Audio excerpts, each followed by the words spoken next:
All right, good evening, everybody. Welcome to our November 16th Board of Commissioners working session. We're going to go ahead and get started, call the meeting to order and roll call. Commissioner Beeman, Commissioner Hodge, Present. Commissioner Jefferson, Here. Commissioner Labar, Commissioner Maciejewski, Present. Commissioner Morgan, Commissioner Sanders, Present. Commissioner Scott, Commissioner Schenk. Present. Thank you. We have a quorum. All right, and I'm sure our colleagues will be joining us very shortly. All right, so we're going to move into public participation. So here at working session, you get 1 minute for public comment, and there is not commissioner follow-up at this. This is largely because working session is a time for us to receive presentations and work through specific issues. You're going to see today that we have a number of presentations, so you'll understand why. If you want to stick around to give longer public comment, please stay for our 7 o'clock meeting where you'll get 3 minutes of public comment, and we'll be able to respond to you. If you are in the room with us, please approach the podium. We have a nice color-coded light system that'll count you down. Once it gets to yellow, get ready to wrap it up. And at red, you're going to have to stop. If you don't stop at red, I'm going to have to ask you to stop, and I might have to get the gavel, and it's just a whole thing. So let's not do that. If you're joining us via Zoom, you can give public comment by using the raise your hand button. I'll call on you, and then you'll be able to give public comment. Same rules apply, 60 seconds. If you're joining us on Zoom via phone, you will hit *9 to raise your hand. I'll call on you, and you can hit *6 to unmute yourself and speak. Would anybody like to give public comment? Please approach the podium and give public comment. So please state your first and last name and the township or city that you live in. My name is Arloa Kaiser. I live in Ypsilanti Township. And what I'm here for is Peace Neighborhood has come into Ypsilanti Township, and they are taking over St. Mark's Lutheran Church. And they are trying to get rid of our free store. It's Auntie Yvonne's community free store. They're trying to get rid of it. I am here to encourage everyone to work to help us keep the free store. I don't know many free stores that help the poor people. Thank you. Thank you. Would anyone else like to give public comment? Do we have anybody online that would like to give public comment? No, everybody's waiting for 7 o'clock where you get the 3 minutes. It's always it's a good time. Okay, well, we're going to move into the report of the county administrator. Thank you, Chair. I'd like your consideration for moving my report to just before item C. Sure. Okay. Well, then we'll move to report of the Board of Commissioners liaison. Thank you, Chair. I have a very brief report. Just because this is the last working session of the year, which means this is the last board liaison report of the year, which, as all of you know, means this will be my last report of the board liaison. I know I've talked with all of you about how I will be leaving the county at the end of the year, but just wanted to reassure you that I'm working with admin, working with all of you to make sure there's as smooth a transition as possible, that communications and all the operations continue running through the end of the year. And just wanted to thank you all for this opportunity and really enjoyed working with you over the last 2 years. So I just wanted to thank you. I wasn't expecting such a sad liaison report, but thank you, Peter. Thank you for your service to Washtenaw County. I know you're not leaving just yet, and we still have you for the rest of the calendar or the commissioner calendar year. But thank you for sharing with the public that you'll be leaving us shortly. Well, have some time to celebrate before you go. Okay, we're going to move on to our very packed agenda of discussion items. First one I think many people are very excited about. I'm excited to see this presentation. We got the final report from the Broadband Task Force.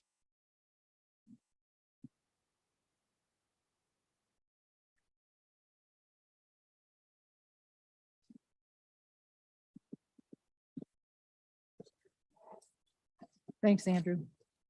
Good evening. My name is Barbara Fuller. I've served as the chair of the Broadband Subcommittee and Broadband Task Force since 2017, when County Commissioner Andy Labar had the vision and willingness to launch this initiative.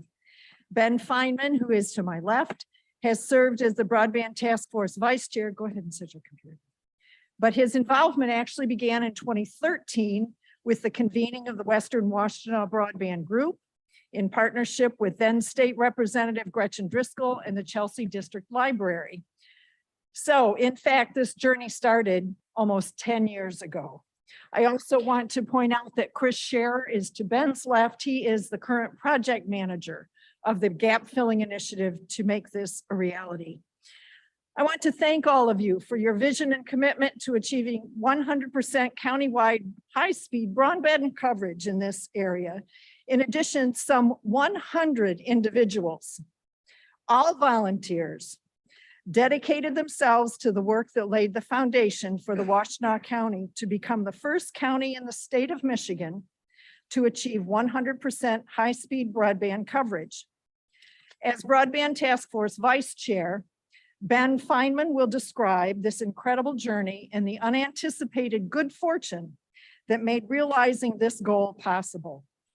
The final report of the Broadband Task Force has been provided to you. It contains an overview of this effort, 3 maps illustrating the broadband coverage progress, and a full-size copy of the broadband journey chronology. There are 8 recommendations stated on pages 6 and 7 of the report. Please note that the 2018 final report of the Broadband Subcommittee and many other documents remain posted at washtenaw.org/broadband. On December 31st of this year, the Broadband Task Force will dissolve and the gap filling initiatives will be in the capable hands of Project Manager Chris Scherer of DCS Technology Design LLC. Chris is a Sylvan Township resident who is uniquely qualified to shepherd the gap filling project to a successful conclusion. On behalf of the residents of Washtenaw County, who will soon be able to enjoy the benefits of high-speed broadband access, thank you for your support and your willingness to fund this project. I'll now turn this presentation over to Ben Feynman, Vice Chair of the Washtenaw County Broadband Task Force. Ben.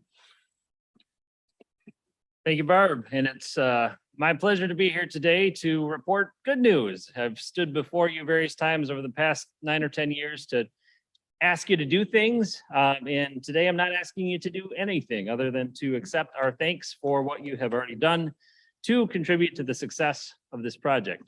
So over the next 8 minutes or so, we'll use this timeline as kind of a baseline. This was put together by our other partners of Merit Networks. But as you can see from the timeline, our journey in Washtenaw County for broadband started back in 2013 with a meeting convened at the Sylvan Township Hall by our state representative Gretchen Driscoll in the Chelsea District Library.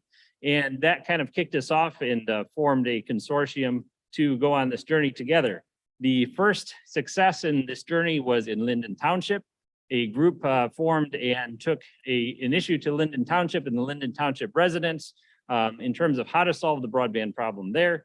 Linden Township residents chose to tax themselves to build their own township-owned fiber optic network, and that was voted in successfully in the summer of 2017. This was Michigan's first township-wide municipally owned fiber network. Shortly on the heels of this success, a little more on that, 1,207 households served. This is a picture of the fiber optic map. More can be learned at washtenaw.broadband.org. But on the heels of that success in the fall of 2017, the Board of Commissioners chose to form a broadband subcommittee to understand how to achieve broadband success more broadly through the rest of the county. The first milestone in that journey was in the fall of 2018, after a year of deliberations and community meetings. The subcommittee presented some reports and final recommendations. 3 of the high-level final recommendations were these. One was recommending that the county adopt a goal of 100% broadband coverage by 2022. The second was to staff a position to provide resource toward accomplishing the goal. And the third is to renew the subcommittee to provide continuity in accomplishing the goal. And pleased to say that the commission did all of those things. So in spring of 2019, the commission renewed the subcommittee as the Washtenaw County Broadband Task Force. And so that's who we are addressing you as today. And over the next couple of years, we conducted a survey. The first was with our partner Merit Network, and they are a nonprofit also based out of Washtenaw County. The FCC data at the time greatly overstated the broadband coverage in Washtenaw County. The FCC data said that 98% of our rural areas had broadband service. At the conclusion of our survey, we found that only 37% of our rural areas had broadband service. So that's a pretty big gap. And without doing that, we wouldn't have had the baseline knowledge to know even where to address the problem. We then partnered with DCS Communications. This is our friend Chris here, who actually drove every mile of roads in our target townships to refine the data even further and generated this map. So at the time, you could see the green represented served parcels and the red was unserved. We had about 8,500 unserved parcels. Now, this is a picture of the infrastructure at that time. I won't spend the time describing what the colors mean, but they're different service providers. This was during the time of the Rural Digital Opportunity Fund grant program. And we use this data to hopefully incentivize private providers to seek grant funding in Washtenaw County. And so the good news is that they did that. And so I think we have a map to represent this hatched area is the set of areas where RDOF funding was applied for and won for our county. So this took a big chunk out of our problem. 6,691 households were funded under RDOF, leaving us about 3,800 households left to address. So this is a map of the remaining households. We did a RFP to understand what it would cost to serve these remaining households. The cost was $14.6 million of a proposed project. Took that to the Board of Commissioners. And this was during the time when the Board of Commissioners was figuring out how to allocate the American Rescue Plan Act funding that had come to the county. And pleased to say that the Board of Commissioners chose to allocate about $13.6 million of ARPA toward this, along with $1 million from the general fund to completely fund broadband coverage within Washtenaw County. Our RFP awardees with that funding are these four providers. It was a four-way split award: Comcast, Charter, Midwest Energy Communications, and Washtenaw Fiber LLC, which is a local service provider. And so the map with the Rural Digital Opportunity Fund areas is served here or showed here. If we overlay the areas that we are now funding with the ARPA money, they light up in green here. And I will note that there's still a bunch of white space in between. Those are vacant parcels. And this map represents 100% coverage within our within the county. So just to recap that, this was the infrastructure before our efforts. This is layering on the Rural Digital Opportunity Fund, and this is layering on the ARPA funding that was allocated by the Board of Commissioners. Now, the last question, well, before I say that, I want to extend my great thanks not only to you folks here, but to all the members and participants of our task force, whose names I will not read here for brevity, but they are in your report. And without them, we could not have accomplished this project. So the question we often get from residents is, when will they receive service? And the answer is that it varies. But the good news is our esteemed partner, Chris at DCS Technology, has put together a map. And so people can actually look up their individual addresses to find out which provider will be providing them service and when it will be coming to them. And a link to the Washtenaw Broadband Task Force page is here. And there is a link to the map that our residents can follow from this page. And as always, if residents have any additional questions, they can reach Chris directly. He has been so kind as to allow us to share this email address, which is washtenaw.broadband@outlook.com, which will go directly to DCS Technology, and Chris can answer any specific questions that may arise. So that is the very condensed version, and we're happy to entertain questions. Thank you. That was fantastic. You came in about 2 minutes under. So that leaves us a little bit extra time for questions or comments. Questions or comments, commissioners? Commissioner Schenk. Thank you, Chair. Thank you. It's really something to know that within a few years, everybody in our county is going to have internet. It has been such a big problem for so long, for so many people. It's just amazing to see people's eyes light up when they hear that actually this is going to be resolved. And so I know that you spent an incredible amount of time. And I remember even during the pandemic, when people were figuring out all kinds of things, you were still working on how do we get broadband to everybody. And then by being ready for something that you knew would come eventually one day, but not knowing when or how, the money, we were ready when the money did come. And it wasn't easy, but we did it. So just thank you. And thank you to all the people whose names appear in the very long list of people who participated. All right, anybody else? Commissioner LeBar. Thanks, Chair. I just wanted to give Barb Fuller a special thank you. She referenced earlier the very minimal role I had, which was when she approached me with this idea back when I was chair. That sounds great. Thank you for thinking of it and doing the legwork. Barb, thank you for carrying that torch for these years. I know you share that credit, but you deserve special recognition for the tenacity, the skill, and candidly, the coalition building that you have displayed in that time. So I appreciate what you have done and what you've all done, and this is a great success to see. It's county government in action. So thank you. Commissioner Beaman. I'll be brief. I just want to say thank you again for everything that you've done. The one piece I think that gets lost a lot is that RDOF funding, that layered map that comes in the second. That was because of the work of the task force. That was because of the work of this board granting us the dollars to do that survey to prove the federal government wrong, that we did have a problem here. And so I just want to thank you again for everything that you've done, all the work that you've put in, and I'm so excited to keep moving this forward. So thank you. Commissioner Morgan. Thank you, Chair, and apologies for being a little late. It's been a rather wild last week with some things at the state level.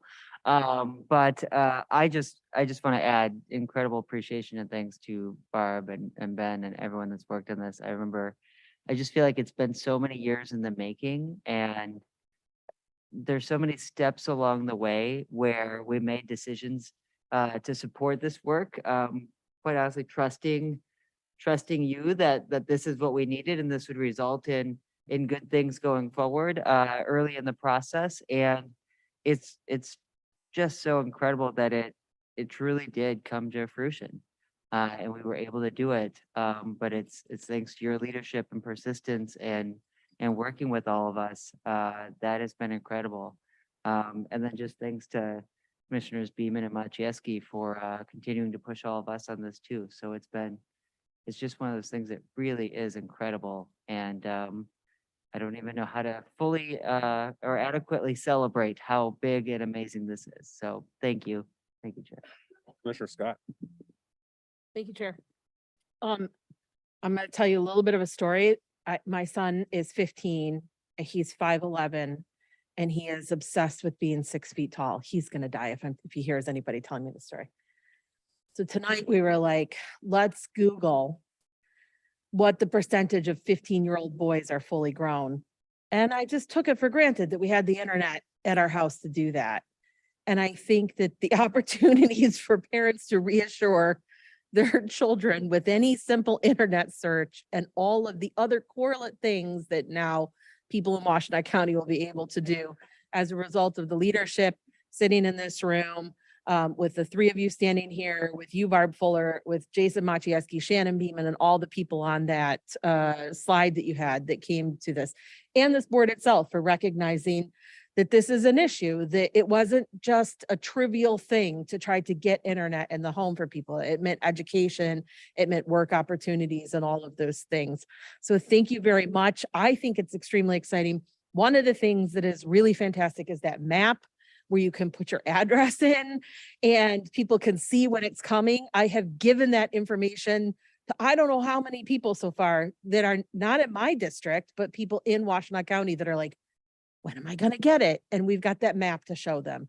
And so it's been exciting work. I think that it can be really transformative, and it is no small thing what was accomplished. So thank you. Commissioner Maciejewski. Thank you, Mr. Chair. I too want to thank Barb and Ben for your leadership during this process.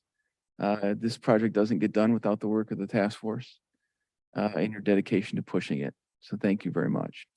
I also want to highlight the task force members. This is a fantastic example of how local governments and county governments can work together. People of different political parties from townships across this county were dedicated and met on a monthly basis to figure out a way to get this done and be prepared for the day that the funding became available. I think it's a fantastic example of what we can do and the progress that we can make and the impact that we're going to have, whether it's education or healthcare or business development or job seeking. So many aspects of being able to be connected to the internet. And people are going to realize that. And when that first one was turned on in Lima Township and the speed that person realized, I was jealous of the speed that they're getting. What a difference that's going to make for people. And all across the county. Commissioner Beeman and I, have worked on this a lot. We happen to be from the west side of the county, but this is a benefit for the entire county, in townships across the county, and people that might work in Ann Arbor, but might live elsewhere and have their jobs impacted through work from home. So I want to thank you again. And for Chris, I want to thank you for your dedication to this. Every time we send you an email with an inquiry, you're getting back to people, providing them these fantastic tools to keep up to date with what's going on. Thank you for directing this and bringing it across the finish line here, hopefully within a 3-year period. So fantastic example, quite proud to play just a small piece in it. So thank you. Anybody else? I almost feel obligated to ask a question since you all just got comments during the period of time. So I'll ask a question. So if I understand correctly, this makes Washtenaw County one of the first counties to close the digital divide. That's right? Do we know which, like, are we the first, second, third, fourth, fifth? So I would say we are the first that will achieve 100%. I mean, there are other counties that are, in the upper 90%, but none have undertaken the gap filling and the data collection to enable the gap filling that we have done here in Washtenaw County. So I really do believe that we will be the first county in the state of Michigan to achieve 100% coverage. There we go. I do want to take the opportunity to make a comment that the infrastructure availability is a critical, and the most critical foundational component. However, there's always more work to be done. The eventual goal is digital equity, and the work to be done is digital inclusion. And so once the infrastructure is available, we need to make sure it's affordable. We need to make sure people have devices to be able to access it. And we need to make sure people have the digital skills to take advantage of it. So we've laid the foundation and look forward to seeing the rest of the work over the coming years. I appreciate you adding that piece. I know that we allocated funds for broadband affordability to support with many of those things as well. I want to thank all of you and everyone on the task force that put all this great time and effort into it to really solve a problem. It's really nice to see a task force dissolve because the task has been completed. I think this is, as my colleagues have said, this is a fine example of local and county government working together to truly solve a problem. So thank you all so much for your work. You still got a couple of minutes in case anybody else wants to make any comments, but otherwise, Commissioner Jefferson, he wants to make a comment. Go ahead. Thank you, Chair. Hey, this is a great accomplishment. Thanks for all the work that each of you have done. There was a set aside $800,000 for those who would be in need to have faster service in Eastern County, 197, 198. Is that something I didn't really know if that was something that you could show us tonight, or how is that going? What is the progress on that? I think the question is around the broadband affordability fund, and Yeah, I was just that wanted the to know work what the broadband affordability fund did for 197, 198. So that's a great point of clarification, is that money has not yet been spent. So the broadband task force oversaw the infrastructure portion of the project. The digital equity work funded by the $800,000 is yet to be done. So we look forward to seeing the success from that funding as well.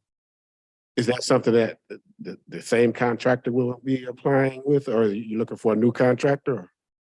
It will not be the same contractor, and it will not be the broadband task force, as our task force is sunsetting. But that is something that the board should consider, is who and how that work will be completed. So I saw your map. Was there, I didn't really see any numbers for 4197, 198, as far as those who, I know there was something like, what, 140 homes that were supposed to be a part of that? Yeah, that sounds about right. And we actually, we sent some people out to check out the homes in those zip codes that the FCC said may not have coverage. I believe the result there was that they actually did, although there may have been some that we needed to prod the providers to fulfill some obligations. Is that a fair characterization? That's accurate, yes. Yep. I think Administrator Dale also has something to add.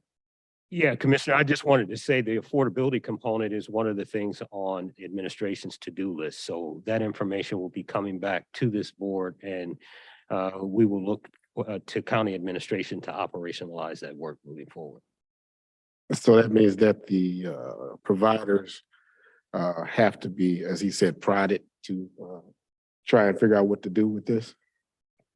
So there is a partnership that we're hoping to leverage around that work. We don't have all the answers today, but certainly want to make sure that we meet the requirements of this board, this body, and the spirit of what you all approved when this all came about. So we still have work to do. We've identified where there are gaps in that service delivery.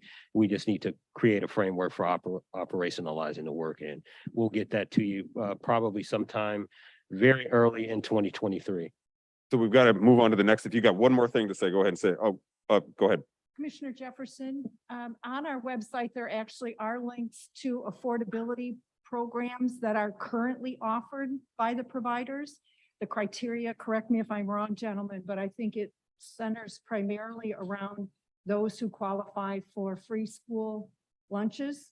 So there's a federal standard for those kinds of things already in place, and there are programs existing. The problem is getting the word out to people so they know it's available. That's been one of the biggest challenges.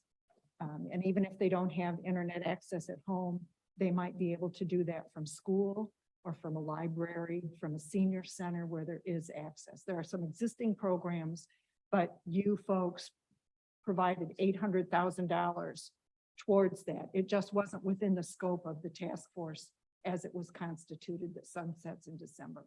Yeah, I'm familiar with those programs, and I'm familiar with the programs, and they do have those programs, existing right now.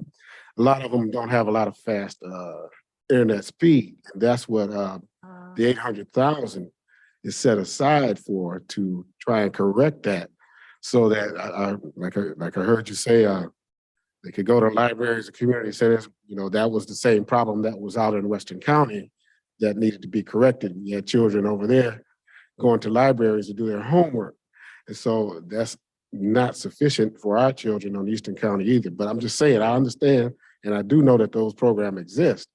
I'm just wondering if we're going to help that speed to be racked up. That's work we're going to continue to do with the 800,000 that we allocated. I want to thank you all for completing the charges of the task force. I know we have more on the affordability piece to come from administration, but thank you all. Thank you. All right. I think we can do better than that. Come on. All right, good. All right, next we have an update from the Law Enforcement Assisted Diversion and Deflection Program. That's a lot of words to say. We'll just call it LEAD instead. Hey there, how are you doing? Good, how are you? Good to see you.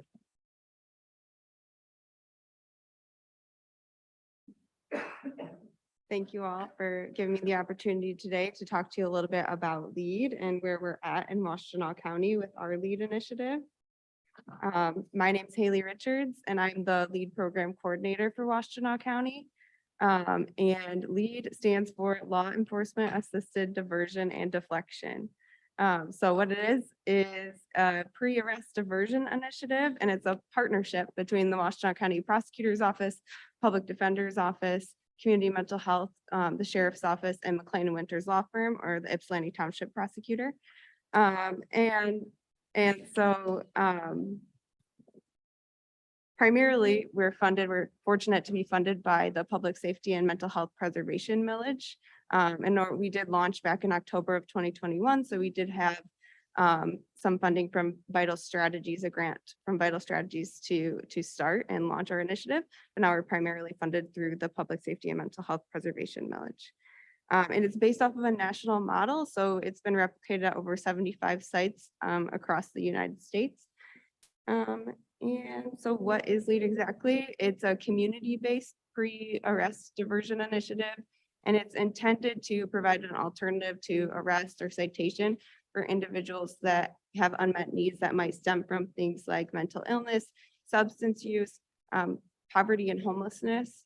So the goal is really to get folks connected to resources in our community that haven't otherwise been connected to those resources. And it's a long-term case management system. We now have 2 case managers that are hired through community mental health.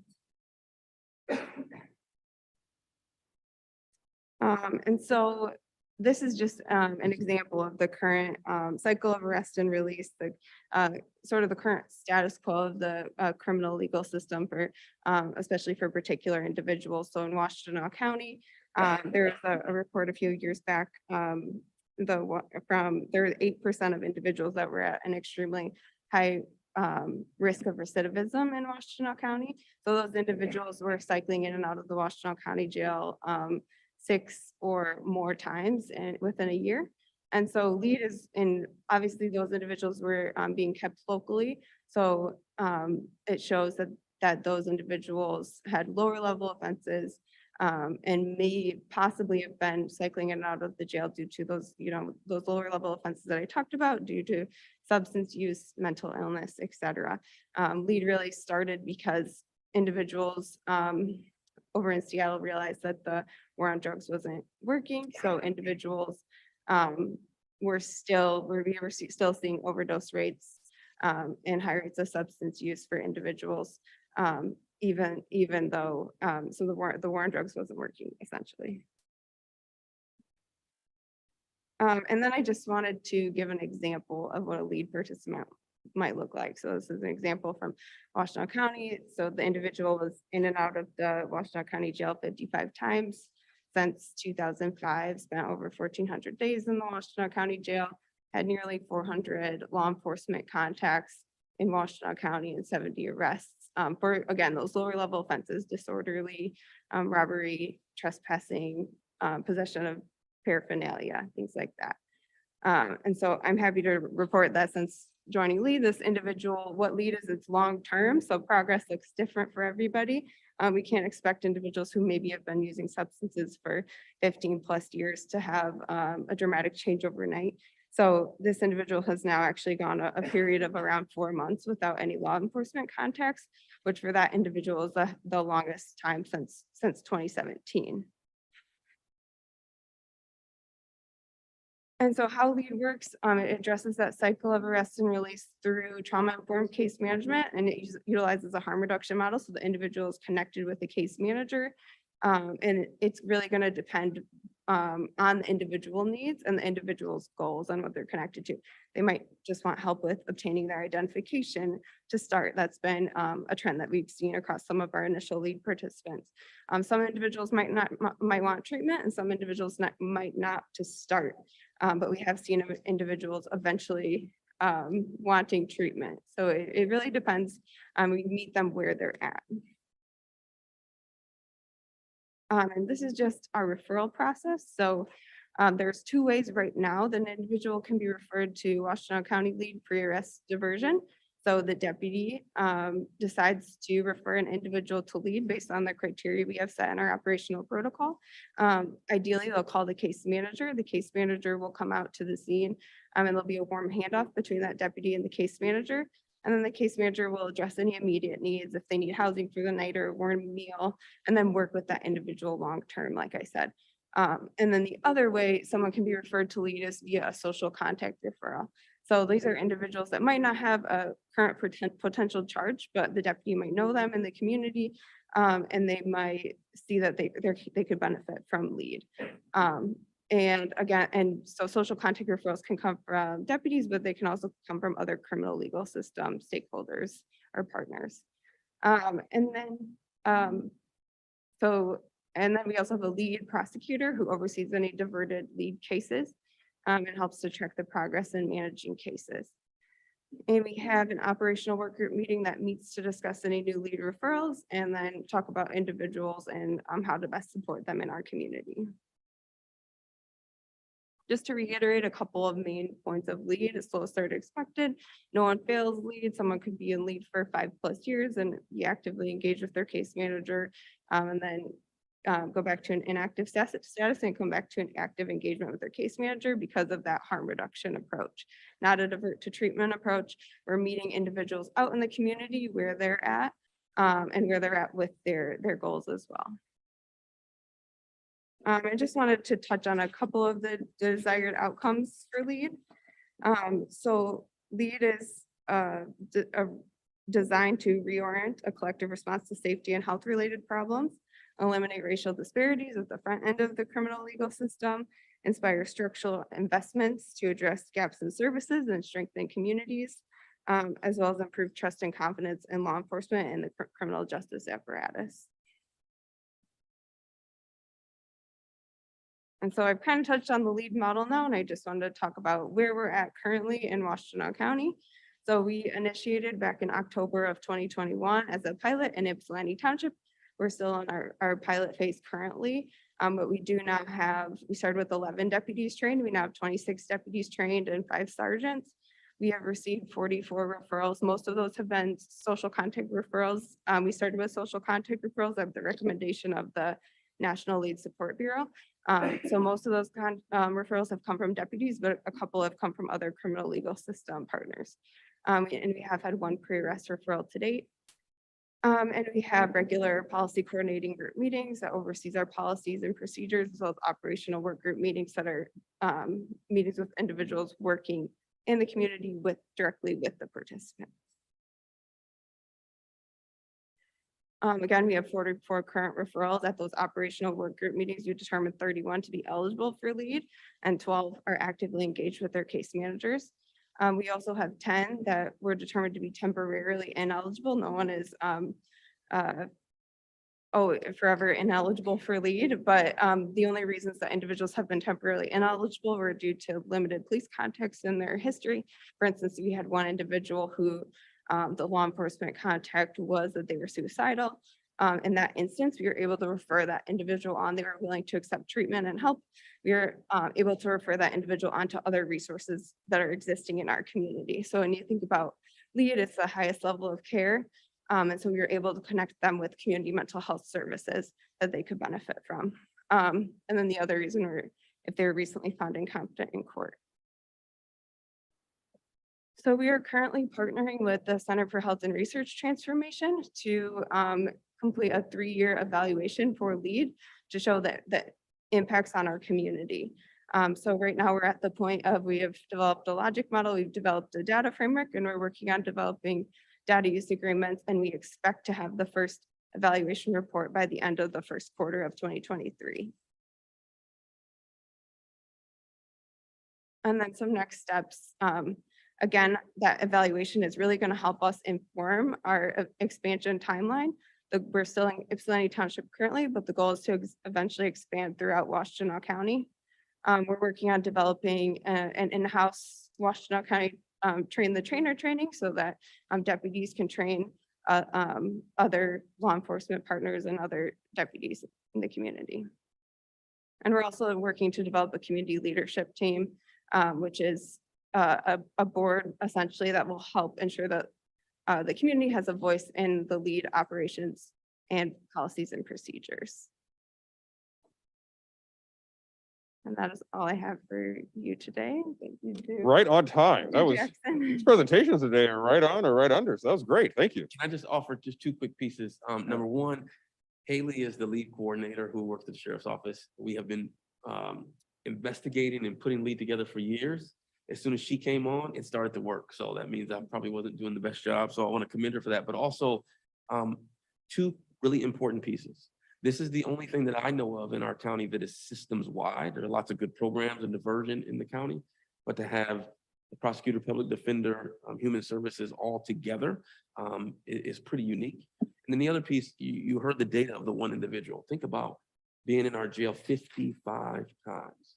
And he's not the only person. There are multiple individuals in our community that go in and out of that jail, have hundreds of contacts with officers all across this county. So those are the kinds of individuals LEAD is really focused on. They are not easy cases. If you've been in our jail 55 times, that's pretty significant. And to have 4 months be the longest in years that you have been without police contact, that just tells you the kind of individuals we're working at. So LEAD really is a tool for officers to not have to arrest the people that they are coming into contact with over and over and over. It isn't easy. It isn't a magic wand. It isn't like tomorrow, just because the case manager gets with them, they're never going to fall off. But I just wanted to stress that component because it's a tool for deputies, and it is with the most vulnerable of the vulnerable. Folks who've in some ways been abandoned and they're on our streets, that our officers wind up dealing with every single day. One individual has been trespassed from every single business in the E-Course Michigan Ave corridor, in the city of Ypsi downtown, up into the township. So that lets you know how long he has been aggressively panhandling for years. And so now to have him engaged in services is pretty significant. So I just wanted to highlight a couple of those really key pieces. That's good additional context. Appreciate it. All right, now there's hands. I think I saw Commissioner Scott first. I'm gonna give it to you first. Nope. Okay, Commissioner LeBar, go ahead. And we have about 7 minutes for questions or comments. I'll try and be brief. Thank you, Chair. Haley, Derek, thank you for the overview. I just want to highlight, this is going to be an innovative program. It will be modeled throughout the state, just as it's modeled, from peer communities throughout the nation. It doesn't do justice to the working relationship between the sheriff's office and CMH that comes from the sheriff and the CMH director, and sort of goes throughout those two entities. It is also the most at risk in terms of long-term funding and sustaining because of its connection with the millage. So I think this is fantastic. Obviously, it's to be lauded. I think it's also to be guarded and to be defended in terms of prioritizing it. So I appreciate the way you've laid it out here. If you could make this available for us to share, it'd be great. Obviously, City of Ann Arbor, for Commissioner Scott and Morgan and I, they are looking at a unarmed response. There's some overlap and interplay here. We'll see, but what a great model, and thank you for the presentation. Thanks, Sheriff. Thank you. I Go can ahead. just say that I'm glad, Commissioner LeBar, you mentioned that, because LEAD is but one component along the continuum. So unarmed response, law enforcement assisted diversion, co-response are all rungs on the same continuum, or the same ladder. So having LEAD does not mean you don't have unarmed response, or vice versa. They can work hand in hand.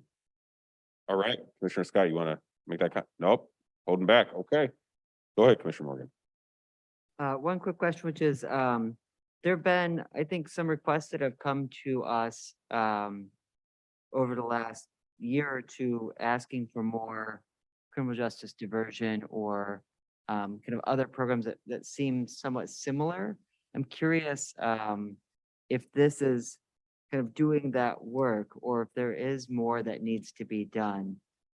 There's been the request to create like a center, some of those things. And one of the challenges I've had is just understanding how those things connect with some of the work that's already happening. So I won't take up the last 6 or 5 minutes, but the sequential intercept map is basically our roadmap. And we laid out along those 6 doorways into the criminal justice system what's lacking.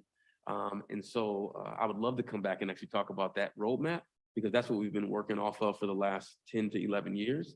And so like the assessment center, the youth assessment center, the crisis team, the co-response, they all fit a particular niche in there. And I would say that even community-based organizations doing some of the work that may overlap with LEAD is also needed. There are more than enough people out there that need the assistance. The unique thing about LEAD, it's a pre-booking diversion tool for deputies. So imagine deputies with their tool belt and all the things they have. LEAD is another one of those. So I don't have to arrest you. I can actually refer you to someone else. And so there's a lot of good diversionary things out there, but LEAD is one of the only ones that is at the point of the officer on the street. And so we wanted to make sure the officer had that tool, because often to the front door to services. So the long answer to your question is like, all of those things are really necessary. This is just one component on that continuum. Great, thank you so much. Thanks, Chair. Commissioner Jefferson, I think I saw your hand. Go ahead. Thank you, Chair. So how long, I mean, the individual that you spoke of is now responding to diversion processes? Is that that's what you're saying? For 4 The months? one individual that was. Yeah, Was originally 4 months clean and employed, fell off, re-engaged, fell off. And I think it's an Starting ongoing, to re-engage. yeah, it's an ongoing process with them. so is there a criteria of what type of crimes can benefit from this? Mhm. And some of the lower level things, some of the serious assaults, those kinds of things would not be. So think about if someone's been in our jail 50 times, 11, 12, 13 times, they're not a violent offender. They're doing some of the lower level kinds of things that might be nuisance, but not violent, dangerous to other individuals. So it's those kinds of crimes that it would be really dealing with. Well, thank you. I appreciate what you're doing. I am familiar with some of the offenders that you spoke of.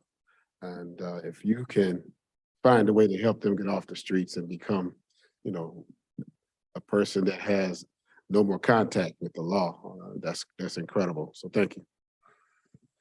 Got about 2 minutes left. Commissioner Schenk. Thank you. Thank you. I want to thank you and the sheriff's office for working to find ways to treat people who offend as people and not just as their offenses, because they are people. And not only are they people, they're members of our community. And it's appropriate to address their needs as opposed to just trying to punish them. And we know that punishing them it's not going to work in the long run, right? But this, it seems like it really does, and it makes a lot of sense. And so just want to thank you for that. And I think just to add to your comment, just watching the trust being built between the case managers and the participants is absolutely amazing. Even with some of the deputies, the trust that I see being built. One individual said that lead changed her life and asked how her friends could be involved. And that just shows me that the trust that is being built. Excellent. All right. Well, Haley, thank you for the presentation, and Director Jackson, thanks for stepping in to add some more context. I'll say as a social worker myself, it's great to see fellow social workers leading the way here. No pun intended, but it's a pretty good pun. So thank you. All right. Administrator Dill, you wanted to cut in here before item C. Yes, Board Chair, thank you so much. This evening, I'm pleased to introduce our new Executive Director of the Safe House Center, Christine Watson. She has been in the role for the last 4 years. She's been a part of this work for 20 plus years, I would say. And I will just say the engagement strategy that she has employed to this point has been nothing short of phenomenal. I am really excited to work with her, and I think this is a fine opportunity for the board to hear from her, and it is something that I hope will be a regular item on our agenda with a cadence that makes sense for our body. So Christine, take it away. It's your opportunity to say hello and talk a little bit about the work that's going on in Safe House. Thank you, Greg. Good evening, Board of Commissioners. As Greg mentioned, my name is Christine Watson, and I'm the newly selected Executive Director at Safe House Center. For those of you who are not familiar with me, I've been with Safe House for 16 years, and I've been proud to serve survivors and this community throughout my tenure. I'm equally proud now to be stepping into the role of Executive Director and to lead this agency forward. Thank you for allowing me to make this introduction and to provide an update on Safe House Center. As you are well aware, the last 2 years have been challenging. As an agency, we are continuing to navigate effects of the COVID-19 pandemic, reacting to increased requests for services, and responding to questions and concerns raised about our operations. However, with any challenge, there's also an opportunity for reflection and growth. So in the months since my appointment, I've spent time engaging with community partners and members, and I've listened to survivors and Safe House staff in a purposeful effort to gain a broader and more informed understanding. I've also spent time with a very dedicated leadership team to review and address the concerns and questions raised, something which remains a work in progress as we implement actions.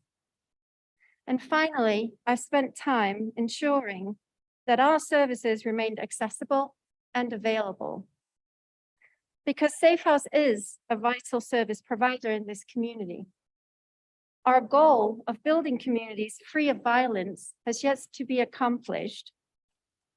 And as such, our services are unfortunately still very much needed. But we're also only one entity, and it really does take a coordinated and collaborative community response to ensure that a survivor's needs are fully met. Safe House Center's mission is to provide safety, support, advocacy, and resources for survivors of sexual assault and intimate partner domestic violence and their children. We offer a wide range of supportive services: crisis intervention and support, counseling, legal advocacy, support groups, and an emergency temporary shelter for those in danger of being hurt or killed. In addition, we also provide community education in the form of presentations, professional training, and resource tabling. All of our services are free, confidential, and available to all survivors and community members of Washtenaw County. What we offer is a plethora of services. And although I can understand the focus and attention given to our residential shelter program, I am concerned by misconceptions that this is our only program. And I am concerned by misconceptions of what this program can offer. For example, we're not a homeless shelter. Instead, our residential program, through funding restrictions, is reserved for survivors of intimate partner violence and sexual assault who are fleeing an active lethal situation. Our shelter program is meant as a temporary reprieve whilst the survivor secures other permanent and safe housing.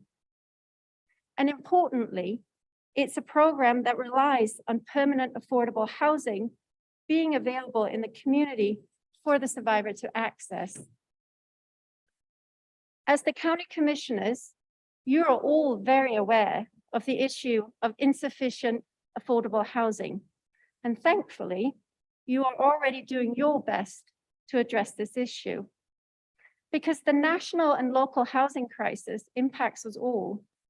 And specifically, as it relates to Safe House, this crisis makes it very difficult for us to successfully meet community expectations on our own. At Safe House, we work tirelessly every day to meet all the requests for services in all of our programs. So I also believe it's important for us to be transparent and acknowledge that as an agency, we do unfortunately have limitations, not just based on funding restrictions, but also staffing levels. Right now, together with many other community organizations and businesses, Safe House is experiencing a staffing crisis, especially amongst our advocacy staff who are critical to our deliverance of 24-hour services. Out of 30 advocate positions, we currently only have 20 filled. So we are 10 people down, and unfortunately, the vacancies are primarily in our shelter program and our helpline program, both of which are 24-hour services programs. In fact, as of today, we only have one shelter advocate who can provide case management to shelter residents. Our ability to provide effective and high quality services and our capacity for servicing survivors in all of our programs is very much tied to our staffing levels. We have to measure our capacity against staffing levels. And right now, our capacity in some programs is severely impacted by the lack of staff. This is unfortunate. It's not our desired outcome, but nonetheless, this is our reality today. However, I can also assure you that we are doing the best that we can with what we have. So let me share what we are doing. Last month, in October of 2022, we provided counseling to 51 survivors of domestic violence and sexual assault, providing a safe space for healing. Our 24-hour on-call response team followed up with 155 survivors, offering crisis intervention and safety planning. Our legal advocates followed up with 267 survivors to discuss criminal and civil legal matters. Our support groups met for 30 hours, providing a safe space for survivors to come together and share their experiences. We completed 15 community events, totaling 25.5 hours of community engagement.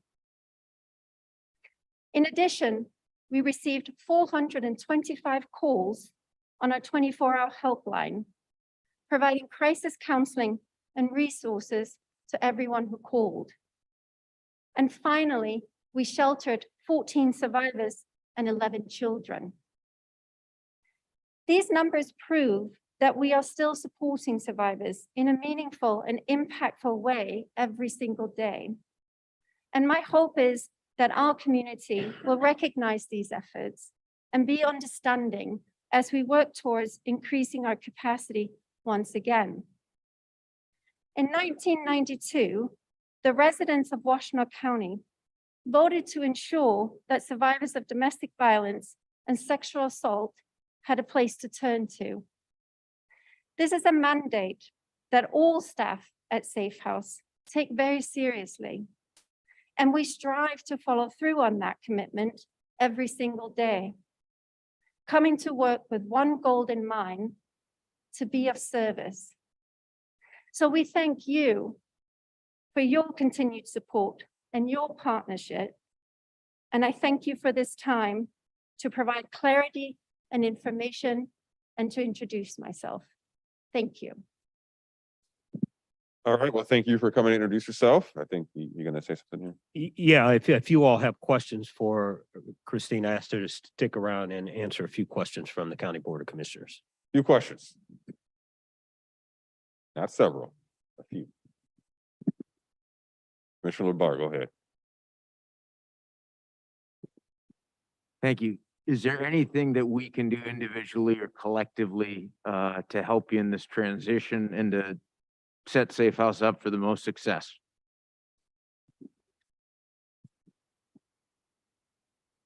I think what we need right now, as I mentioned, is understanding and staff. So if anybody is interested, our positions are listed on our website. We try to spread the word far and wide, but I think that's what we need the most: the understanding and the recruitment. I think we can help with that. All right. Anyone else? Oh, Commissioner Shane. Thank you for coming in. Thank you for the presentation and thank you for your work. If a person calls, if a person calls tonight and they're experiencing domestic violence, will they be able to go stay at Safe House tonight? It's going to depend on the situation. It's going to depend on where they're fleeing from, and it's going to depend on what is going on in that situation. When people call us, we do an assessment based on lethality. That changes obviously for people on a single, on every single day as well, but it's case by case. So it depends on what their situation is, what the outcome will be of that. So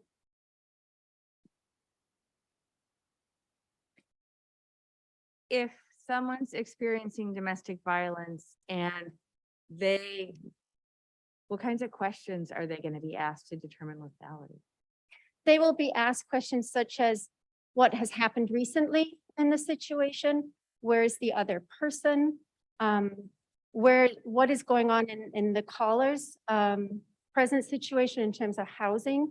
Are they staying with a relative? Can they perhaps stay there longer? What other alternative resources might be available to them? But a lot of it will center around the most recent activity that leads to them calling us. Thank you. So I guess, so I guess one of the other questions I have, and I just want to, I guess, take a break here and remind people who might be listening that the county doesn't control Safe House, that we do provide the building and the maintenance for the building. And there's a fair bit of money, quite a bit of money that flows through the county to Safe House. But the contract between Safe House and the county does not allow for the county to exercise control over Safe House. So I know you know that. I just want to make sure that the people who are listening know that. What steps are you taking to address the staffing situation in addition to putting the positions out on your website? We are doing the best that we can recruiting wise, but internally, we're also looking at how to resource the programs that are most dire in need, such as our 24-hour services. So looking at maybe how to restructure. It's a process. But we are looking at internal processes as well to see how we can better maximize the staffing that we do have. It's a fine balance. We also want to make sure that we don't overburden or burn out the staff that we do have. So we're walking a very fine line.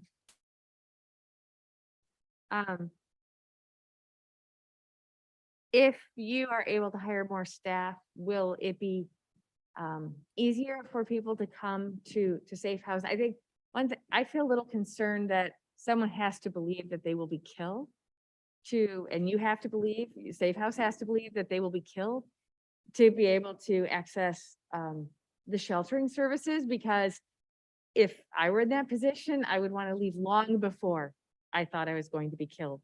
And we know that society tends to underestimate the lethality of domestic violence situations. And there have been some high profile situations where that happened, and then many more where they weren't high profile, but the person still ended up being killed.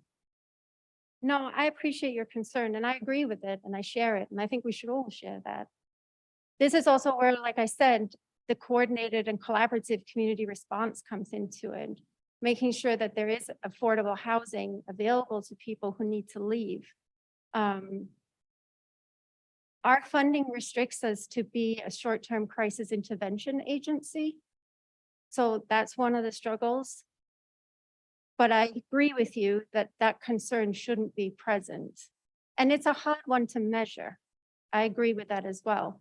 And that's something we struggle with, as a service provider. Thank you. Is that a hand? There we go. All right, Commissioner Sanders. So there's been some concern, I think, in the community regarding services provided or the way services are provided. And so this question really has more to do with your staff. What is the makeup in terms of diversity of your staff?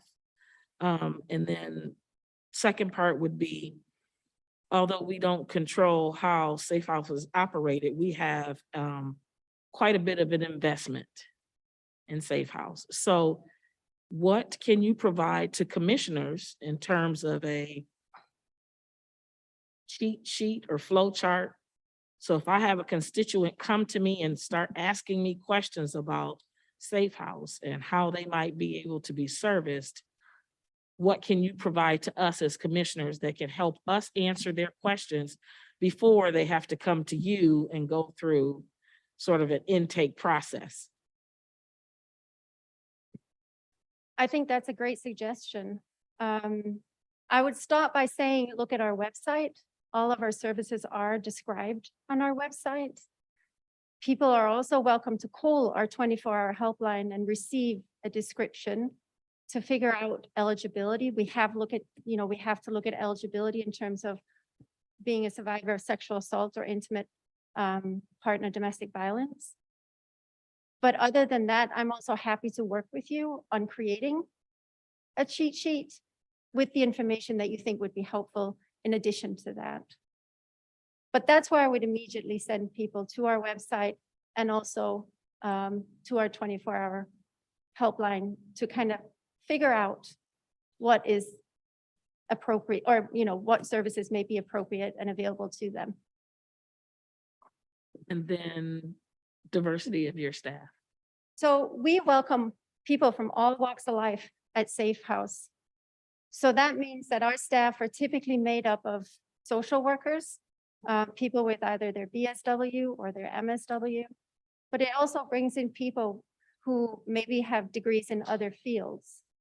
A lot of times what we're looking for is somebody who has a passion, who is committed to the work that we're doing and to be of service to the community. That's the type of staff person that we're looking for. Does that answer your question?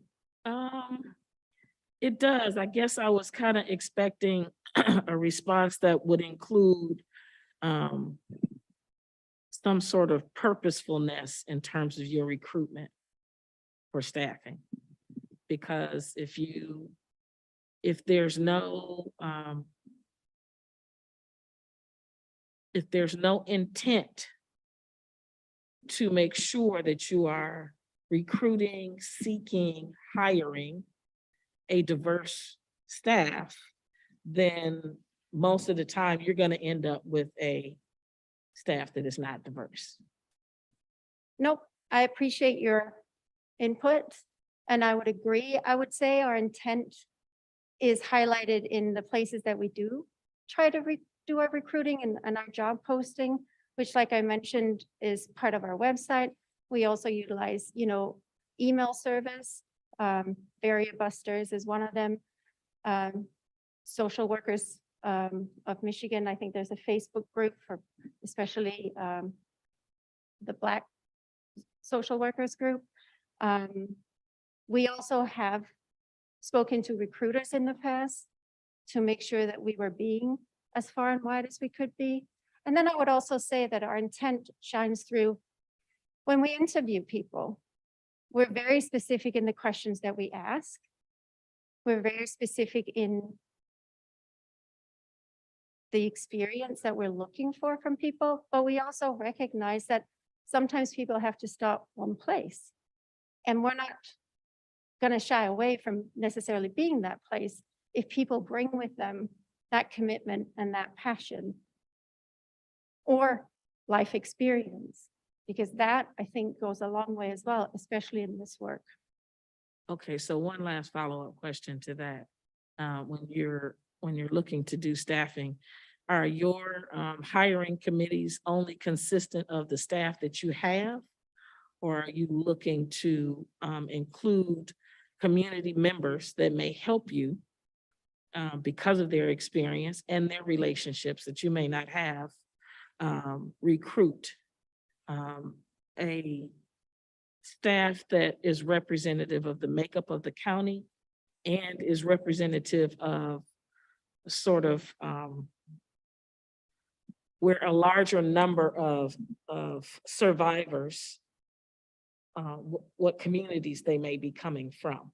Because if it's only your staff, if your staff isn't diverse and it's only your staff during the recruitment and the interviewing, you're going to keep getting the same thing. No, I agree with you. I would like to think that our staff are diverse and do represent our community, both in terms of Washtenaw County, but also our surrounding communities, because we have staff who commute from other counties. I would also like to think that our staff are diverse in terms of who we're representing and who we're serving. But I think you're right. I think there's always opportunities to engage and do things differently. And that's definitely something that we can look at. Like I said, in the past, we have engaged with recruitment agencies. We also try to tap into our relationships in the community to help them help us. I'm gonna have to move us along now. I think we could, spend a whole night on this. I want to thank you, Christine, for coming. I know you're stepping into a very challenging position, especially given the last couple of years. I appreciate you answering our questions. I know many of them were challenging. Yeah, you're welcome to come back again. We'll probably ask you to come back again. I know that you have a difficult road ahead. So I appreciate you taking on this what is very important and difficult work. No, I appreciate your time. Thank you for having me and for your questions. I appreciate the clarity in terms of who we are and what we do. Also in terms of what our relationship with the county is. It's a strong relationship and it's one that we wish to continue. So I appreciate your time. All right, we'll be seeing you again soon. I think Administrator Dill, you got a surprise. We're not really a surprise, but Yeah, we have another presentation, but before we close out, I just wanted to say thank you to Christine. Another one of her team members is here. Rhonda, you want to say hello before we close out? I don't want to put you on the spot, but the development person is here as well. Go on the podium, Rhonda, say hi. Hello, I'm Rhonda Parker. I am the Resource Development Director with Safe House. I've been here about 6 months now. And my role is just to help bring awareness of the agency to the community and ask for money. Yeah.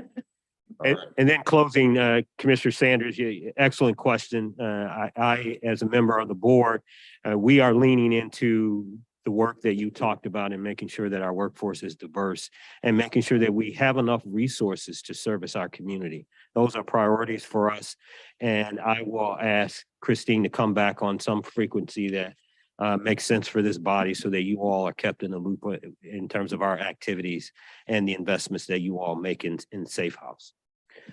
So with that, we'll move over to our budget, another exciting topic. So we have Tina and Catherine here today, and they are going to walk us through the 2022 third quarter budget update.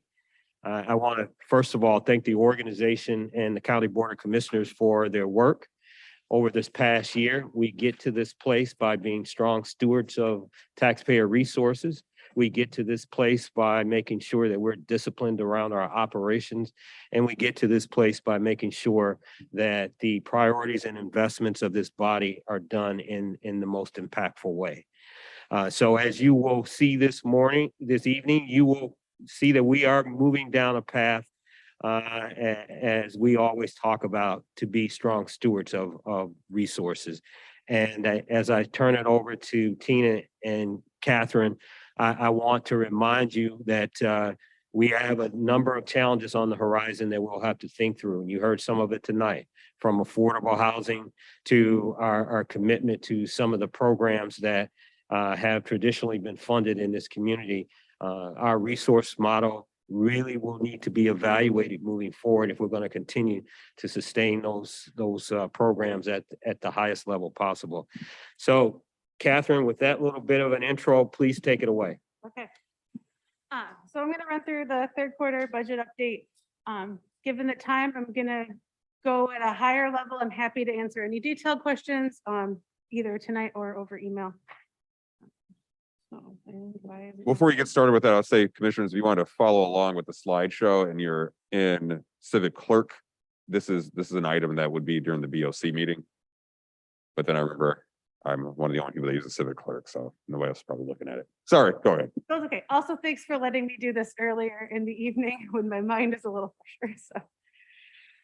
So looking at the 2022 general fund projected year-end status, we are projecting a net shortfall of $6.3 million, which is a scary number, but it's largely due to an allocation of fund balance of $6.7 million.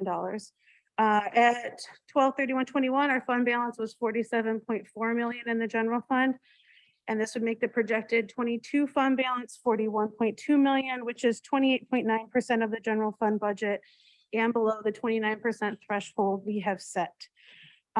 Additionally, when we consider the promised funding for the health non-structural allocation and unreimbursable COVID expenditures, It would bring the fund balance down to 38.3 million or 26.9% of budget if it was fully expended. Looking at the general fund revenues, this is pretty typical of what we've been seeing throughout the year. The largest source of revenue is the general government, which is the property taxes, state revenue sharing, state marijuana dollars. Same distribution of funding by service area group as we have seen. On the revenue shortfall, so we're projecting a $7.2 million revenue shortfall. Again, this is primarily the use of fund balance, so it's $6.7 million. The remaining shortfalls are similar to what we have seen quarter over quarter with issues in the courts with caseloads, et cetera, and the sheriff's office having reduced revenues from PSU positions that are vacant, some grant reimbursement, and some civil division revenue that can't be collected. Discussing the planned use of fund balance. So we're currently projected at $6.7 million. The largest of these is the 2.45 million from the unspent compensation dollars, the 1.5 for the new human services partnerships, and the 1.2 for the JABS court technology, all of which you all have heard before. The new one on the list, which is not yet budgeted, is we are experiencing what we hope is a cyclical spike in claims in our risk fund. And if we don't put general fund dollars into it, the risk fund will go into a deficit this year. So we are projecting to spend up to $555,000, and it's part of the budget adjustments that are coming for your consideration tonight. For the general fund expenditures, again, similar trends as we've seen over the years. We're projecting 141.8 million. The largest component is public safety and justice, smaller components as we go down. On the general government, it is projected, or we have added to the projections that we are fully spending the reserve for the compensation study implementation, and basically implicitly assuming anything that's not spent of the 2023 or 2022 reserve would roll forward to 23 to be part of a non-structural component of compensation for the county employees. On the projected expenditure, we have an expenditure surplus of 911,000. Again, these are all relatively similar to previous quarter.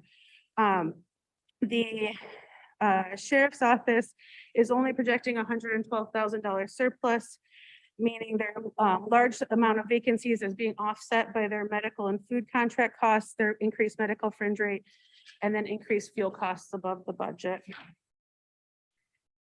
When I look, so when we compare second quarter to third quarter, we see that the picture got worse. At second quarter, we were projecting $100,000 shortfall. Third quarter, we're projecting 6.3 million. And I go to the next slide that will help see where those variances came from. So our revenues improved by 167,000. Of that, the court revenues are declining by about 300,000. And that has to do with continued work on fee studies on what is the proper way to collect fees, et cetera, and the caseloads that we're seeing in the courts. The sheriff's office revenues did increase by about 431,000 from a variety of sources, including increased millage collections, increased fees and services, and some other revenue.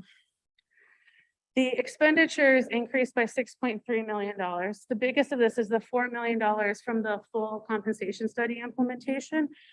At second quarter, it seemed like we weren't making a lot of progress. We pulled back on those projections as we've been making progress in negotiations and implementing some unions. We decided it was better to fully project that that amount is being spent in the budget. Then sheriff expenditures also increased by about $1 million. This is again due to their increased medical and food contracts and corrections, as well as the medical costs for employees and the fuel costs. But they do currently have just enough vacancy savings to cover this. That's the general fund update, in a very quick fashion, I know. Non-general funds, everything is looking relatively similar to previous quarters with the exception of the risk fund, like I identified. We're projecting a $555,000 shortfall in that fund at the moment. And there's not, or that's after they use their full fund balance. And then the rest is Budget adjustments that we've seen, these were brought to you as a report at the last Board of Commissioners meeting. That's pretty small font there, but it's adjusting the Mylan dispatch, a trial court, putting some of their surplus for future technology needs, and then using the prosecuting attorney increasing their appropriation for an imaging project. Next steps, we continue to monitor all the same items we've been monitoring each year. Happy to answer any questions about that. But I wanted to reserve time for your questions. And then lastly, next steps, I'll be back in March or April of 2023 with a year-end update. And then we're continuing doing budget work and hopefully adopting the 23 through 26 quadrennial budget tonight. With that, I'm happy to answer any questions. So thank you for zooming through that. I know that we wanted to do it now, so you're not giving the presentation at what might be 11 or 12 o'clock at night. But you still are going to stick around and potentially answer questions when we get to that point in the agenda during the next meeting. Yes, I'll be happy to answer questions whenever. Okay, if that makes sense. If you weren't planning to stay that long, then we could figure out something else. We could ask you questions via email. But so we do have a little bit of time for questions. I just want, colleagues to know that we're running out of time here in working session. So that was the need for the speed there. But there will be opportunities during the BOC meeting to ask those questions. And we wanted to have the presentation while you were fresh and it's not 11 or 12 o'clock at night. Any questions? Or comments? No? Okay, then they're they're not at this time is what I'm hearing. Okay, well, thank you very much for the presentation. This possibly get on our agenda for the next meeting. So maybe there'll be a question then or by email. Okay. Okay, I see. Happy to help. Yeah, thank you. Do you have something for it? No. Okay, all right. So we are gonna move it along into, you get to the last working session of the year, things you get mix it up a little bit. Okay, so moving into our next item, which is liaison reports. Does anybody want to give a liaison report right now? Or you want to give a liaison report during our next meeting? It's on there. Seeing none. Items current and future discussion, any? No. No pending items. Okay. I look for a motion to adjourn. All right, all in favor? All right. Got 8 minutes until the next meeting.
Welcome, everybody, to the Board of Commissioners meeting for Washtenaw County for November 16th, 2022. We're going to start with the Pledge of Allegiance. The flag is in the back of the room. I pledge allegiance to the flag of the United States of America and to the republic for which it stands, one nation, under God, indivisible, liberty and justice for all. Thank you. Will you please call the roll, Mr. Mulcahy? Commissioner Beaman, Present. Commissioner Hodge, Present. Commissioner Jefferson, Here. Commissioner Labar, Commissioner Machieski, Present. Commissioner Morgan, Commissioner Sanders, Present. Commissioner Scott, Commissioner Schenk. Here. Thank you. We have a quorum. Thank you. We're going to pull two items out of order tonight. It's a bittersweet moment. We're going to be considering resolutions of appreciation to Monica Boot for 25 years of service to Washtenaw County. Monica is in charge of HR, and so Greg Dill is going to perform the honors there. Good evening, Board of Commissioners, residents, and colleagues of Washtenaw County. This is a moment for our organization. I won't add a descriptor to it. Monica Boot is someone that I have worked with throughout the entirety of my 20-year career in Washtenaw County. She's someone that I've watched rise through the ranks. She's someone that I've watched lean into the care and feeding of our organization and its human capital. She's someone who was a valued member of my executive team, and she's someone who is preparing for the next phase of her work life. She's just been a phenomenal colleague and a wonderful person, and I applaud her for everything that she's provided to our organization, and I wish her the best moving forward. We do have a resolution on behalf of the Washtenaw County Board of Commissioners that we have it here this evening. We won't read it, but I would like to take this opportunity to allow the Board of Commissioners to lean in and help me congratulate Monica Boot on 25 years of exemplary service to Washtenaw County. Monica?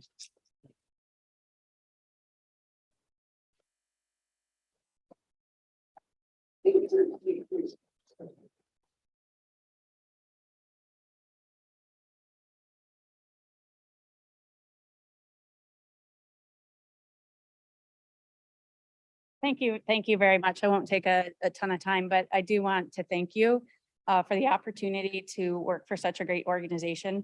I started in the Planning and Environment Department, and that department no longer exists in the way that it did. And as I was thinking about that, I also thought about the very first job that I had. It's an industry that doesn't even exist. So I've been able to grow in this organization.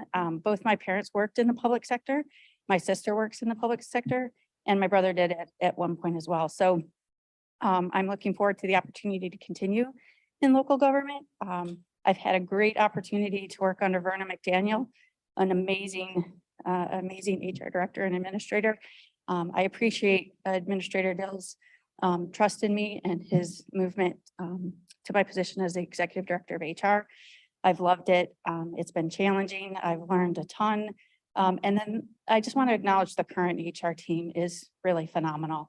And we were really a team. Nothing I did wasn't without the support of the other 9 people in that department. And I really care for them. And they will do a great job for you. So thank you.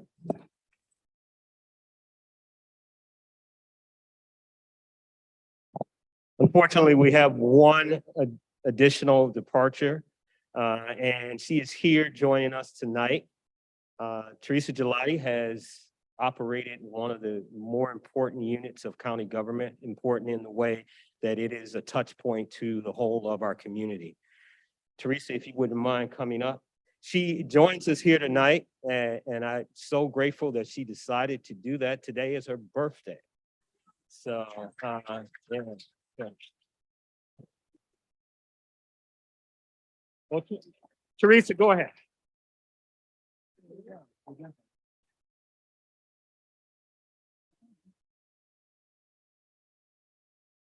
Thank you all. It's been great to work with you all, with all of the folks at OCD, the many community partners, county departments. It's really been a great honor. I've really appreciated it and all of the support I've received from you all and from administration. I did want to note, and I'm sure it's not lost on many of you, that I'm the 4th OCD director in 10 years. And it is a great department with a great group of people charged with some really important work around affordable housing and homelessness and human services and senior supports and economic opportunity and so much more. So I really encourage you to think about additional resources and capacity for OCD to set up the next director for success for OCD, for the county and the community. So thank you so much.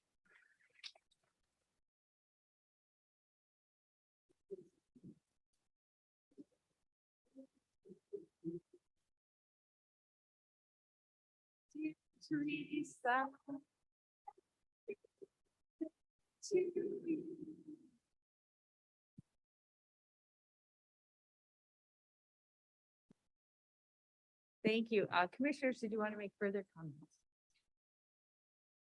Okay, so we are going to move on to public participation.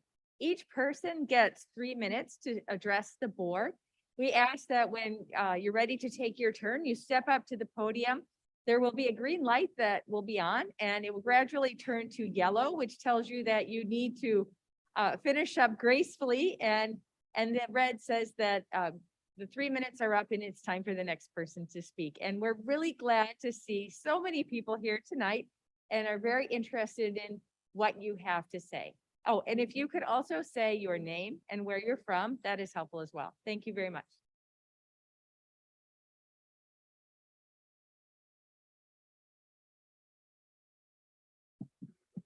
Good evening. My name is Charmel Kelsey. I'm from Ann Arbor. I'm a single mother of 3 who has reaped the benefits from the community support of Peace Center, Community Action Network, and the Student Advocacy Center for over 15 years. My children struggled in school, but with the help of dynamic mentors of these programs, they overcame all obstacles. Peace Center and CAN have provided a safe space for my kids to go to after school and for summer camps. There, they had help with homework. They learned how to write resumes and nail job interviews. They toured college campuses. They learned how to become productive members of society, all while creating lifelong friendships with their peers. I have even benefited by growing in knowledge of how to help my kids achieve their goals and becoming self-sufficient through workshops at Peace Center. The Student Advocacy Center has gone above and beyond with assisting my daughter throughout her high school career.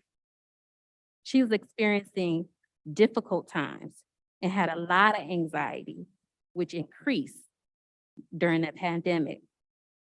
Her student advocate was a tremendous help. By visiting the school to ensure her IEP needs were met, he also followed up with home visits.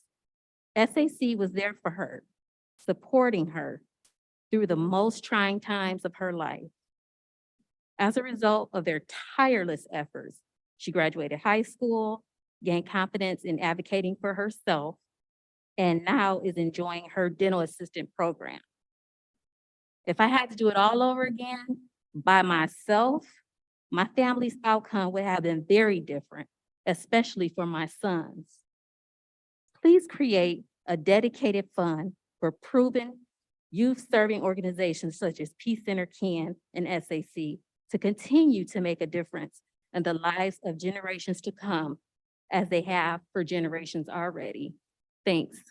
Thank you, everyone. Thank you.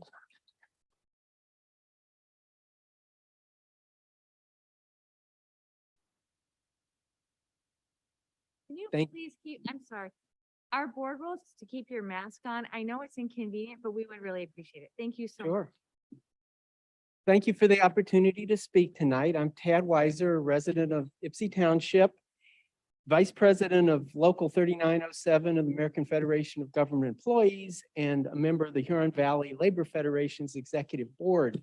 Tonight, I'm here representing the Huron Valley ALF's Just Transition Committee relating to the draft Resilient Washtenaw Climate Action Plan resolution that's being considered tonight. As many of you know, just transition is a concept that came from labor unions and the environmental justice organizations. EJ organizations stress the many ways that current energy, manufacturing, and waste disposal technologies, as well as climate change, have disproportionate negative impacts on the health of Black, Brown, Indigenous, and less resourced communities, and the need for meaningful, equitable involvement in the creation of and implementation of environmental plans. For organized labor, many of the technologies that must be replaced to achieve our climate change targets have been the source of good-paying, often union jobs. A just transition for both groups thus requires seats at the planning table to ensure that such disproportionate negative impacts are identified and that transition pathways are designed from the outset to minimize such impacts. The draft plan includes 18 actions that are identified as being related to just transition. However, the Resilient Washtenaw team has not been able to explain how these actions will ensure a just transition for workers. The Huron Valley Area Labor Federation is the only body that represents the interests of a significant number of working families in Washtenaw County, and at this point is not included as a community partner going forward. Unless the final resolution includes these points, it's very unlikely that the concerns and protections for workers that underpin the concept of just transition will be meaningfully included in the implementation strategies meant to decrease carbon emissions. A couple of other quick points I'd like to alert the board to. First, carbon offsets. Well, actually, there's three of these. I'm just going to jump ahead here. Carbon offsets, the accountability to a larger community involvement process, as well as the labor representative on the county Environment Council going forward, that represents the building trades particularly, is going to be an important improvements to the resolution. President Ian Robinson plans to reach out to as many of you all as possible over this next week to talk in more detail about some of those areas. And I just wanted to thank you for the opportunity, and the Just Transition Committee is ready to provide any clarification or support as the resolution continues to be drafted. Thank you.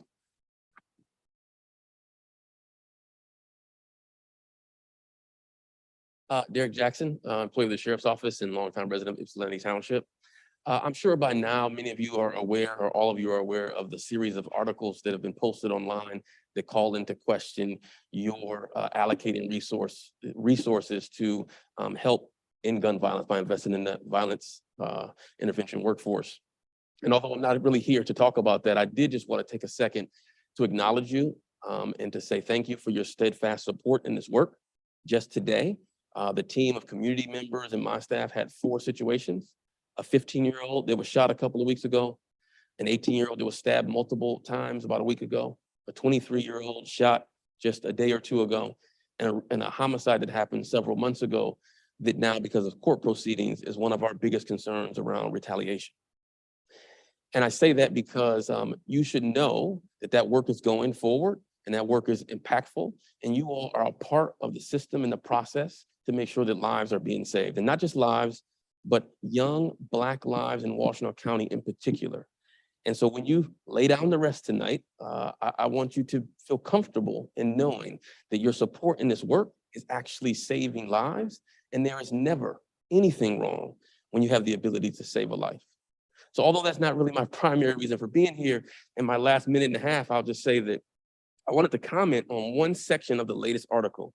And it says that they revealed that an outreach worker who, while employed at the sheriff's office and on county payroll, was arrested and charged with felony weapons crimes. Willie Sturdivant Jr.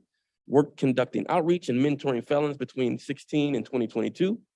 And the MDOC records show that Sturdivant is currently serving a sentence in a maximum security facility for felonious assault and assault with a dangerous weapon. He was charged in November of 2020 and sentenced in Wayne County. His earliest release date is March of 2025. And the reason I read that is because I want to introduce the board and the community to Willie Sturdivant Jr., who clearly is not in prison blues, who is not, it has never been in prison. And contrary to what some people may believe, Jerry Clayton does not have the authority to go get this man out of prison just to make a point at this meeting. So I don't mind what's said about me, the program, the work speaks for itself.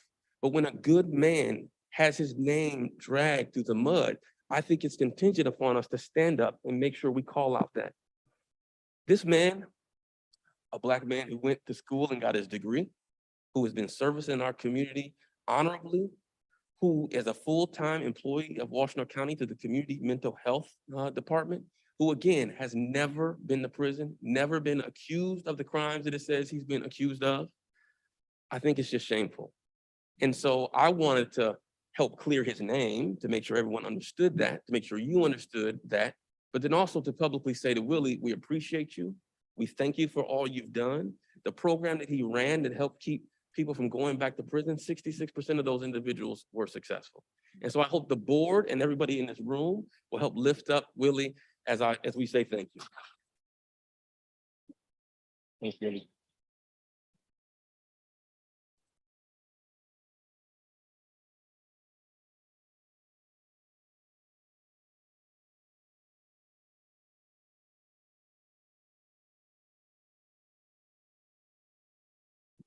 Good evening, everyone. My name is Arloa Kaiser. I'm from Ypsilanti Township, and what I'm here for is in Ypsilanti Township, we have had for the past year a free store. It's like a garage sale, but everything is free. It's donated.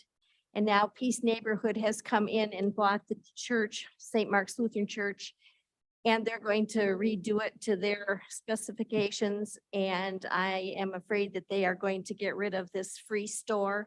People come in, they hand you a bag or a box, whatever you need, you pick out clothes, whatever, and then you're on your way, no questions asked. And I would like to see the board help the store stay open. The people are so nice. And they have a small cupboard of food that is all donated that helps the people, no questions asked. And my understanding is that Peace Neighborhood is supposed to be a fantastic group, but they're coming into our house and telling us wanting to get rid of something that has been good for over a year. And I would like to see that we somehow can get help or support from our community, and you are our community. Thank you.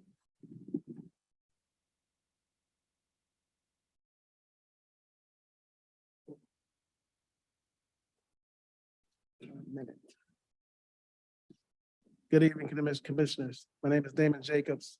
I'm a resident of Ypsilanti Township. I'm also a member of Labor's Local 499, a construction trade union based out of Ann Arbor.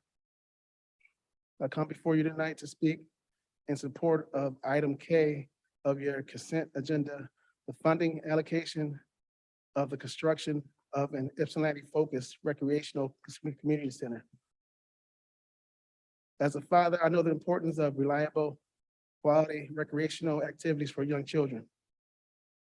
Programs at the recreational center could also foster communication, teamwork, and problem solving for young children, all which are important aspects of building a strong community. The possibility that the recreational facility may also offer affordable childcare is critically important to working people such as myself. Something like this will be huge would be a huge benefit to the Ypsilanti and East Side residents. The East Side needs investment projects like this so our community can thrive. And additionally, this project will create many jobs, which will likely be drawn from community residents.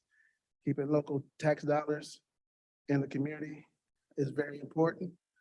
So I urge that you, when selecting contractors, select union contractors that employ local residents.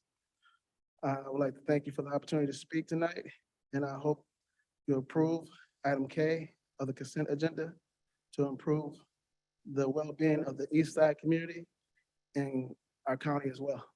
Thank you. Thank you.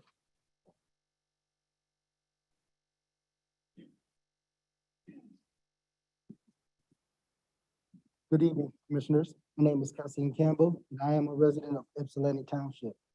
I am also a member of Labor's Local Union 499, a construction union company based out of Ann Arbor.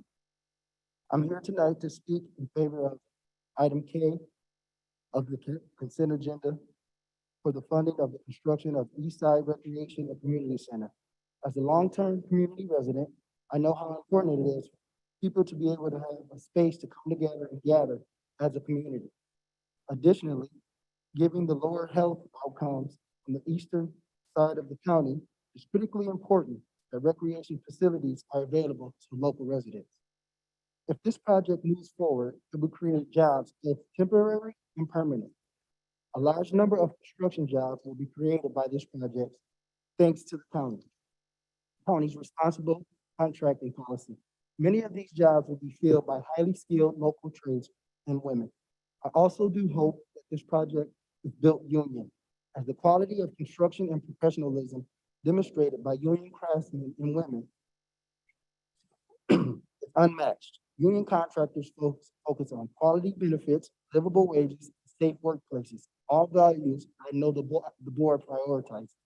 In closing, I urge you to approve item K on the consent agenda and help create jobs and community in the east side of our community and county, because you are our county and community. Thank you. Thank you.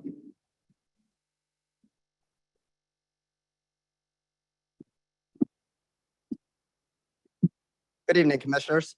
My name is Robert George, and I'm a resident of Ann Arbor.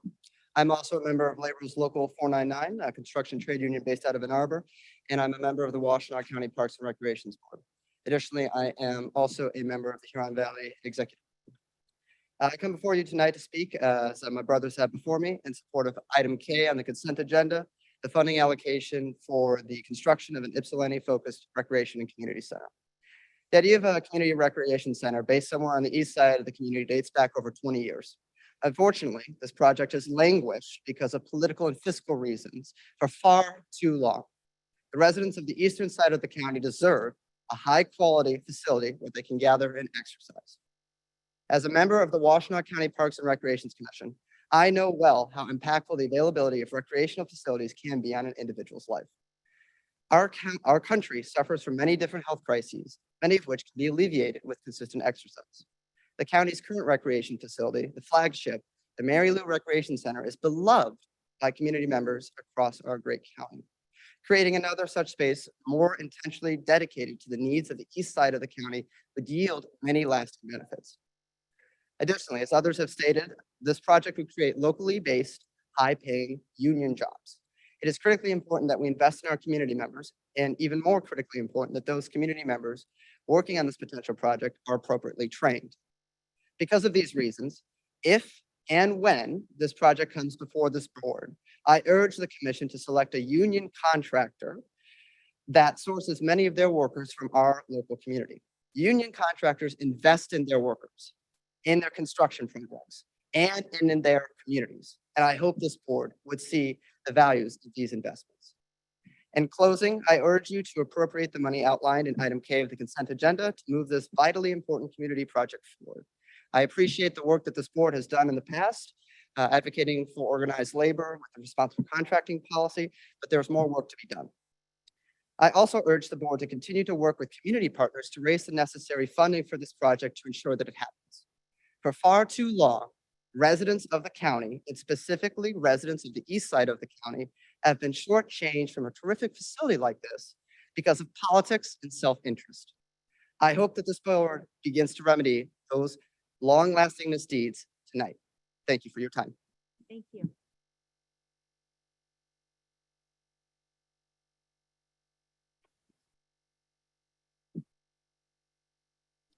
My name is Veronica, and I was born and raised in Ypsilanti. I speaking to you as a lifelong community member and a staff member of Food Gatherers. And I want to thank you to the county staff and commissioners for all that you do. We appreciate your support of Food Gatherers Safety Net Services through the New Human Service Partnership and Transition Funding. We think it's very valuable to fund assessment gap analysis of human service needs, and we are ready and eager to help you. We have a lot of relevant data to share with you. I also really appreciate the focus and the investment in Ypsilanti. For nearly a decade, I have personally worked shoulder to shoulder with all pantries and food distribution sites in Ypsilanti. It is important to note that 50% of the people that access food from Food Gatherers lives in the 48197 and the 4819 zip code.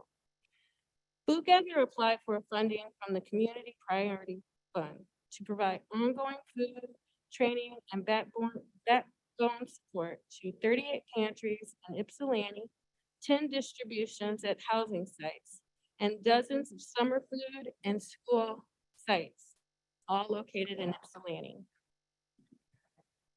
We learned on Friday that we were not recommended for the funding. While we appreciate the tough decisions that were made and share the county's commitment to prioritizing the Ypsilanti community, the dramatic increase of food and transportation costs means our neighbors are turning to pantries more frequently. It also means food gather costs have increased significantly. We hope that there's an opportunity for the county to invest more into Food Gather safety net infrastructure in the near future, so we can continue to provide services and resources throughout the counties for agencies and families at no cost to them. Thank you.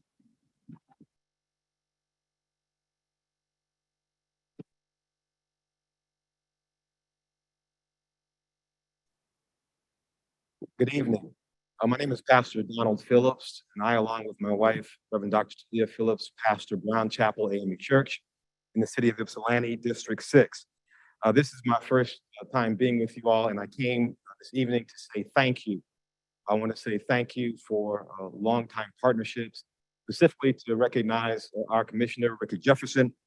This past Sunday, Brown Chapel celebrated 179 years, one of the oldest churches in the city of Ypsilanti.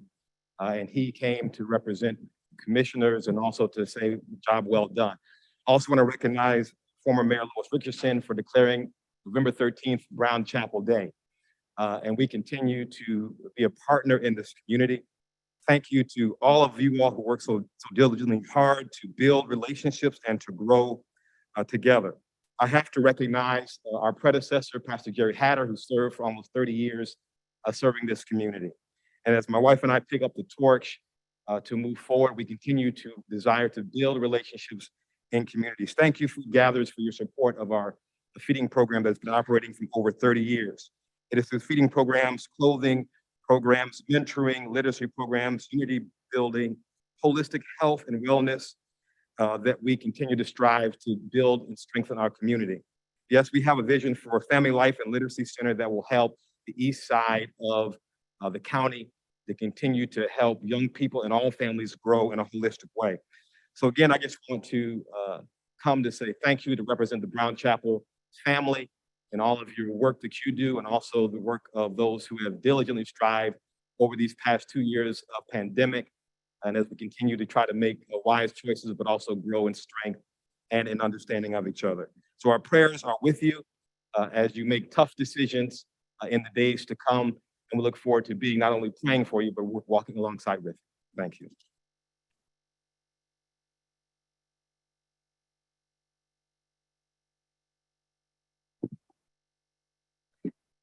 Good evening, Commissioners. My name is David Garcia. I'm a case manager at Ozone House, where we serve young people between the ages of 10 and 24 who are experiencing homelessness and housing instability in Washtenaw County.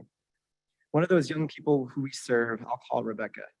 I've been working with this young person since March of this year, and during that time, she's gone from living in her car, which she called her 2-bedroom apartment, to now being housed in an Avalon property and working full-time. Our team came around her with case management services in the form of skills building, goal setting, therapy, rental and utility assistance, and other services that helped her truly become empowered. Today, she's already looking ahead to the future and planning her next chapter of going to school at WCC. On behalf of the staff I work with and the young people we serve, we are grateful for the renewed funding being proposed tonight for Ozone House. Several Ozone House clients live in Avalon management properties such as Rebecca. We are beyond grateful for them. Although this is a great step forward towards funding vital human services, as you know, there is a lot more to be done. We know the county is trying to approve funding for an East Side Rec Center, and Ozone House is in full support of this and the positive impact it will have on the young people we serve. Our 24-hour crisis line has seen a significant increase in calls over the past few months, and many of them are calls asking for help beyond our age range or service area, or even our scope of specialization, such as survivors of domestic violence, whole families experiencing homelessness. As myself being a former crisis line operator, we often refer them out to our partners, Safe House, SOS Community Services, IHN Alpha House, and others who we fear are still being unsupported by the county's human services funding. If it wasn't for these community partners, individuals such as Rebecca wouldn't get the chance of support like she did. Many of you were at the Washtenaw Housing Alliance's presentation on the state of hunger and homelessness yesterday morning.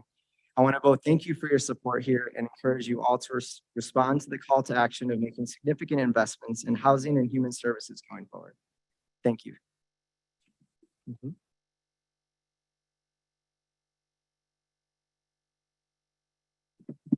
Good evening. My name is Pastor Harold Wormley, Senior Pastor at Christian Love Fellowship Ministries International.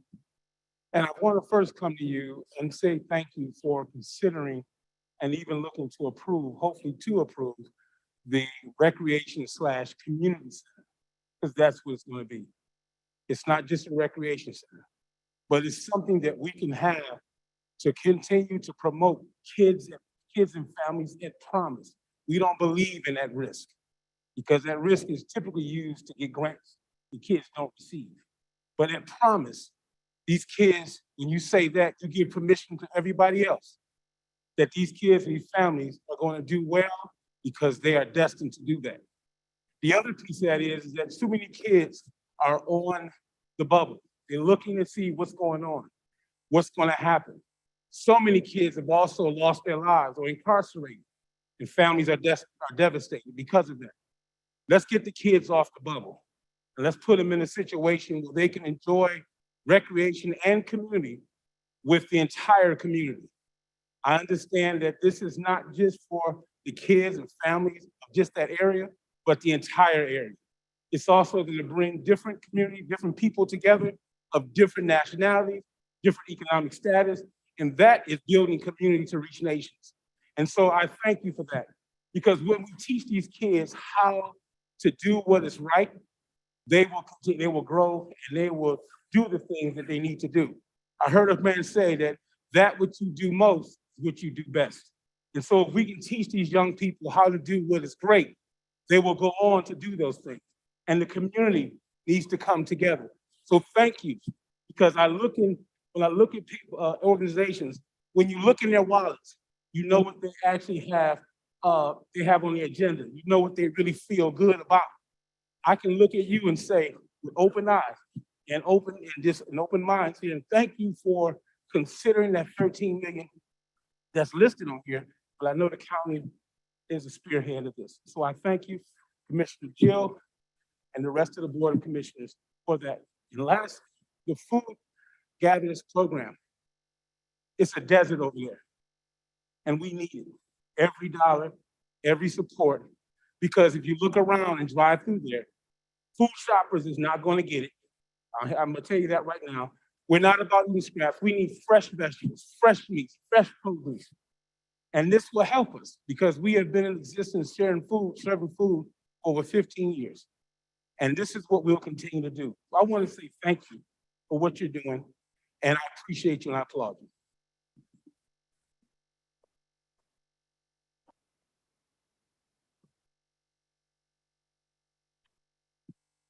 Good evening, everyone. I am Sharisa Allen. I am representing Women and Men Working for Change, and I'm here today to say thank you for considering our group for the community priority funding.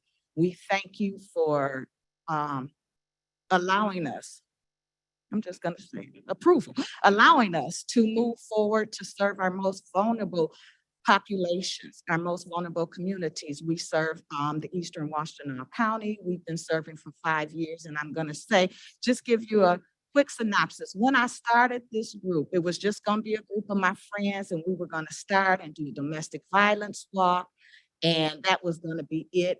And in a matter of, I think, 40 days, 45 days, we turned to a 501(c) and never had much funding, but I am excited. I got excited when I got a call, but I didn't want to tell my group until maybe Saturday. I think I got a call Thursday or Friday.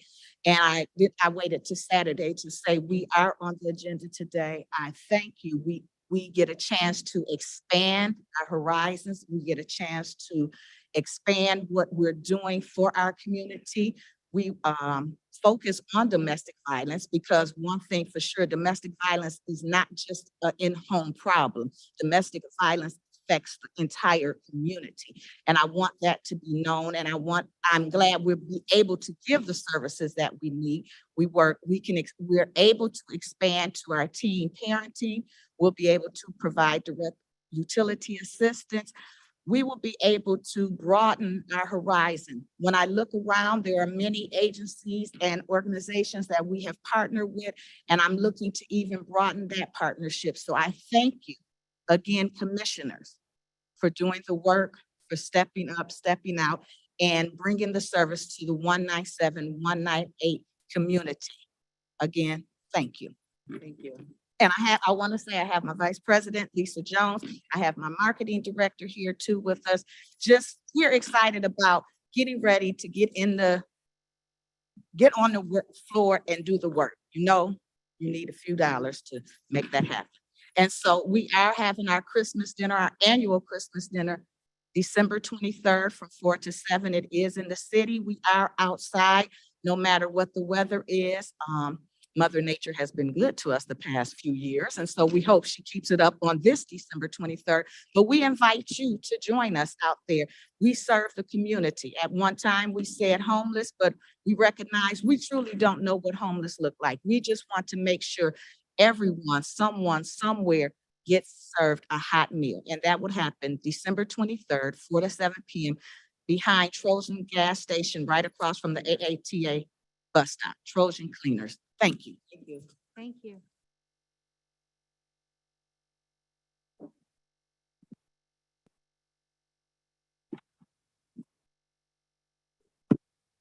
Good evening.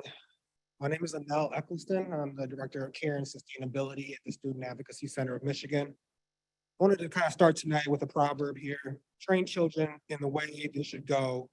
When they grow old, they won't depart from it. I tell this story also as a concerned community member, but also as a former juvenile probation officer in Washtenaw County. I worked with a student one time. He was about 14 years old, who got expelled from a school in Van Buren. He moved to his grandmother's house over in Sycamore Meadows, had a lack of resources in the home.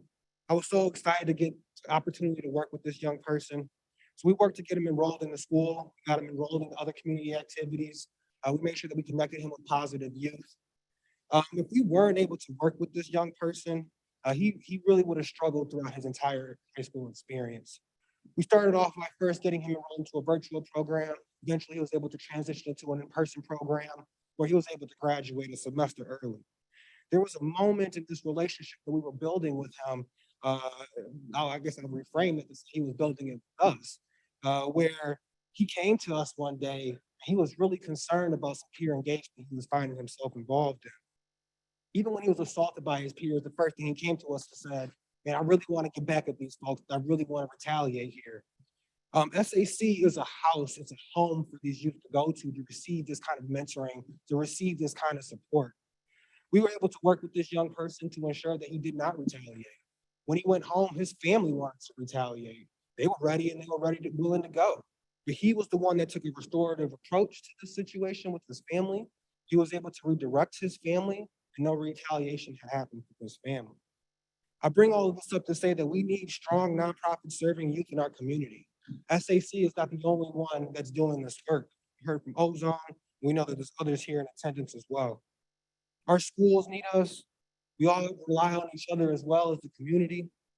We work together to make sure that we support the needs, and as the needs continue to grow more complex, and when we all understand the impacts of COVID, what that's had on our education and in our community, we know that students' academic and their social emotional recovery is taking much longer than any of us had predicted.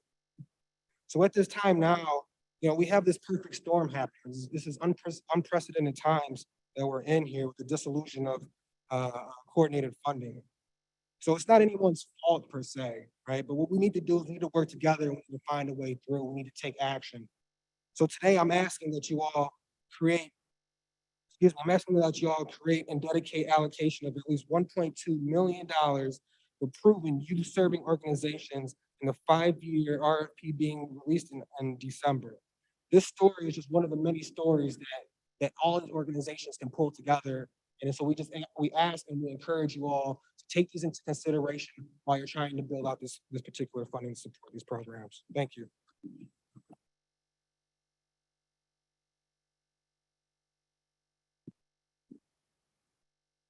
Good evening, everyone.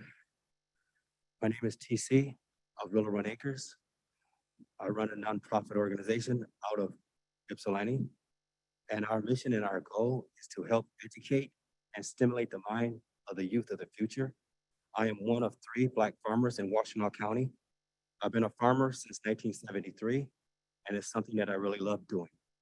I learned agriculture by my 2 great-grandfathers and 2 great-grandmothers. They were slaves. I learned trade also by my grandmothers and grandfathers. They were sharecroppers. I am delighted that I learned that from both of them. I also have learned trades from my mother and father. Learning about agriculture is very fun and very educational for me, and I share that with the youth. We created a program teaching the youth at the age of 4. I am a person that has an invisible disability. I was hit by a drunk driver and in a coma for 6 months. So I was a professional chef before that time, but I've taken a seat back, starting to walk forward, and now I use my talent and my time and my energy to do agriculture to get back to the community. I love doing this. I do this about 90 hours a week. We are building a community farm park in the community of Apple Ridge, which I'm very proud of. We also help establish and build the West Willows Farmers Market. No, our work is not done. It's just beginning. It's very enjoyable. We also are creating a mushroom farm school to teach the youth about mycelium and the process of mycelium. That's downtown Ypsilanti. We also created the Underground Railroad Garden, which is the home here in Ann Arbor. We're taking that to Apple Ridge Community Park, so that way we can have a resting place and a home to discuss about agriculture in the African-American community, about African-American refugees or slaves, depending on the way you determine how you interpret it. For me, they are refugees. Learning about agriculture from the past is bringing it to the future. In Ypsilanti Township, we have the automobile factory that has brought in mobility. My goal is to help create mobility with agriculture farm equipment. We also are bringing in robotic gardening to help to assist other people that are disabled or are challenged that cannot garden, which is very important for us because education is the tool. So if I'm disabled, I'm giving my time to help a person that is either wheelchair bound or blind be able to farm. And that is our goal. Thank you so much. Thank you.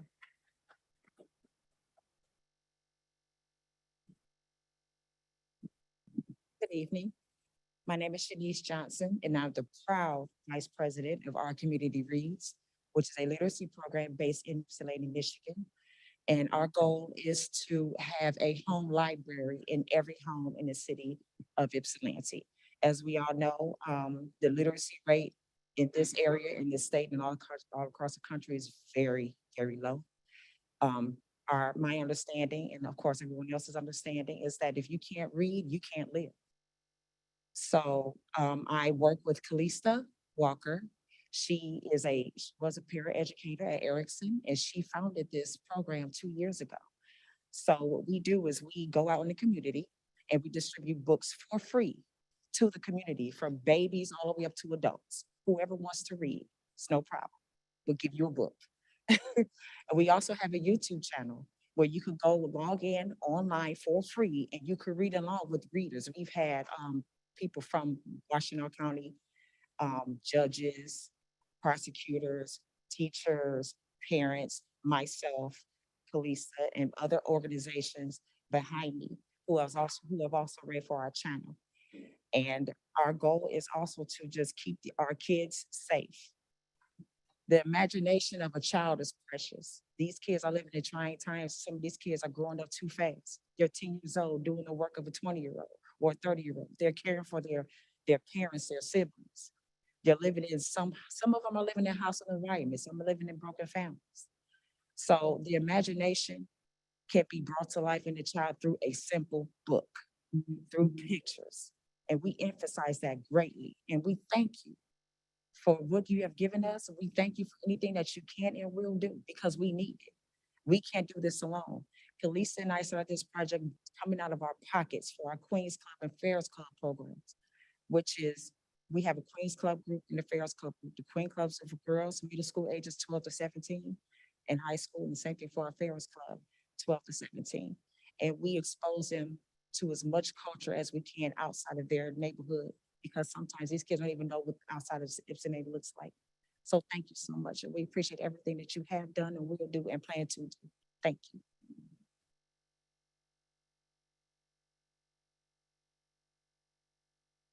Good evening, everyone. Jamal Bufford, Washtenaw, my brother's keeper.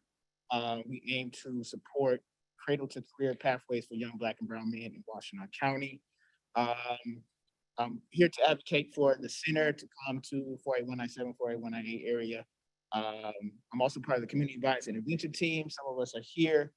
We have 14-point recommendations on how we want to see gun violence end in our community. And I want to thank all of you commissioners and Administrator Dill for helping to fund the mural that we just unveiled this weekend, dedicated to the lives lost to gun violence in our community. It's a beautiful mural. Thank you, but it's sad that it needed to happen. And a lot of those names are Black and brown young men that we hope to serve with Washtenaw, my brother's keeper. And, you know, a lot of them under the age of 21. And so I think I just call it a center. I think the recreation is important, but also we don't want to lose the community aspect of it. We wanted to make sure it's affordable and a holistic approach to supporting young people and their families. I can't say it much better than Mr. Wembley, H did, so I'm gonna keep it short and sweet. I want to echo everything he said. Again, thank you all for the mural, but we want to save lives, and we think that this community center / rec center can do that. So, thank you. Thank you.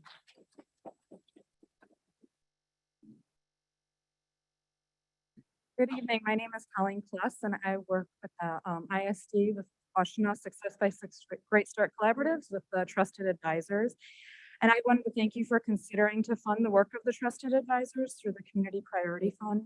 The Trusted Advisor Initiative is made up of 7 amazing community leaders who have spent the past 5 years empowering families and reducing barriers while tirelessly advocating for families, with the understanding that children succeed and thrive when their caregivers succeed and thrive.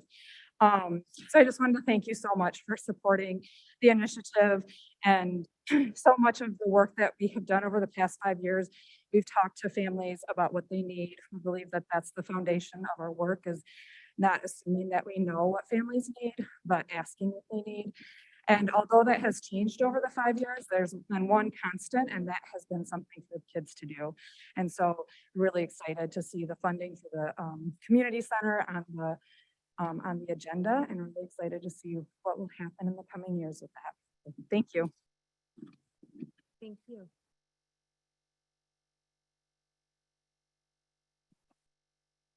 Good evening. My name is Gail Walkoff. I am a Ypsilanti resident of the city of Resident. I've worked in Ann Arbor, but I now live and work and have created my life in Ypsilanti.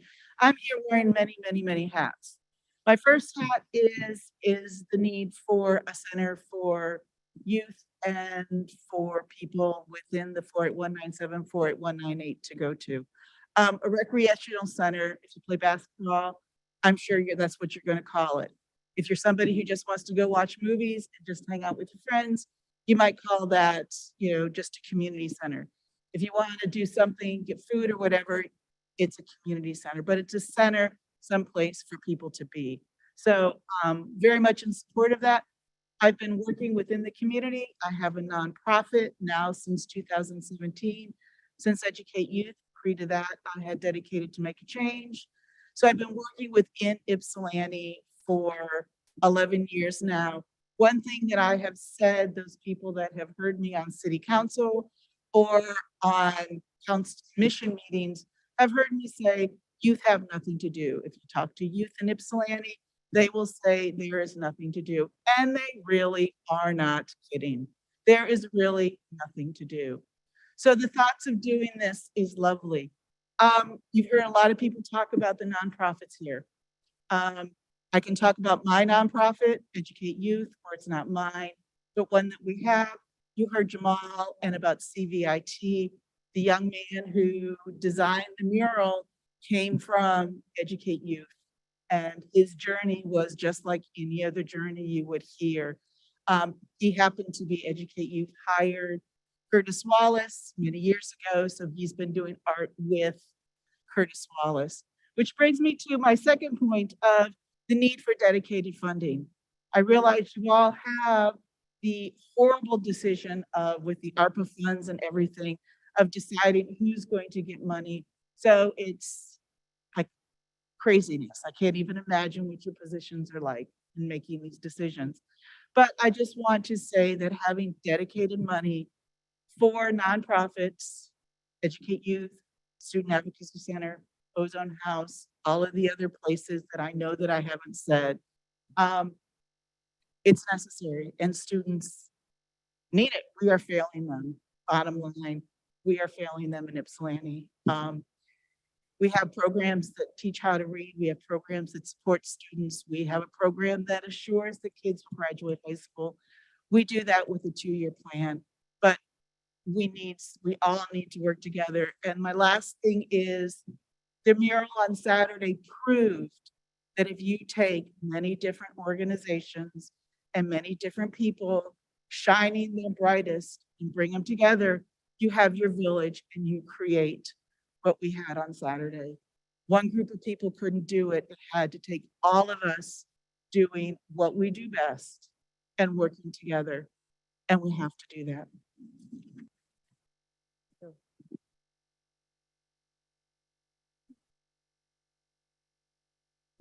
Hi, my name is Jan Peart and I live in Superior Township. And I'm here about the Community Center Recreation Center for the eastern side of the county. And what I really wanted to talk about is that there really is a difference between a recreation center and a community center. And I wanted to emphasize that because we keep going back and forth about it. We talk about scholarships and talk about everything. But we really need, especially in Superior Township, a designated place where people can go that's free. And they know it's there. They can go there after school. They can go there after work. They can go there to be together. But it has to be free. And it has to be free in a designated place. What I'm concerned about is we'll end up with a model like a YMCA with community programs. That's not the same. It really isn't. And we have nowhere to go. And so I really appreciate if you approve this project, that as we move forward, you keep community center front and center as you negotiate and move this project forward. Thank you.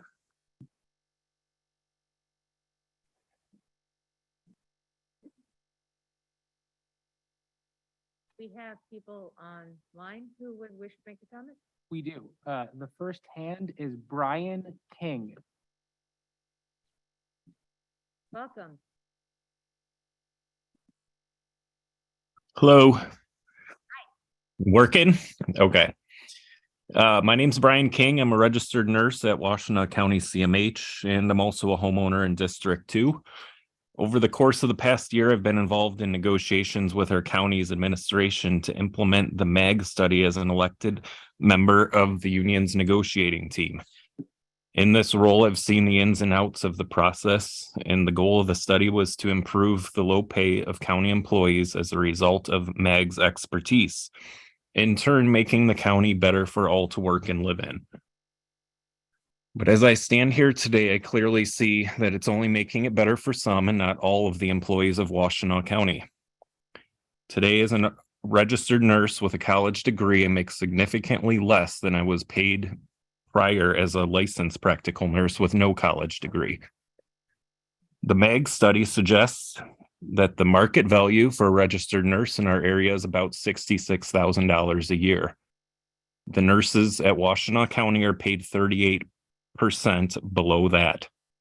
38% below market value for a nurse. The pending MAG implementation gives nurses about a 10% increase in starting pay, which is at the minimum allowed and still far below market value. Scanning over the list of proposed salaries across the county, nursing is still one of the most underpaid positions in the county per MAG's recommendations. The county has placed the nurses in a job grade below their value, and it's not fair. We deserve to be moved closer to market value amongst county employees of a similar skill set and education. Again, 38% below market value for quote unquote healthcare heroes. 38% is coincidentally the percentage increase the commissioners in front of us today are allocating for themselves, moving their salaries right up to MAG's suggested market value, while others are left with barely anything over inflation. Additionally, it's proposed that the board will continue to see increases in salary ending in 2026, earning as much as many full-time employees of the county make. That is in addition to the salary you all make during your day jobs. One of you on the board is a fellow registered nurse, and according to public records, you're making more than double what our county is paying myself and other newer nurses. I apologize for calling you out, but the comparison is too impactful to omit. Healthcare heroes, right? Nursing didn't get to work from home throughout the pandemic. We were here day in and day out, serving the most vulnerable people in our county. Today, CMH has 33% of its nursing positions vacant, with more employees intending to leave due to retirement, burnout, and the low pay. I've tried to recruit nurses who I've worked with previously, and they think I'm joking when I tell them the starting wage. Sorry, you you're 3 elected minutes to your position Your 3 minutes by are your up. neighbors If and peers should explain why like- you are worthy of receiving such a huge increase in pay while the Thank you. If people have longer than 3 minutes worth of comments, we're happy to take them in writing. The next hand is Jamila James. Welcome.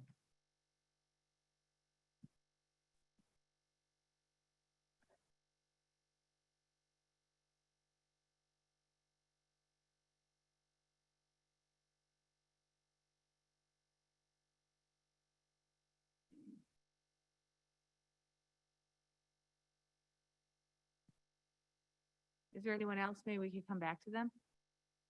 All right, the next hand is Monica Ross Williams.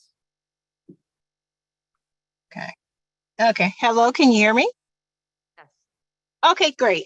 Thank you. I wanted to make a comment. I wasn't actually thinking I was going to come back to a Board of Commissioners meeting. But I wanted to comment in regards to what now I feel like I'm a bit under threat with the November 1st press release that came out from the Washtenaw County Sheriff. In that press release, he mentioned, I guess, people with loud mouths and basically their opinions were irrelevant. And I'm trying to figure that out because the sheriff is a elected official. And so if the sheriff being an elected official, that means that he is a governmental official. And with that, basically citizens have a right to regress grievances of their government. And that means he's one of them. And so I'm so confused in regards to the loudmouth statement. I did go before the Ypsilanti Township Board of Trustees meeting yesterday, and I'm going to say exactly what I said there to here. I believe that if that is the case, looking at the fact that crime has increased in our community 120% over the past 5 years, then the Ypsilanti Township needs to, and I told them, make a decision. If we cannot speak as citizens about things that are relating to the tax dollars that we pay, then Ypsilanti Township needs to take their $5 million, $6 million and create their own police department so we can be safe in our community and not be pretty much told to shut up, which is what I was told to do. That is extremely disappointing. Every citizen has a right to speak. And when are we going to be concerned, anyone going to be concerned about victims of crime inside of this community? I don't know.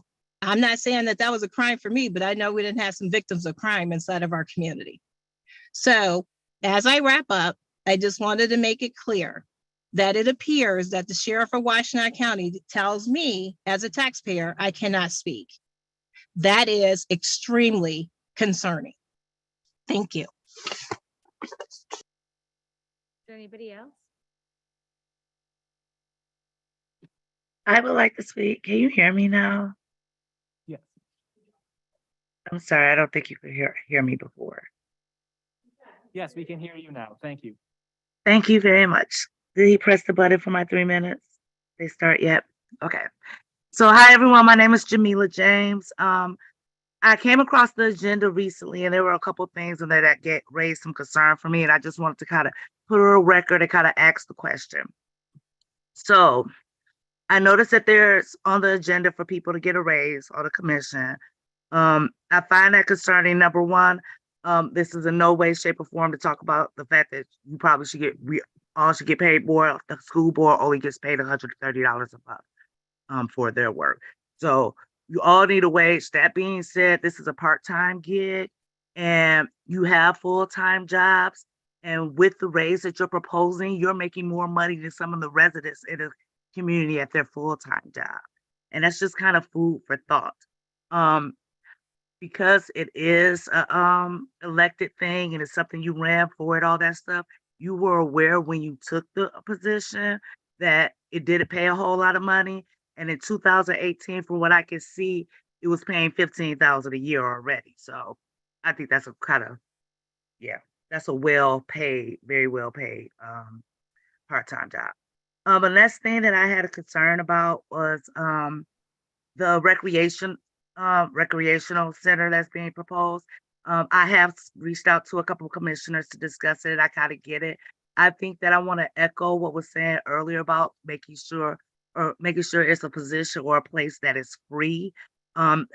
Tying the YMCA into it, and I do like the YMCA, but honestly, especially before I became a nurse, it was very expensive, even with the scholarship, and I couldn't keep it up. To some people, $50 a month ain't nothing, or $50 ain't nothing. To some people, that makes and breaks you, and I know that because that's me. That was me not too long ago. So, and I love the YMCA. It is great for your community as a whole if you can afford to take advantage of it. And even a sliding scale is still very, very expensive. So when a community is asking for a rec center, a community center, and I know it's being used interchangeably, but they're looking for something free that anyone in the community, despite their means, can participate in it. And no community funds, no COVID funds in particular, that's supposed to be for the East Side, should be used for anything that's for profit. Anything that the community has to pay to be able to participate in, when it was the community funds that was used to build it. And again, I get all the reasoning behind it for both of it, and I see that perspective, but I think it's very important, especially if it's not a walk you've ever walked, that you try to see the perspective of the rest of the people. In a community where $25,000 is a lot of money to be making a year, and which is what you're proposing to be able to make now with the raise today. But people that make less than that, they have to be able to pay to go to a YMCA to get all the wonderful, wonderful benefits that they provide is just, yeah. Sorry, All baby. right, Thank you. Thank you very much. The next hand is Joanne McCollum. Welcome.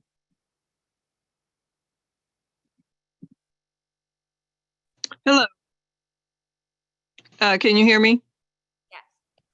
Thank you. Hello, my name is Joanne McCollum. I live in West Willow, Ypsilanti Township. And as president of the Neighborhood Association, I would like to say that the board is in support of the Supreme Felon Organization. This organization is very needed and has already helped my community. I want to say thank you to the county commissioners for making such an important decision to support the Supreme Felon Organization. Thank you very much. Thank you. There's one more hand, and that is Gail Summerhill. Welcome. Good evening, everyone. Can you hear me? Yes. Great. First of all, I'd like to say I watched yesterday Michelle Obama, The Light We Carry. One of the things that I wanted to remind all of us is when they go low, I must go high. Over the past 2 years of COVID, I have been privy to have information that came from the White House. This county has been a failure at every door, in my opinion, compared to the White House information.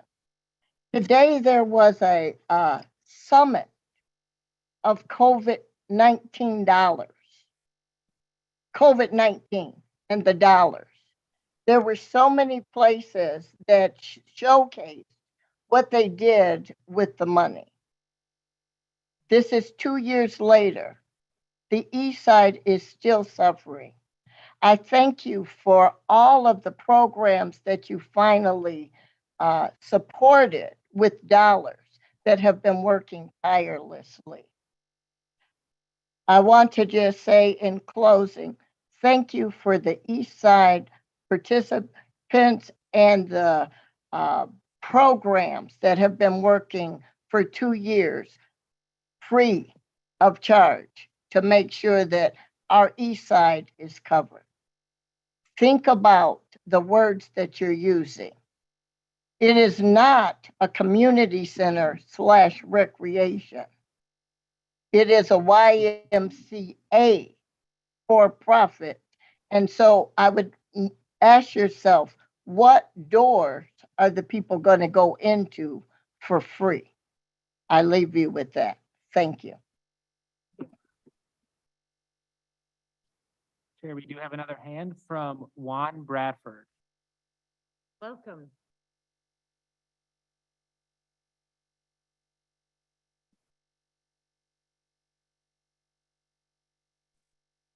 Can you hear me? Yes, yes. Okay, thank you. Thank you, commissioners, for letting me speak this evening and for taking your time to listen to all the citizens and their concerns. I'm speaking on behalf of myself, and I am also part of the Superior Township Recreation Department.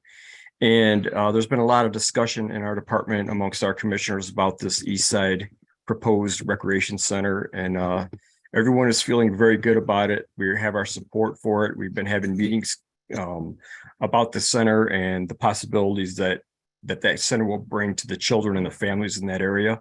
That East Side is very underserved, and we need to get the kids on the right track. And a center like this with positive influences and positive programming would go a long way to accomplish that.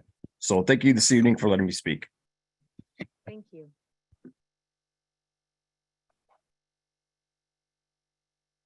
There are no more hands. Okay, thank you.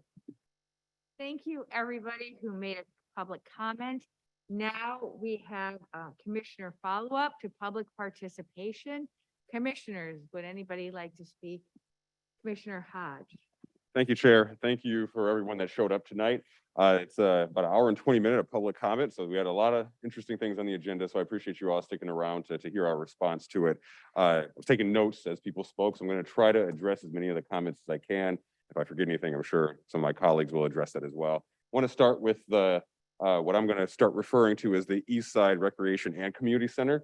I think there's been a lot of information kind of just floating around out there that's made it confusing for people to follow what's going on. So I think there are worries that we're talking about the two items as interchangeable. They're not. Our conversations have been around doing two things. That's why the parcel of land that we're looking at is so large. So I would say there are also concerns around affordability for it. We're not having conversations about scholarships or using that term. We're talking about making sure that whatever we develop in that space is accessible for anyone that wants to access it. That is at the core of what we've all been working at. That's at the core of what Congresswoman Dingell wants us to, how she wants us to be thinking about it too. And just to take us back, this is, I know, a project that has been part of the conversation for more than a decade. With this latest attempt at it, Congresswoman Dingell, with all of us in the county, elected officials, not just at the county level, but cities and townships, work together to put in an earmark request to be able to get a seed of $3 million to get us started on that. That took immense collaboration, not just between the 9 of us, but with partners across the county. And we were able to get that $3 million in federal funds. Then we were able to get the 3.5 million from County Parks and Rec. And then what we're discussing today is an additional 7 million to really get us going towards a project that we expect is going to cost around 30-ish million. So there's a lot more work to do, but we got here through significant collaboration, not just between elected officials and specific commissioners that represent the eastern part of the county, but from everyone here. I'm extremely grateful to my colleagues, especially my colleagues that don't represent the eastern part of the county, for really leaning into the work and supporting that. I think if you watched our working session, and you looked at any of the other items on our agenda tonight, you'll see that I think all 9 of us have really been focused on addressing issues as a whole county. You've seen us try to tackle challenges we see in the western part of the county, in the Ann Arbor area, and the eastern part of the county. All of us are really interested in that, and we work together to do that. So when we move forward on this, what we're thinking of as an Eastern Rec Center and Community Center, that's something that while Commissioner Sanders and Commissioner Jefferson and I have been in these planning meetings, all of them with Congresswoman Dingell, and our partners at the state level, I know everyone up here has been extremely invested in this work over a number of years. And we know it was very purposeful for us to select the parcel that we're talking about, because we want to address areas in our county where we know per our opportunity index that opportunities are lower for people. That's why, we just had the ribbon cutting recently the library did in Superior Township. Between that sort of large infrastructure investment and what we're talking about here with the community center and the recreation center, we're really looking to try to change lives. And to do that, it needs to be accessible for everyone. We know that, and that's what we're going to be working on. So I would say that if you hear anything other than that, please try to make it clear to people that we're not using the term interchangeably. We partner with the school district too. That's another thing. Administrator Dill has talked about there being the triple bottom line around this, and that we haven't talked enough, I think, about the impact this is going to have on the school district and trying to combat the debt that the school district was saddled with after the merger. Us purchasing the Cheney property is going to help significantly with that. So there are several reasons why I am so supportive of this project. And I'm really glad that there were so many comments today in favor of it. I was a little worried seeing some of the chatter online about people calling and expecting. When I saw this many people here, I thought, oh no, there's gonna be a lot of people saying no to the community center and the rec center. That was not the case. So just want to say thank you to all of my colleagues here and all of you for your interest in this and for working together to get us this far. And we will need to continue working to be able to raise the remainder of the funds. So there's a lot of other things going on in here too. To the people that came in to request the $1.2 million for youth serving organizations, many of you were attached to the letter that we all received related to that. I appreciate you coming to us with a really specific suggestion. That's always very helpful. These things take time. All of the things that we're seeing today are the result of significant effort on the part of county staff and the work that we all do and the work that we do with our community partners. It's always really helpful to receive really well thought out proposals like that, so we know where the gaps are and what we're seeing. We all are frustrated by the loss of coordinated funding And we're going to continue working to be able to make sure that we support our community partners as best we can. So I say stay tuned to that because we're going to continue working on that. Let's see. I don't think Director Jackson is here anymore, but I do want to thank him for taking the time to come to dispel the mis and disinformation about the resident that he came here with. So I want to thank him for that. Oh man, there's a lot of other things on here. Thank you to Joanne McCollum for calling in support of Supreme Felons. You know, as a resident of one of the other neighborhoods that's largely affected by gun violence, I could say that Supreme Felons ramping up their work has significantly reduced the shootings in my own neighborhood. If people remember, there was last year when we were still meeting virtually, there was a shooting in my neighborhood during a Board of Commissioners meeting when we were meeting on Zoom. You know, so I'm in one of the communities that's affected by that, and I have seen a significant improvement there. That's probably good. I know everybody else probably wants to say something too. So thank you, Madam Chair. I'll yield back. Sanders. I did not catch the name of the young lady that addressed us regarding Peace Neighborhood Center moving into her neighborhood, but I guess I want to address that and first say Peace Neighborhood Center has been a facility that my church family have used for some time. I know them only to do good work and to have good intentions. If they are purchasing a building in your neighborhood, I cannot have any other assumption other than they want to continue to do the good work and just move it to another neighborhood. No different than my brother's keeper recognizing that they could utilize the Peace Neighborhood Center to expand the work that they're doing with the young men here in Washtenaw County. But specifically, I wanted to ask/address, because I can't really ask you to respond. If someone is moving into your neighborhood and you have a concern, my suggestion would be to go directly to the source. I understand that we are your commissioners, but you have to first try and take the complaint to the person that you have a complaint with and try not to make an assumption that they would not be willing to work with you because they may, but you have to ask them first. And the other part of that is if you're renting and somebody buys the building, they become your landlord. They can do what they want to do with their building. That's only fair. But I think that if you have not reached out to them in fairness to find out what their intentions are and to let them know that you would like to partner with them and find out whether or not there is still a living space for you in their property, it could be seen as disingenuous to then escalate it up to us and ask us to, I don't know, somehow intervene with what is a private business relationship. So I would suggest that you reach out to Peace Neighborhood Center first, because that was not something that you shared in either one of your public comments. And I would have expected that you would lead with that first, to say that you did reach out to them and they were uncooperative. But I've only met Mr. Billups once. I don't find him to be someone that is not amenable to a conversation. So that would be my suggestion for that. In terms of the East Side Recreation and Community Center, there's been a lot of information that I think is incorrect. You know, there's a saying that you should seek first to understand by asking questions. And I don't, in the communications that I've received, not one person has asked a question. Every one of the communications has been an indictment on information that none of the people inquiring have all of the information for. This is a $30 million project that seeks to feed multiple birds with one seed.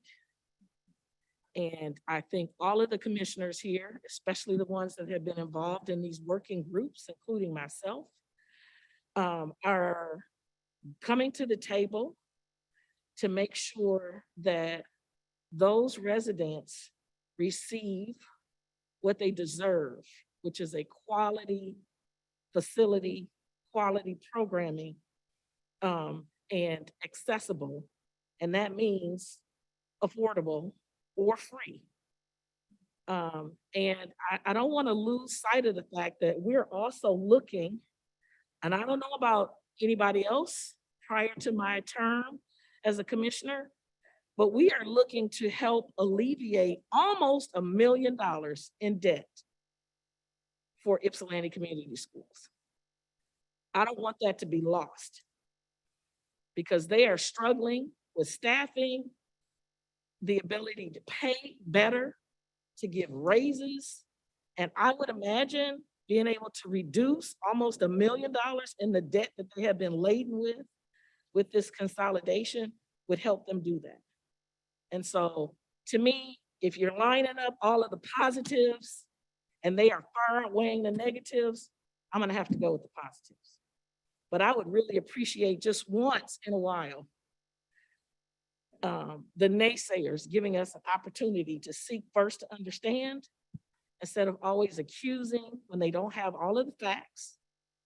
This has not been settled.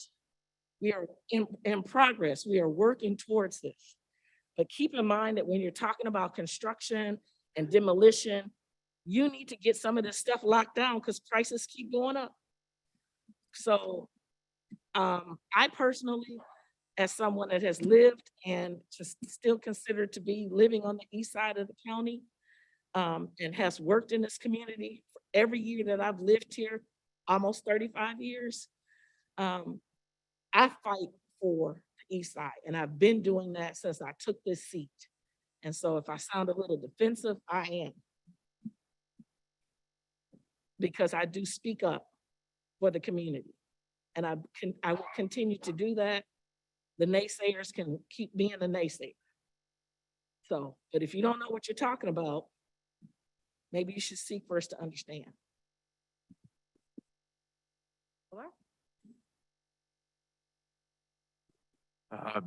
Be it rec, community, both, or something else, I look forward to supporting it on the east side. I would just say I'm so fortunate to represent the district of the Mary Lou Murray Center is located.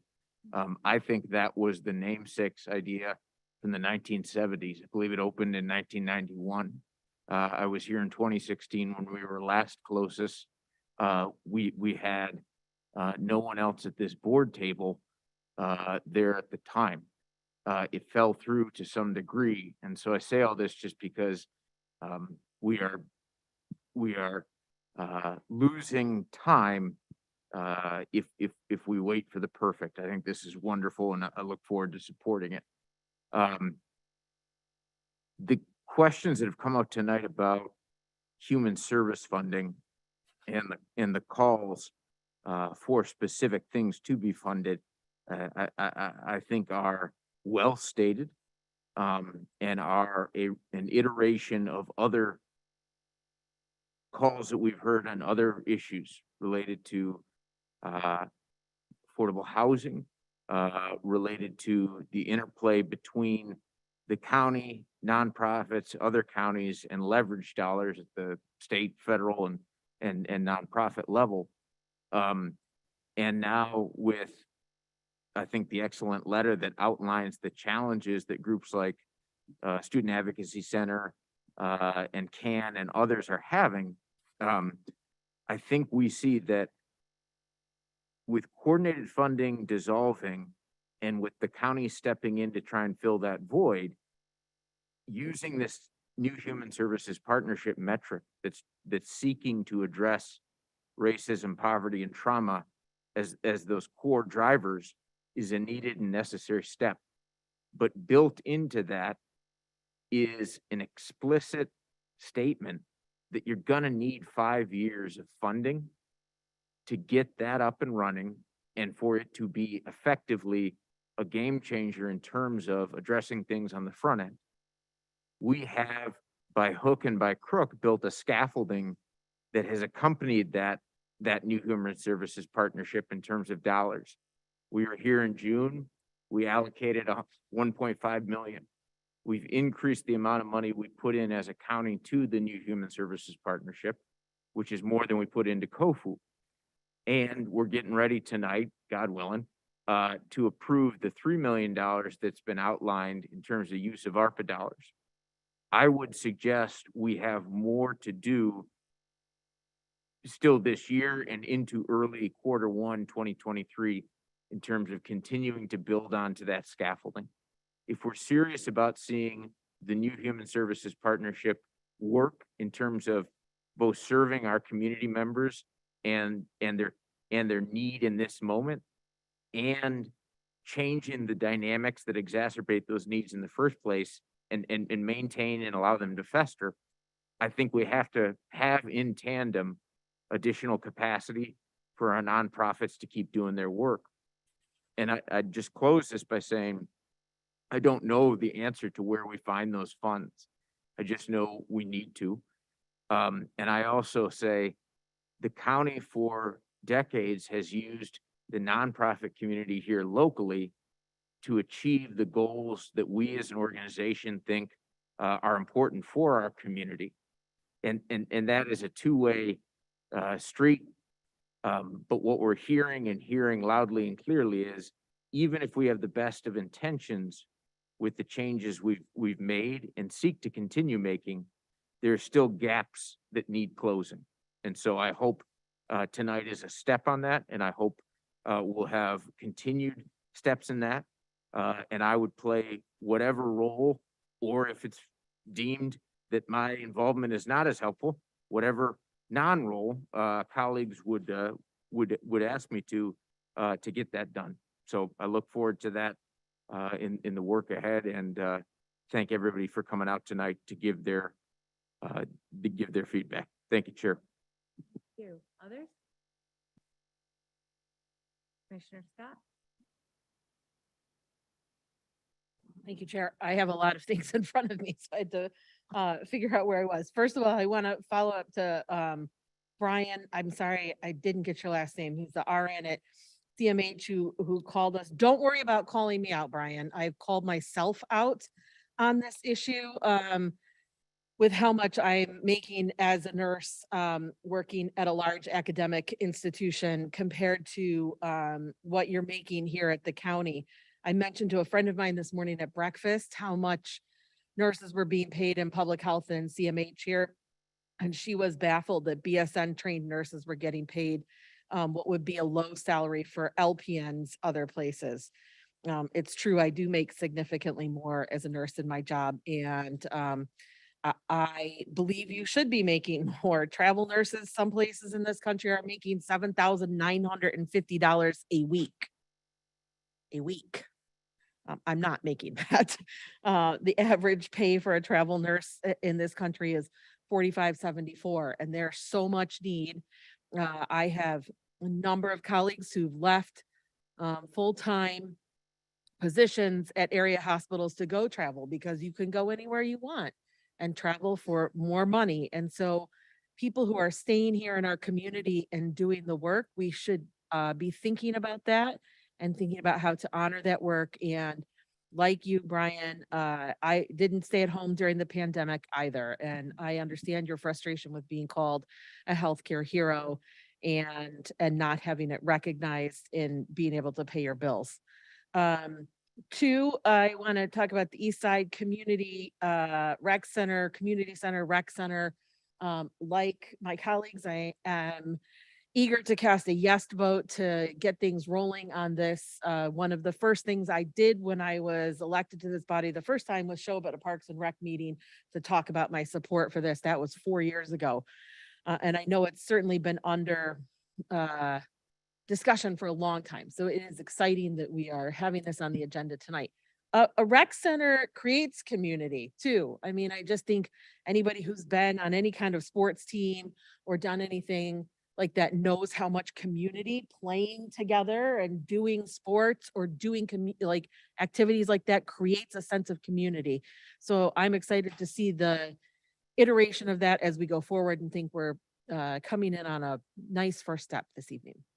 Finally, I really enjoyed hearing from people who are receiving funding tonight, either through the Community Priority Fund or New Human Services Partnership funds. I think I echo a lot of what Commissioner Labar has said, and we need to understand more about how nonprofits are working in our community. I think we have an idea of the work that they do, but we don't have an idea of the kind of under work that they do. So how they are getting funding. We need to understand how nonprofits use our money or money that other funders give them to garner match dollars. I think we need to have an idea of what amounts are needed for these organizations to get millions of dollars in match based on money that we can help seed to provide that. I also think that one of the things that we should be thinking about as we move forward is, even though we don't have a coordinated funding anymore, we need to think about how we can be coordinated with the other funders. I think that that is enormously possible to understand how funding decisions are being made with the community dollars at play. And so we know where the money is going. So we are not funneling money all into one organization and leaving others out. And so I would like to think about how we can have discussion with other people who are giving money in this community to talk about how they're making their decisions and where their decisions are going as well. I think that will help. That will help some of the angst around this issue.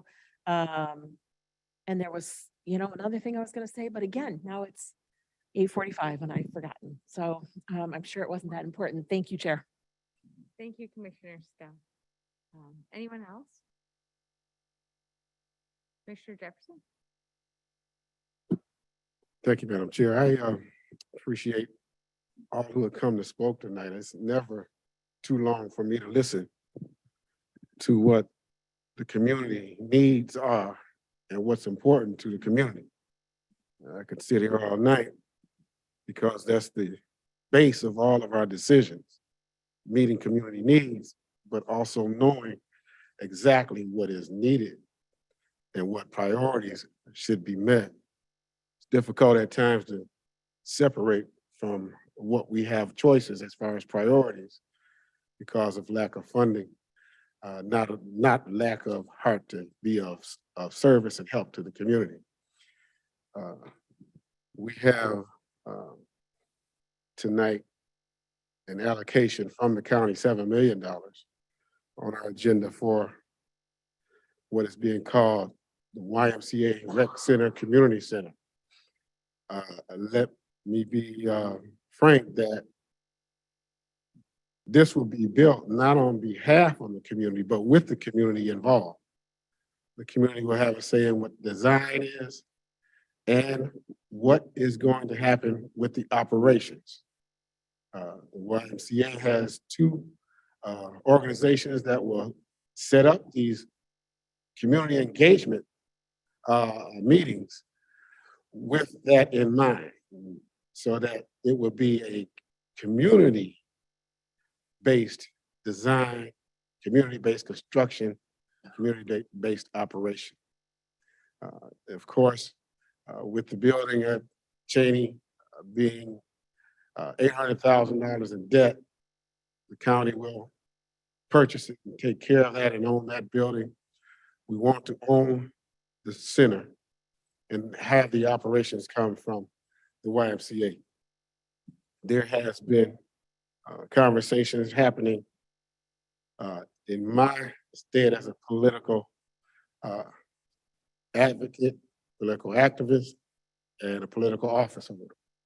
In 2011, as an Ypsilanti City Councilman, Commissioner Roland Sizemore came and offered us the idea of building a rec center on Water Street property, with the county owning the building and the YMCA doing the operations. Before that conversation ended, the YMCA pulled out. That was in 2011. before that conversation ended in 2016 by a meeting held by Rep. Peterson, who got the facts from people that were on the Parks and Rec Commission, that they were no longer interested in building because the cost had moved from 2011's cost, 10 million, to 21 million. And it was discovered that the 4 acres that was slated for it to be built on was full of debris, which would take 1.2 million to clean. They weren't interested in doing that, even though they were offering 10 million. 2017, I became a commissioner. I was appointed to the Parks and Rec Commission. The very first meeting in January, I brought the conversation up that this conversation about the rec center seemed to be a carrot in front of our noses on the Eastern County, because during 2011 to 2016, there were 2 Parks and Rec millages passed. So I asked the commissioners that were my colleagues on that day, what are we going to do about this conversation? And they said it was dead. They didn't want to bring it up anymore. As I kept doing what I do, was advocating. Eventually, the director said that we can do it with a partner. 2017, we ended up having the YMCA having a discussion, dropped out. Eastern Michigan having a discussion, dropped out. And one of the things that has happened since then is the YMCA has come back to the table.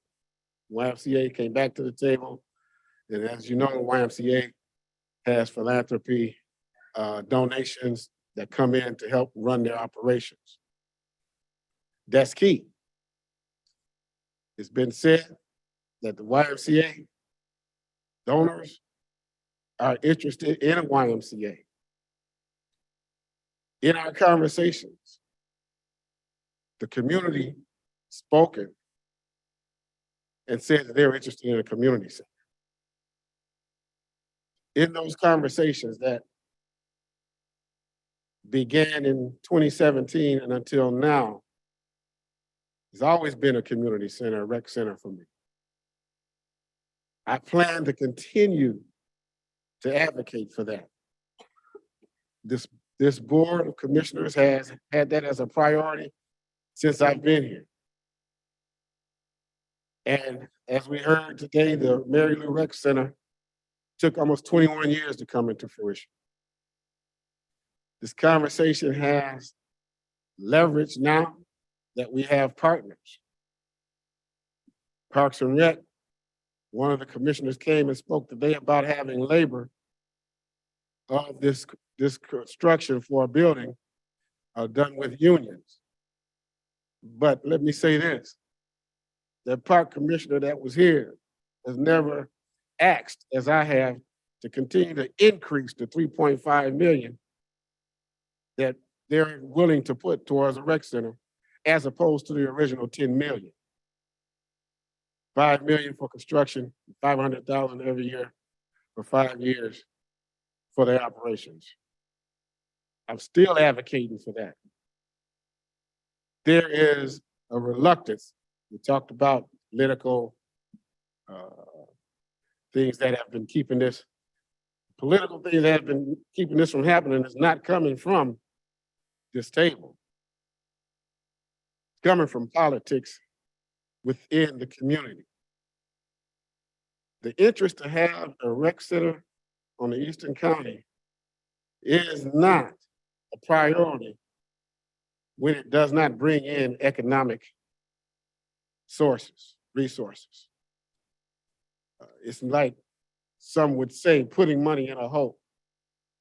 Well, I tell you this, if a kid can go to the rec center, just as this we heard about the LEAD program, change his life around, become a college graduate, get a job and pay taxes, buy a home and pay taxes, that's an income that we would like to see as our economic position would grow.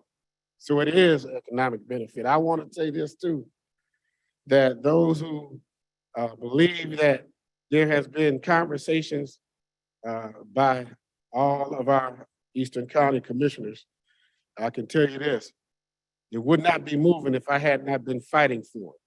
I'm glad that they're joining in the conversation. I hope they continue to join in the conversation. And believe me, you're gonna have to stand your ground because there are sources out there that are resisting this consistently to have it the way they want it instead of the way that people in the community needs are being said to be met. This community suffers from all kinds of health problems, mental health problems, suffer from children being in violent places and having nowhere to go to feel safe. This center will help deal with all of those problems. We have Black men dying faster than white men. You have a rec center there, you can get those men in there and their diabetes and blood pressure can be dealt with.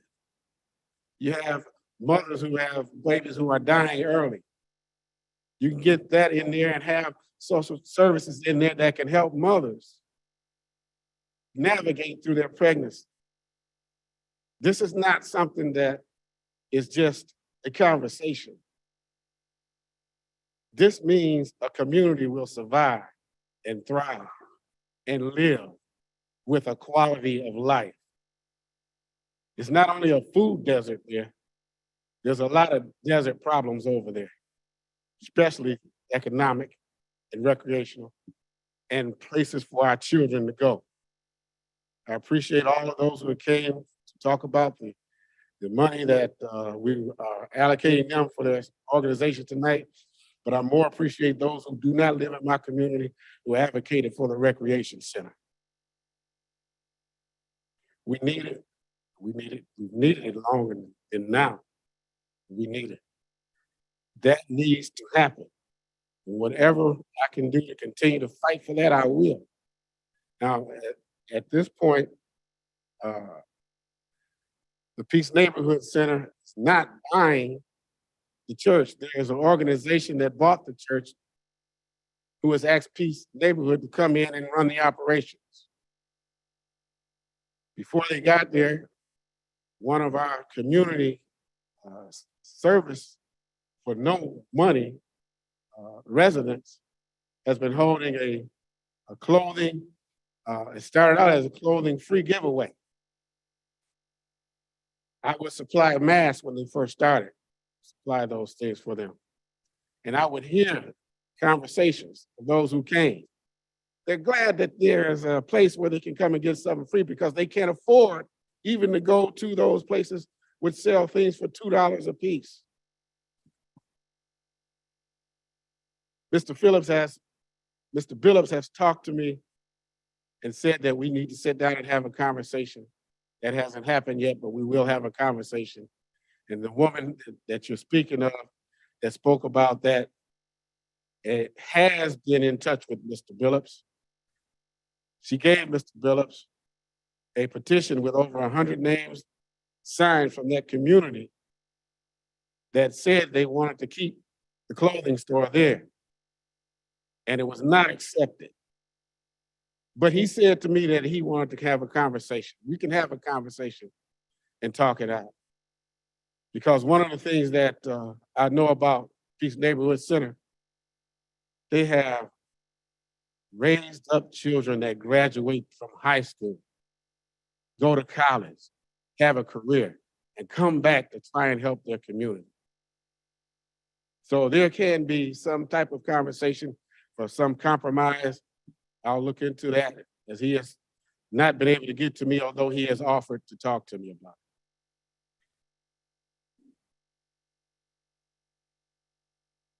As far as those who haven't been receiving funding through the ARP, we have said well tonight that we need to find a way to improve how we continue those who have shown and proven that they have a program that is serving the community for our children to thrive, for our residents to thrive.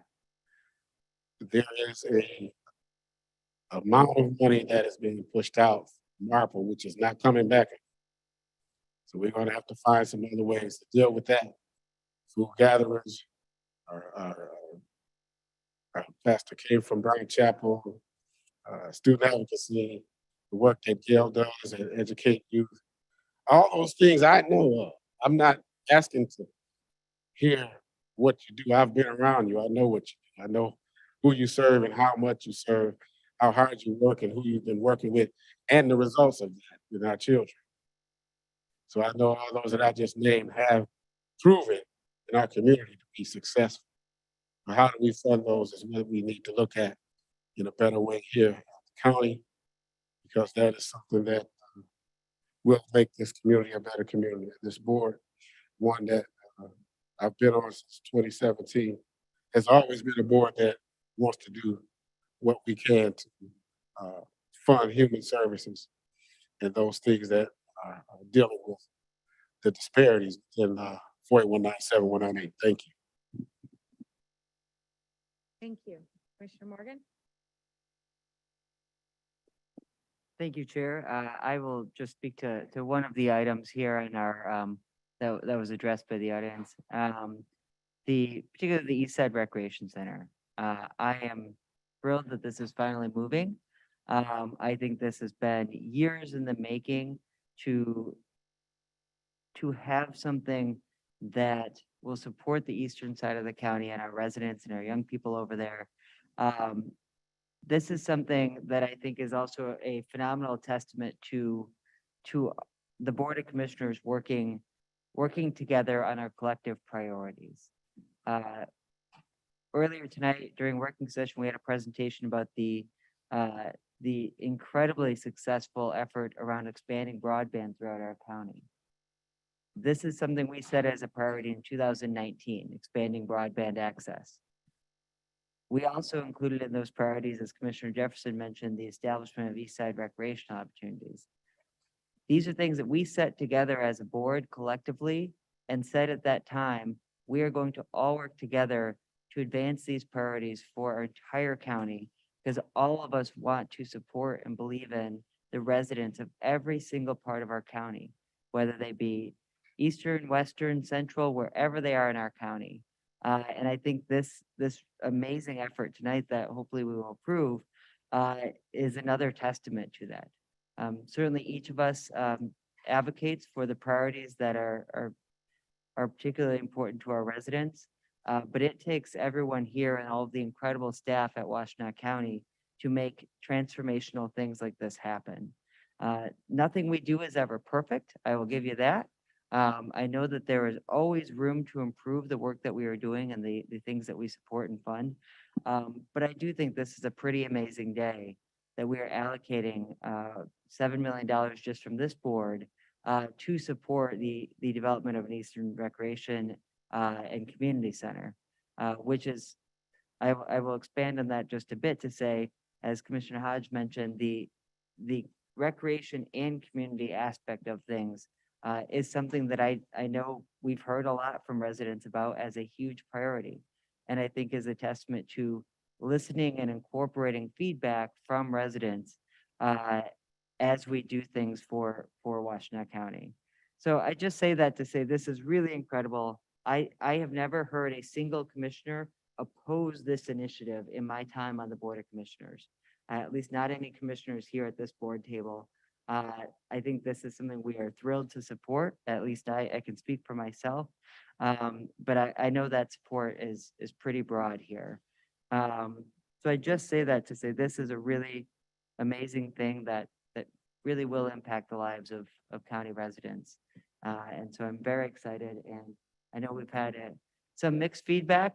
We do want the feedback. We appreciate it because this is just the first step here. Developing exactly how that operates and what it looks like is something that really is going to require the residents being engaged and involved in helping shape that. So I'll leave it there, but thank you so much, Chair, and to everyone who's been here sharing amazing thoughts with us about this project. Thanks. Thank you. Any other commissioners? Okay, I'll just take a minute and try to keep it short. Because it's 9 o'clock and we've been talking a lot. I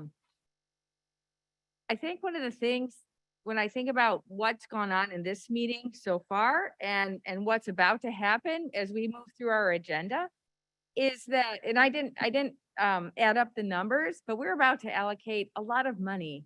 And over the past couple of years, we've allocated an incredible amount of money, more money than probably has ever been allocated in, say, a year or so in Washtenaw County, and more than is going to be allocated going forward, because ARPA is finite. But there are other federal programs that are going to be benefiting Washtenaw County that will be coming and that we'll be ready to take advantage of. One of the things that I find really exciting is that we are investing in our community in a way that hasn't been done before. So there are a lot of organizations that have partnered with the community and have been providing services for many years in our community. And I'm grateful for those organizations and anticipate that Washtenaw County will be partnering with those organizations going forward. And one of the things we're doing differently is people who have very small organizations or newer organizations or organizations that may have been around for a while, but had a really great idea and just needed some more support to get that idea to expand, now are being supported in a way that they haven't been before. And that is building power within our community. And that is going to spread. It's kind of like fertilizer, right? I was going to say compost, but I'm a farmer. And so TJ would understand. It's not meant to be pejorative at all. It's increasing the skills in our community in a way that we haven't done before, and believing in our community in a way that hasn't been done before. And so I know some people, because I've heard it, they've directly addressed me, have wondered why we've done it this way. Is it perfect? No, it's not perfect. But I guarantee you that for my part, I have tried to wring our budget as dry, like a sponge, as I could, to drip out as much money as I could to get it back into our community. And it is going to make a difference. I'm hearing from people already that some of that is making a difference. And so I urge everybody to try to keep building those relationships. And if people are part of a larger, more established organization, maybe reach out to the people who are in these newer organizations. We're part of a team to serve our community. And I think it's easy, it's the end of the year. A couple of us are leaving to go to different positions, to see this as sort of an end. And if it's not done today, it's not going to get done. That is so not true, because this board is going to keep on meeting. And, there will be one meeting in December, but then there will be more meetings in January. And so this work continues. And so things like a dedicated youth fund, what a great idea. We've really been trying to focus on youth and get more money out into the community to support our youth. And one of the questions, and I know Kathy Wyatt will know because I've talked to her about it and a few other people who are in the audience, how much is enough to support our youth? Our young people who may be in a family that doesn't have the resources or doesn't have the skills to support them through school and into college without some added help. And I'll just say this, everybody needs help. If you're parenting a child, you need help, but some people can better afford it than others. And so one of the things that's going to be happening is that Washtenaw County is going to be embarking upon a mapping process, and that's going to help deliver some of those answers. And I know Commissioner Hodge has been doing some work at the state level that will also help give us some of those answers. And so that can inform the work going forward. So I guess I just want to say, for the people who are excited and hopeful, awesome, I am too. And for the people who are feeling frustrated, keep advocating, and also recognize that if we have work to do, we can keep doing it. I think one of the other things I wanted to talk about is a little bit the salary. I'm not going to be here after the end of December. Something that I will probably cry about publicly next month. Because I love working for the county. I love the work that I've been able to do, where I could get up every morning and say, what can I do to improve the lives of the people in Washtenaw County today? And it's seriously, like, that's the thing I say in the morning, and then I get excited and hop out of bed. And people have talked about it being a part-time job, and officially it is a part-time job, and everybody approaches it differently. Some people have very consuming daytime jobs, which they, they're bringing that experience and those skills to our county and helping us to get the work done with the knowledge that they gain outside of the county. And some people like me worked this full time. And honestly, I'm a lawyer by training. I work lawyer's hours. Because the work is there to be done. And to be frank, I think if we had all 9 of us working full time, it would only be to the benefit of our community. And so I would just urge everybody to think about that. The other thing about the pay, some people have full-time jobs that can allow them to do this work. Other people have spouses like I do that we're paying for the bulk of our family's expenses. And so I could work full-time at this and it wasn't financially a problem. I did miss a lot of meals with my family. I missed a lot of relaxation time. I missed vacations to make sure things got done. Like when we were trying to get broadband through, I just canceled a whole vacation and that I hadn't taken a vacation in years. And so I'm just saying that because I think it's easy for people to grouse about public official salaries. And the work is there to be done. And if people are going to be doing it, it's fair for them to get paid. And if we're not paying our nurses enough and we are not allowed to be involved in the negotiations, that's something that we also need to address. But at one point, I was comparing what I was earning to what my daughter was earning. She was working part-time at Home Goods as a 17-year-old, and she was making more per hour than I was. And you can say, well, that's your choice, Sue. Yes, you can. And I won't be here. So the salary decision doesn't affect me at all.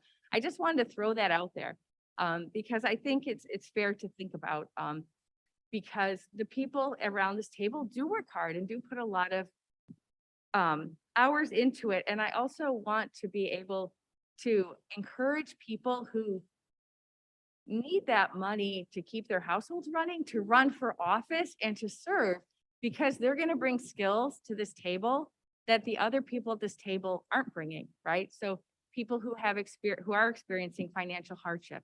So I hope that's constructive because I think it's one of those things that sometimes it's hard to talk about public official salaries and whether they're fair or not and how they compare to other people. So I have a feeling that's a conversation that's going to keep on going and I will stop there. But thank you everybody for coming and talking to us tonight. We don't often get that many people in the audience and it's really nice. All right, we will now move on to liaison reports. Have a liaison report that they want to share? Okay, then we are going to move on to a special order of business. I hereby open a public hearing to receive comment on changes to the compensation levels of Washtenaw County Commissioners.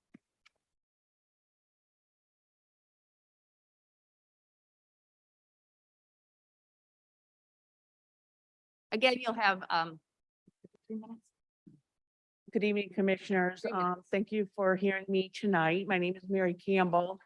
I work for Washtenaw County and I am the president of ASME's Local 2733. The very first thing that I would like to say is congratulations to HR Director Monica Boot on her retirement. I wish her well. She was a very fair person and she was easy to talk to. She's going to be sorely missed. The second thing that I would like to talk to is about the resolution being put forth before the board tonight about approving themselves for a 38% increase in their salary. I remember back in 2019, I was 100% in favor of the Board of Commissioners getting an increase. It'd been a while, it was well-deserved. Tonight, I cannot say that. I cannot say that a 38% increase to the salary for the commissioners is well-deserved. The item on tonight's agenda that addresses moving the commissioner's salary from its current range to the MAG proposed market range is astounding to say the least. The fact that the commissioners are voting for a 38% increase for themselves is equal to the old adage, the fox in the hen house, while the county employees have been struggling to negotiate an adequate and fair deal themselves.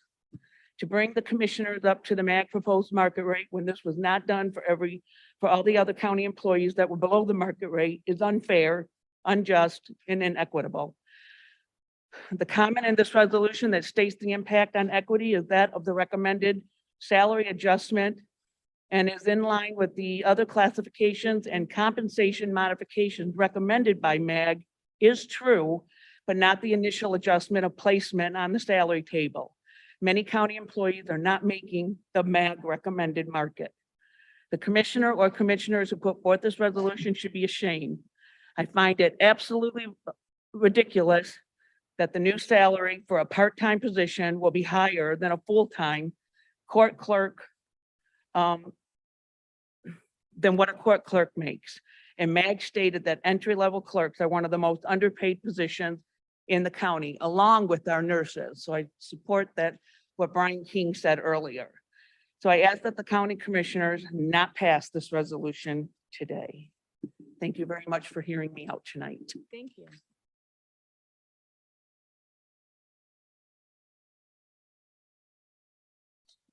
Hi, good evening. I'm Nancy Hine. I'm the president of local AFSCME 3052 and a resident of the city of Ypsilanti. And I'm going to read you a letter from my membership that was actually put together by my membership. And this is our thoughts and feelings on what's going on regarding the commissioner's new proposed salary.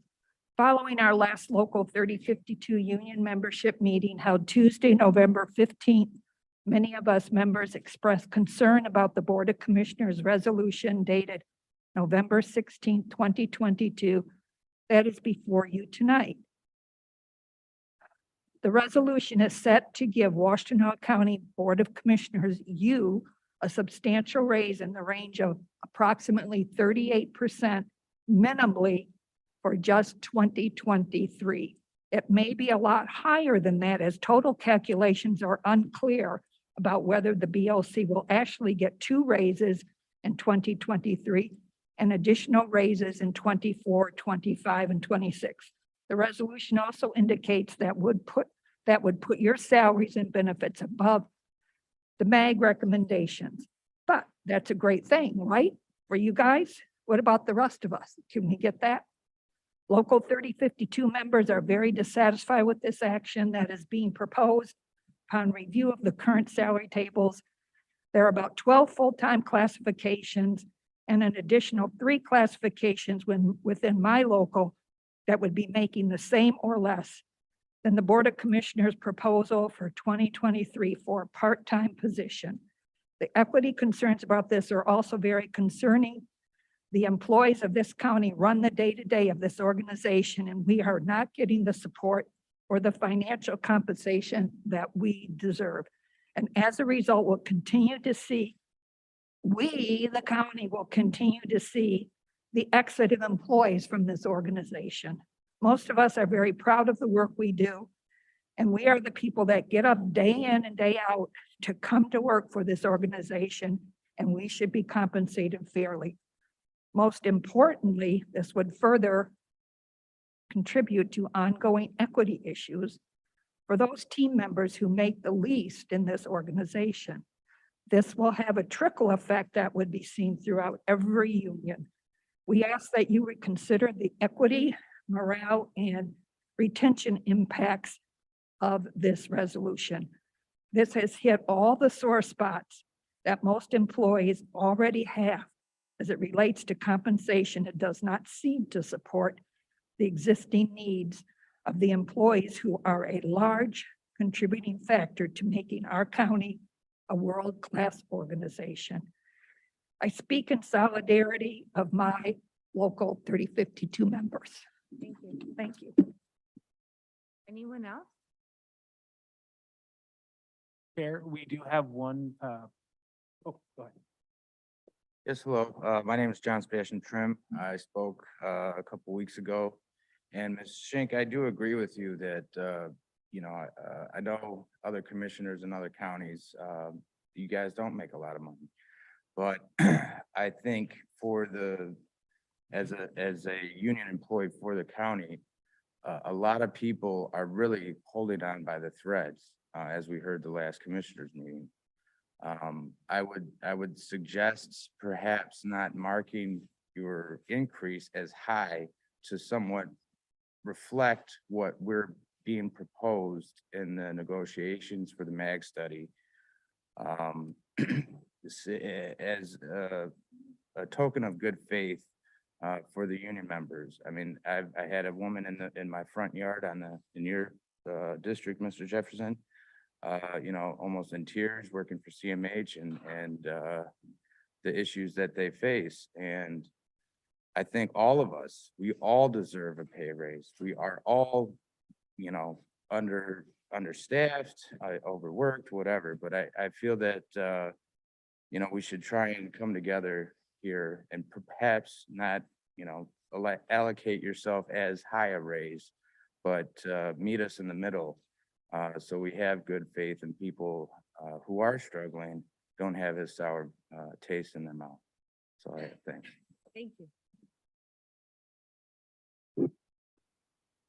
There is one hand in the Zoom room, Shannon Siegert. Go ahead, Ms. Hubert. Good evening. Can you hear me? Yes. I am Shannon Siegert. I am the chapter chair for 2733's Unit B within the county. I have to mirror what everyone has stated this evening from the union reps about MAG negotiations. We have been told that we cannot sustain our unit's longevity for our longtime employees. We have to make considerable concessions to get our unit members their raises. And we have to take the 7% to 12% the county is underpaid according to MAG over years to get caught up. So a 38% increase for the board so they can go to market where many of our unit members can't get to market seems extremely unjust. Everyone in the county deserves raises. Everyone does a hard job. I just can't see how you can advocate for one for yourself like that when we can get nowhere near.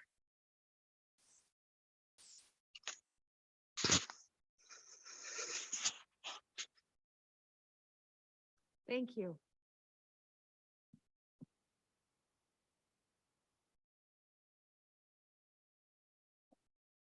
Any other comments? Okay, thank you. Next, I will seek a motion. Oh, I'm sorry, I closed the public hearing. Now, next, item 6.2. I am seeking a motion to make a resolution to set a public hearing to receive public comments on Resilient Washtenaw, or the Climate Action Plan for Washtenaw County for Wednesday, December 7th, 2022. So moved. Hey, any discussion? Will you please call the roll? Commissioner Beaman, Yes. Commissioner Hodge, Yes. Commissioner Jefferson, Yes. Commissioner Labar, Yes. Commissioner Machieski, Yes. Commissioner Morgan, Commissioner Sanders, Yes. Commissioner Scott, Yes. Commissioner Schenk. Yes. Item passed. Thank you. No appointments tonight, but we will have plenty at the next meeting. Next, I'm looking for someone to move the consent agenda. Any discussion? All those in favor, please say aye. Motion, anyone against? Motion carries. Next, I am looking for someone to move the resolutions. Commissioner Scott. Yeah, I think we're gonna end up taking a lot of these separately, and so keeping it. Okay, Just so that first reading, this is 9.1A, a resolution to accept the grant with the Michigan Department of Agriculture and Rural Development Clean Sweep Project in a total amount of $50,000 for the period of October 1, 2022 through September 30th, 2023 for the Solid Waste Division. 9.1B, a resolution authorizing the application to the Michigan Department of Labor and Economic Growth for the 2023 remonumentation program in the amount of $155,989, not $989. 9(1)(c), a resolution to authorize county administrator to apply for a Michigan Department of Environment, Great Lakes and Energy for a $477,500 grant to support brownfield activities for the 2 West Michigan Avenue Brownfield redevelopment project in the city of Ypsilanti. 9(1)(d), a resolution requesting positions to staff the previously supported Financial Empowerment Center. 9(1)(e), a resolution to approving the final recommendations of award recipients for RFP 8385 2022 New Human Services Partnership Mini Grants. 9(1)(f), a resolution adopting the Police Services 2026 cost price metrics as the agreed calculation for the total price of the police services unit. 9(1)(g), a resolution approving the 2022 third quarter general fund and non-general fund budget adjustments. 9(1)(h), a resolution to authorize the county administrator's signature on an agreement and declaration of restrictive covenant relating to permissible activities at the service center located at Washtenaw Avenue and Hogback as they relate to soil and groundwater impacted by the ExxonMobil contamination. 9(1)(i), a resolution accepting and adopting Resilient Washtenaw, a climate action plan for Washtenaw County. 9(1)(j), resolution to approve funding recommendations for the Community Priority Funds Direct Assistance to Households category in the amount of $1 million and recommendations addressing educational disparities category in the amount of $1 million. 9(1)(k), a resolution to encourage the well-being of COVID-19 impacted communities by investing in the engineering and planning, site acquisition, demolition, and/or construction and operationalize, you know what I'm trying to say. Okay, thank you. Of a rec center in the eastern region of Washtenaw County. 9(1)(l), a resolution approving the recommendations set forth by the new classification and compensation system to adjust the salaries of the 9 Washtenaw County Board of Commissioners effective January 1, 2023. 9(1)(m), a resolution approving the reorganization of county administration. Those are all the first reading resolutions. Okay, before we move to discussion, let's just go through each one, I think probably. Well, we probably don't need to go. Do people want to pull them out separately? We probably don't want to discuss all of them. So will people please, let me know which ones you want to pull out. E. Hang on, sorry. I ran out of paper. M-E-L, okay. F.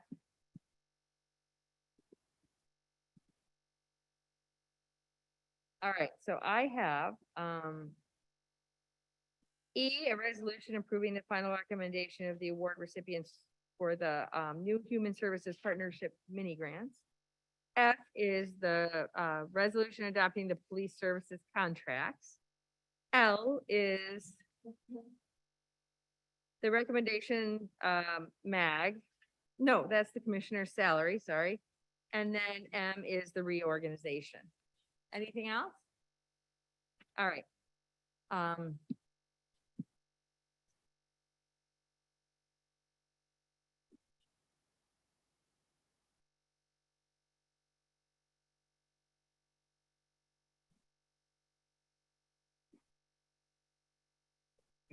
right.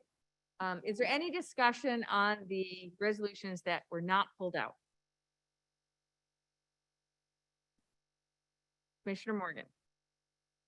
Sure, thank you. I didn't feel like this was necessary to pull this item out, but I'd like to speak to item J, the resolution to approve funding recommendations for the Community Priority Funds Direct Assistance to Households. The only thing I want to flag there is that we are funding several faith institutions, which I don't think is a problem. We are, as we know, we can fund institutions of faith as long as it's for secular activities, non-religious activities. The only thing I want to flag is just making sure that as these organizations do this work, that they are consistent with our values, which I believe all of these entities are. I really do believe they are. But I do think it's just worth noting that making sure these organizations are inclusive, particularly of rights of women and LGBTQ communities, to make sure that they're inclusive in all of those ways. I'm simply stating this as opposed to offering anything or suggesting anything. I really do believe all these organizations are truly consistent with our values, but just feel that it is worth noting to make sure that when we fund community partners, that they continue to be consistent with our values. Thank you. That is all. Thank you, Commissioner Morgan. I had been concerned about that very item, and I had asked Administrator Dill to confirm that exactly what you're asking, and I received assurances that they're all consistent with our values and that they will all be providing services in a non-religious manner. Commissioner Scott? Oh, okay. Chair, Commissioner we Jeffrey? have Administrator Dale speak to Commissioner Morgan's discussion about faith-based being, I know one thing you wrote to us is that is well within the ARPA discretion. So could you expound on that, sir? Yeah, well, there's three components that we have talked about both in leadership and with a few of you. One is whether they fit within the framework and guidelines, and they do. Second is to ensure that they were going to stay within the framework of their secular responsibilities. And then lastly, that they were going to make certain that they were inclusive in the programmatic framework that they move forward. I would like to assure this board that we will stay within that guideline, those guidelines and that framework.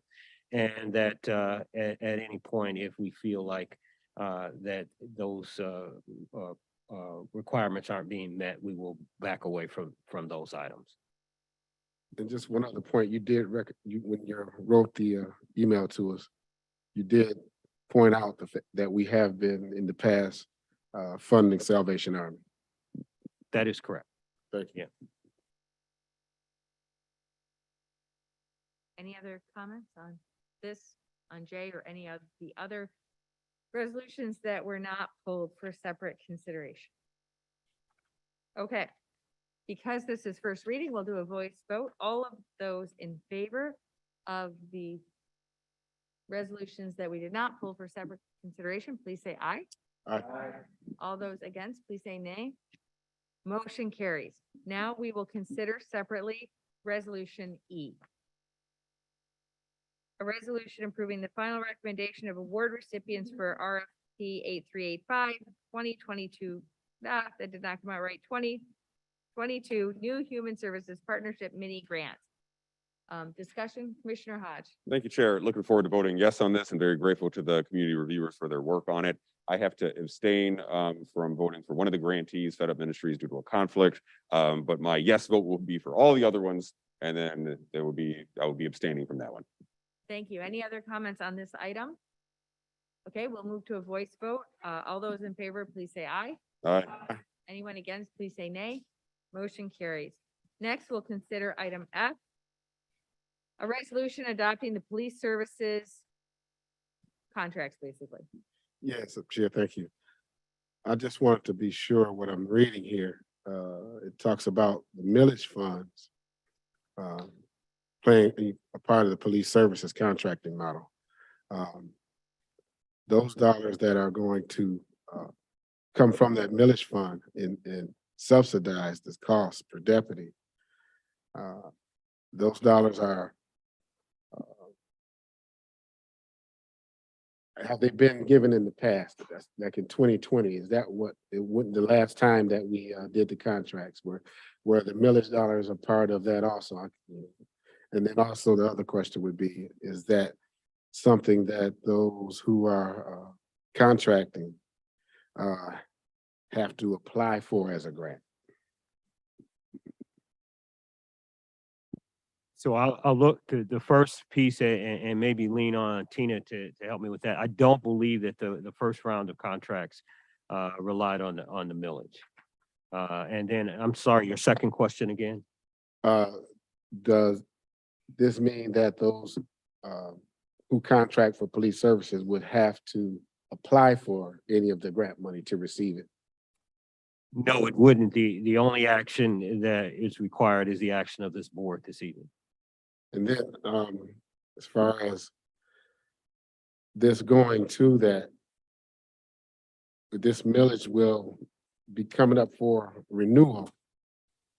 And the subsidizing cost per deputy, you normally before the millage was out of the general fund. Is that something that you've looked at as far as will that, if the possibility of it not passing, the general fund would be structured within serving for the each deputy's cost? Madam Chair, I want to point out Sheriff Clayton had his hand up. I think he wants to answer Sure.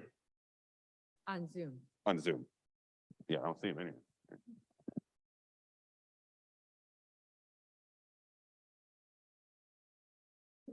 We're promoting him to panelist, so that he can also turn on his camera if he would like. Okay. Welcome, Sheriff Clayton. Thank you for attending tonight. Did you hear the question?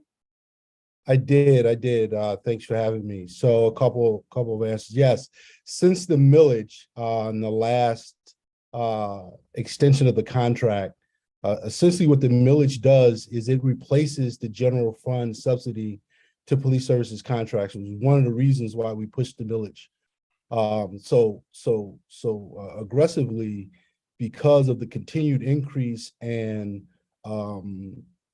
occupying general fund dollars that we were uncertain was sustainable. So since the millage has passed, and since we have engaged in contract policing during that time, millage dollars have replaced general fund subsidy. As far as the grant is concerned, if this is approved by the board and we issue contract offers to our contracting partners, we will also issue a grant application. And it will be requested for each one of our contracting partners, that local unit of government, to vote first to sign the contract and then to pursue the grant. There's no criteria for the grant except for a request. So it would not be denied, but quite frankly, it helps from an openness and engaging standpoint to really demonstrate where those public safety millage dollars go. And it also highlights the true cost of a PSU, what we're charging, and the fact that it's the millage that makes up the difference. And then I believe the final question from Commissioner Jefferson was, it relies on the millage. So if the millage goes away, that coverage goes away, and then we're back where we were before the millage. That's correct. It's 100% right. And we've said this since day one, that police services has been able to be sustained, especially now because the millage exists. And the question for the board would be, if the millage goes away, is the board and the county ready to dedicate over $4 million of general fund money to keep the police services contracts going? Thank you. That clears it up for me. I understand, especially the number of $4 million, that this is a possibility that could show up, and the board would have to make a decision on whether that can continue, which would, if it can't continue, then that would be something that our contractors would have to consider maintaining police services, correct? Correct. And if the board would indulge me for a few minutes, because there's been so much turnover just throughout the county, I'll take people back to 2009, 2010, when the board was embroiled in a lot of discussions about police services contracts, that townships had sued the board, that the sheriff had joined in on that lawsuit, and that the police services steering committee was formed to work through and to develop an architecture that folks felt allowed for a fair contracting process. Prior to that, I think in 2008 and 2009, the board had raised contract costs 24.5%, and then 16%. Since we put that architecture in place, which was agreed upon by the board, by our police services partners, sheriff's office, with the help of county administration, we have averaged a 1% increase over the last 10 years, which quite frankly has been really, really good, but is not sustainable. What you may hear from some of your constituents in the areas that you represent, if you have contract policing, is why the increase that we are forwarding today. A 3% increase in 23, 4% in 24, 4.25% in 25 and 26. Quite frankly, we'd love to be able to offer 1% increases moving forward, but that is not sustainable. We have to be both fair and practical in the sense of making sure that we have the right financial architecture that continues police services for the long run. My hope is that come right before 2026, the people decide that this is a good investment and we continue with the police services mental health millage. But if not, we must face the reality that there will be hard decisions to be made. And again, the reason why we want to do it from a grant making process is because that elevates that issue with all of our contracting partners, the board, and everybody in the county now. We don't wait until it's time to ask for the vote for people to actually see where some of that money's been invested. Thank you. I appreciate the information and the history. Yeah. Thank you. Commissioner LeBar? Thanks, Chair. I just wanted to thank the sheriff for the explanation. Appreciate the work that he and others have done on this. Coming from the largest entity in the county that has its own police force, I think this is a good set of contracts. I think it maintains an intentional balance throughout the county in terms of what we do at the county level, what the locals do, and what we do via contract. And so I will actively support it and vote for it, and appreciate the work that's gone into its consideration. Thank you. Anyone else about the police contract? All right, Sheriff Clayton, thank you so much. Oh, your hand is up. Yeah, Chair, if you can indulge me for one more second. First, let me just say, we have great appreciation for the board's continued commitment to supporting police services. There aren't many counties throughout the state of Michigan that has continued to support in the way that you do, and you strike a balance. I've been listening to the board meeting tonight, and you're also supporting a lot of the front end investments that we know are really the keys to building well and safe communities. So I applaud you. And I also wanted to acknowledge the fact that, you know, throughout the last few years, there's been this conversation around disinvestment in certain spaces. And even in some of the most liberal places across the country, they realize that that's probably not the right approach. And they're going back. This board has been steadfast, not in the sense that they did not hold us accountable for the appropriate expenditure of dollars, but understand that it takes a comprehensive and aligned approach of both sometimes enforcement, sometimes prevention, but really sustainable investment in community for that community to be well and safe. And I think the board has done a wonderful job there. The last thing I'll say, and I can't help it, I must say this, one of the callers talked about a response or a statement that I made relative to CVI. I would never tell a resident that they could not speak. That is not what I said. I acknowledged loud voices that I believe was spreading misinformation, and they were vilifying folks that were on the front lines as community violence interventionists that were putting their physical, emotional, and psychological safety on the line to help those in community. And I thought it was unfair to pass off that misinformation. I always believe that people are always entitled to their own opinion, but they are not entitled to their own facts. And as that misinformation and vilification was going out throughout our county, I was saddened by the silence that was in our community. And I felt an obligation to first off say, you're entitled to say what you want to say, but it's misinformation, it's not true. And again, the board invested in an organization like Supreme Felons, which is consistent with the best recommended practices in this country as a part of the solution to addressing violence in our country and in our county. So thank you for giving me the opportunity to share that. I think it's so important that we push back against any misinformation. And I appreciate the fact that Derek had Willie Sturdivant up, because that's an example of misinformation where he was alleged to be a convicted felon in prison. And all the time, he's working on the front lines in our community, doing the things that most people didn't want to do. So thank you very much for giving me the opportunity just to share those words. And I appreciate the work that you're doing as a board.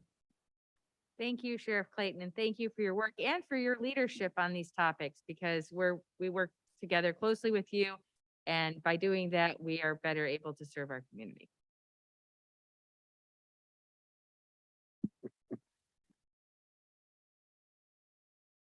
Thank you, Chair. Just wanted to thank Director Jackson for bringing Mr. Studevant up. Mr. Studevant, his father, I've known to be upstanding citizens all their life. When I first met him, he was working with young boys, and he has been doing a wonderful job with that. To discredit his name and slander it as if he is a convicted felon, to me, it's no different than when there was an election in '84, and there was a time where we were talking about law and order, and there was a gentleman from Texas put up as a flag of Black criminals. And what that did to the community is it made people afraid. And of course, they wanted to continue to have tougher laws. But to bring a man with such credibility as Mr. Studevant to try and provoke fear into the community about him, I find that tasteless, and I'm glad that that was proven here tonight on public record. Thank you. Thank you, Commissioner Jefferson. Okay, we are ready for a voice vote on item F, a resolution adopting the police services cost price metrics as the agreed calculation for the total price of the police services unit, which have been colloquially called the police services contracts. All those in favor, please say aye. Aye. Anyone against, please say nay. Motion carries. Next, we are going to item K. A resolution to encourage the well-being of COVID-19 impacted communities by investing in the engineering and planning, site acquisition, demolition, and/or construction and operationalization of a recreation center in the eastern region of Washtenaw County. Who has some comments on that? Commissioner Scott? Thank you, Chair. As I indicated, I'm very eager to support this. I'm hoping to propose a friendly amendment to the resolution. If you will indulge me, Commissioners, it would be it further resolved that the Board of Commissioners reaffirms that a central principle to this project must be ensuring the eventual recreation center be affordable and accessible to all area residents, and instructs county admin to incorporate these principles into project activities, agreements, and contracts whenever possible. I think that largely echoes what we noted, some of us talking after public comment. If anybody wants to second that. Okay. Any discussion on the amendment? Commissioner LeVar? If the amendment maker would be friendly to it, maybe we either add the word and community or strike the word recreation, just depending on preference. And I defer to colleagues who have had direct impact. If that, I'm friendly to that. Well, I wonder if we want to do that then throughout the document with all the whereases, and I think we need to decide on what that language would look like then, if we're going to add and community center, or to just strike the word recreation from all pieces of it. Chair, I think great wisdom has been noted. Let me retract my my amendment. and Okay. Just go for it. Okay, so now we're back to talking about Commissioner Scott's amendment. And is there discussion on that amendment? Okay, I am going to make a little comment here. I think most of you have heard me talking about the study from Iceland by Americans, which found that providing free recreation in combination with some other factors, including encouraging young people to spend more time with their families by enacting a curfew. And Iceland reduced the occurrence of alcoholism by half. And so I think it is very important to make it free, if at all possible, to encourage people to take advantage of it, and just so that young people can just show up and be a part of whatever's going on there. So I like your amendment. All right, so I'm going to take a voice vote on the amendment. All those in favor, please say aye. Aye. Anyone against, please say nay. Okay, amendment carries. Now we're back to the motion as amended. Any discussion on the motion as amended? Commissioner Hodge. Thank you, Chair. So the point that I brought up when, to Commissioner Labar's question, I mean, I think we maybe should discuss that since we have been talking about a recreation and community center. I think if we're going to consider changing the language, I think it would be helpful to do it in the resolution to help further dispel additional attempts at spreading misinformation. I don't know. Yeah, I want to look to Administrator Dill to see if. Administrator Dill. Thank you, Chair. I would just encourage that however we move this forward, that it is as broad as possible. We want to make sure that we continue to engage our community partners who have been at the table on this, and I don't want to get out in front of the whole of that team, so. Well, I'm good with it as it is, and we can continue to combat misinformation wherever it shows up. So I'm not going to propose an amendment at the time. Thank you. All right, so any more discussion on the I'm sorry, on the motion as amended? Okay, all those in favor, please say aye. Aye. Anyone against, please say nay. Motion carries. An exciting moment in our county. A lot of work's gone to get to this moment. I'm now looking for L, there it is. L is a resolution approving the recommendations set forth by the new classification and compensation system to address the salaries of the 9 Washtenaw County Board of Commissioners effective January 1 of next year. Discussion? Commissioner Jefferson? Yes, thank you, Chair. Am I remembering correctly? The raise that we received before was out of the comparisons, which actually was less than what we discovered was a comparison. But I believe that original comparison was like 30,000 a year. Yeah, of course. So I do believe that was a compared. Diane? Yeah, that is correct, in that when the increase was done back in 2000, when it was passed in 2018, it was done through, we did some market analysis and looked at your comparables. And then there was decision point as to what you were actually going to take the salaries up to at that time. There were, so we wanted to be not the highest, not the lowest, but run somewhere in the middle. And there hadn't been an increase since, I think it was 13, I can't remember right now. Was it 13 years or something like that? It was a significant period of time. It's over a decade. Correct. Correct? Yeah, I believe so, yes. Yeah. It's over a decade, yeah. So I do know that there are some commissions in the state of Michigan that are paid hefty salaries,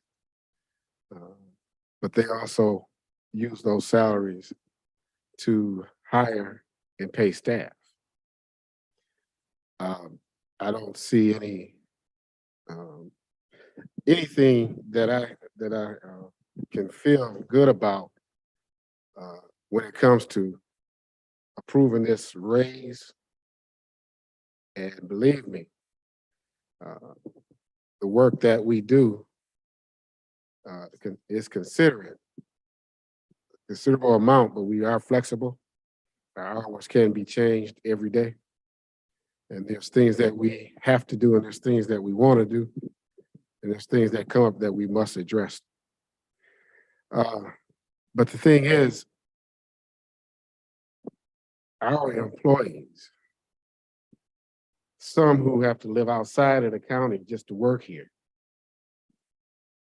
have been asking for compensation increases and have suffered because of the difference in pay. We've been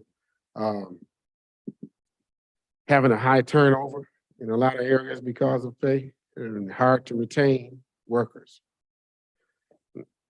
This amount for the commissioners absolutely is a small share of the county budget.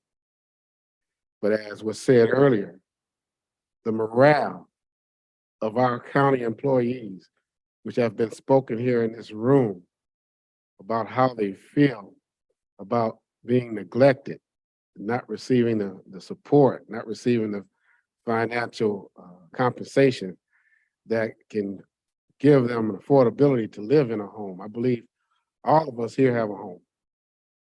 And I don't have any ill will about a increase that I won't be a part of. But what I have is a clear and precise, heartfelt desire for us to treat our employees better before we treat ourselves to something that we just received in 2019. And they have been lagging on this increase. It's not fair. Even if I was to stay here, I wouldn't want it. So I wouldn't be supporting this. Any other discussion? Commissioner Beaman? Thank you, Chair. I'm also struggling with this, and I struggle with it twofold. I struggle with it understanding all of the great work that our employees do and ensuring that they are compensated at a rate that they should receive. So that's part one for me. I also struggle just knowing the work that we do, that all of us do. I have 7 townships, 2 cities, and 1 village that I report to from the work that we do here. All of those residents, you each all have your own bodies that you also report to, as well as residents. So it's a lot of work day in and day out. We call it part-time, and we all know better. That said, I did have one quick clarifying question that maybe corporate counsel could answer for me, and it's just a little technical in one of the whereases, which I know isn't the binding piece, but I still had a question around it. It's the third whereas. It says will not be effective until January 1st of the year following their next general election. If we're talking about 2023, that was this general election. I might be just mincing words here. So I just wanted to make sure we're okay.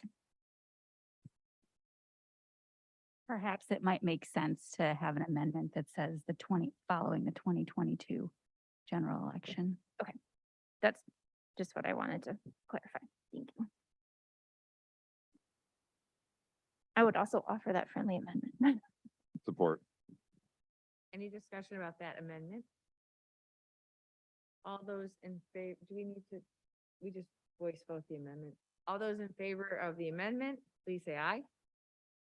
Anyone against the amendment, please say nay. Okay, motion carries. So now we're still discussing the motion as amended. Any other discussion on the motion as amended? This is the first vote, so it'll just be a voice vote. All those in favor, please say aye. Aye. Anyone against, please Nay. say no. Okay. Anyone count those?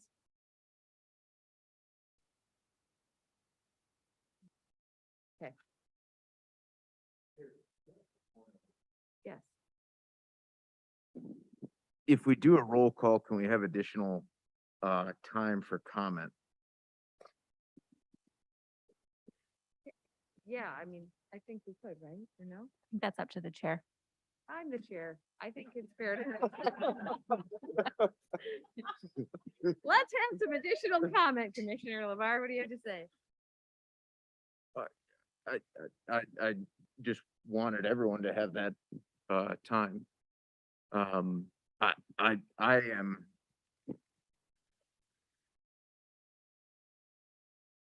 This is never, an easy vote, and I respect that. I was privileged to be able to work, for Congressman Dingle, and I remember one time, there was a proposal just after the Democrats had taken over, the House of Representatives in 2006, in the 2006 elections. And there was a move to cut, the pay of members of Congress. Obviously, the size and scale of that is very different, talking a different scope. One of the members who was proposing that was, Gabby Giffords, whom we obviously know now, given the tragedy she faced, and recovered from, and in terms of the shooting, and in terms of her husband, Mark Kelly, being in the Senate. The reason I remark on this is because Mr. Dingle said, basically, you and I work hard, for our people and for what we do and in this job. And that resonated with me. I don't know what the right answer is on commissioner compensation. What I do know is that I value the work we do at this table. I value the impact we have on human lives. I value the notion that public service should not just be, a benefit that either the wealthy are unattached and they alone are able to fully engage in, but should be its own, its own appreciated portion of society, that there's value in what we do. And I would say, whatever the right answer is, keep in mind the person coming after you, including candidly the person who may challenge you. They too will consider, am I able to step to that table, even in theory, and participate in the governance of my community? And I don't mean to be overly grandiose here, but the simple truth of the fact is, just by virtue of discussing this, we will raise some folks' ire, and I accept that. But I am confident in the service I see at this table, that we can always go to our community with a clear head and a clear conscience in terms of the fact, that we work hard at this role, that we don't take it for granted, and that we believe public service is a value, and in this society should not be just for those, who can afford to do it as as an afterthought or as a luxury. So I will vote in favor of it, and will respect whatever decision we come to, but I hope we'll keep all those things in consideration. Thank you. Commissioner Sanders, then Commissioner Hall. So I had a question of clarity. So it's not my understanding that if this were approved, that we then annually get an increase. Can someone speak to that? Well, it's a two-part. That we would not annually get increases as our county employees are, I don't want to say guaranteed, but promised through their bargaining. Correct. It's Um, set. Go ahead, Diane. Sorry. Please go. And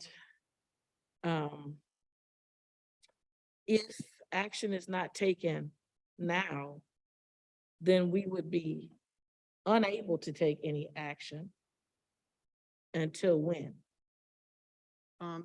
Well, you could take action, you could pass something at any point, but it won't become effective until 1/1/25.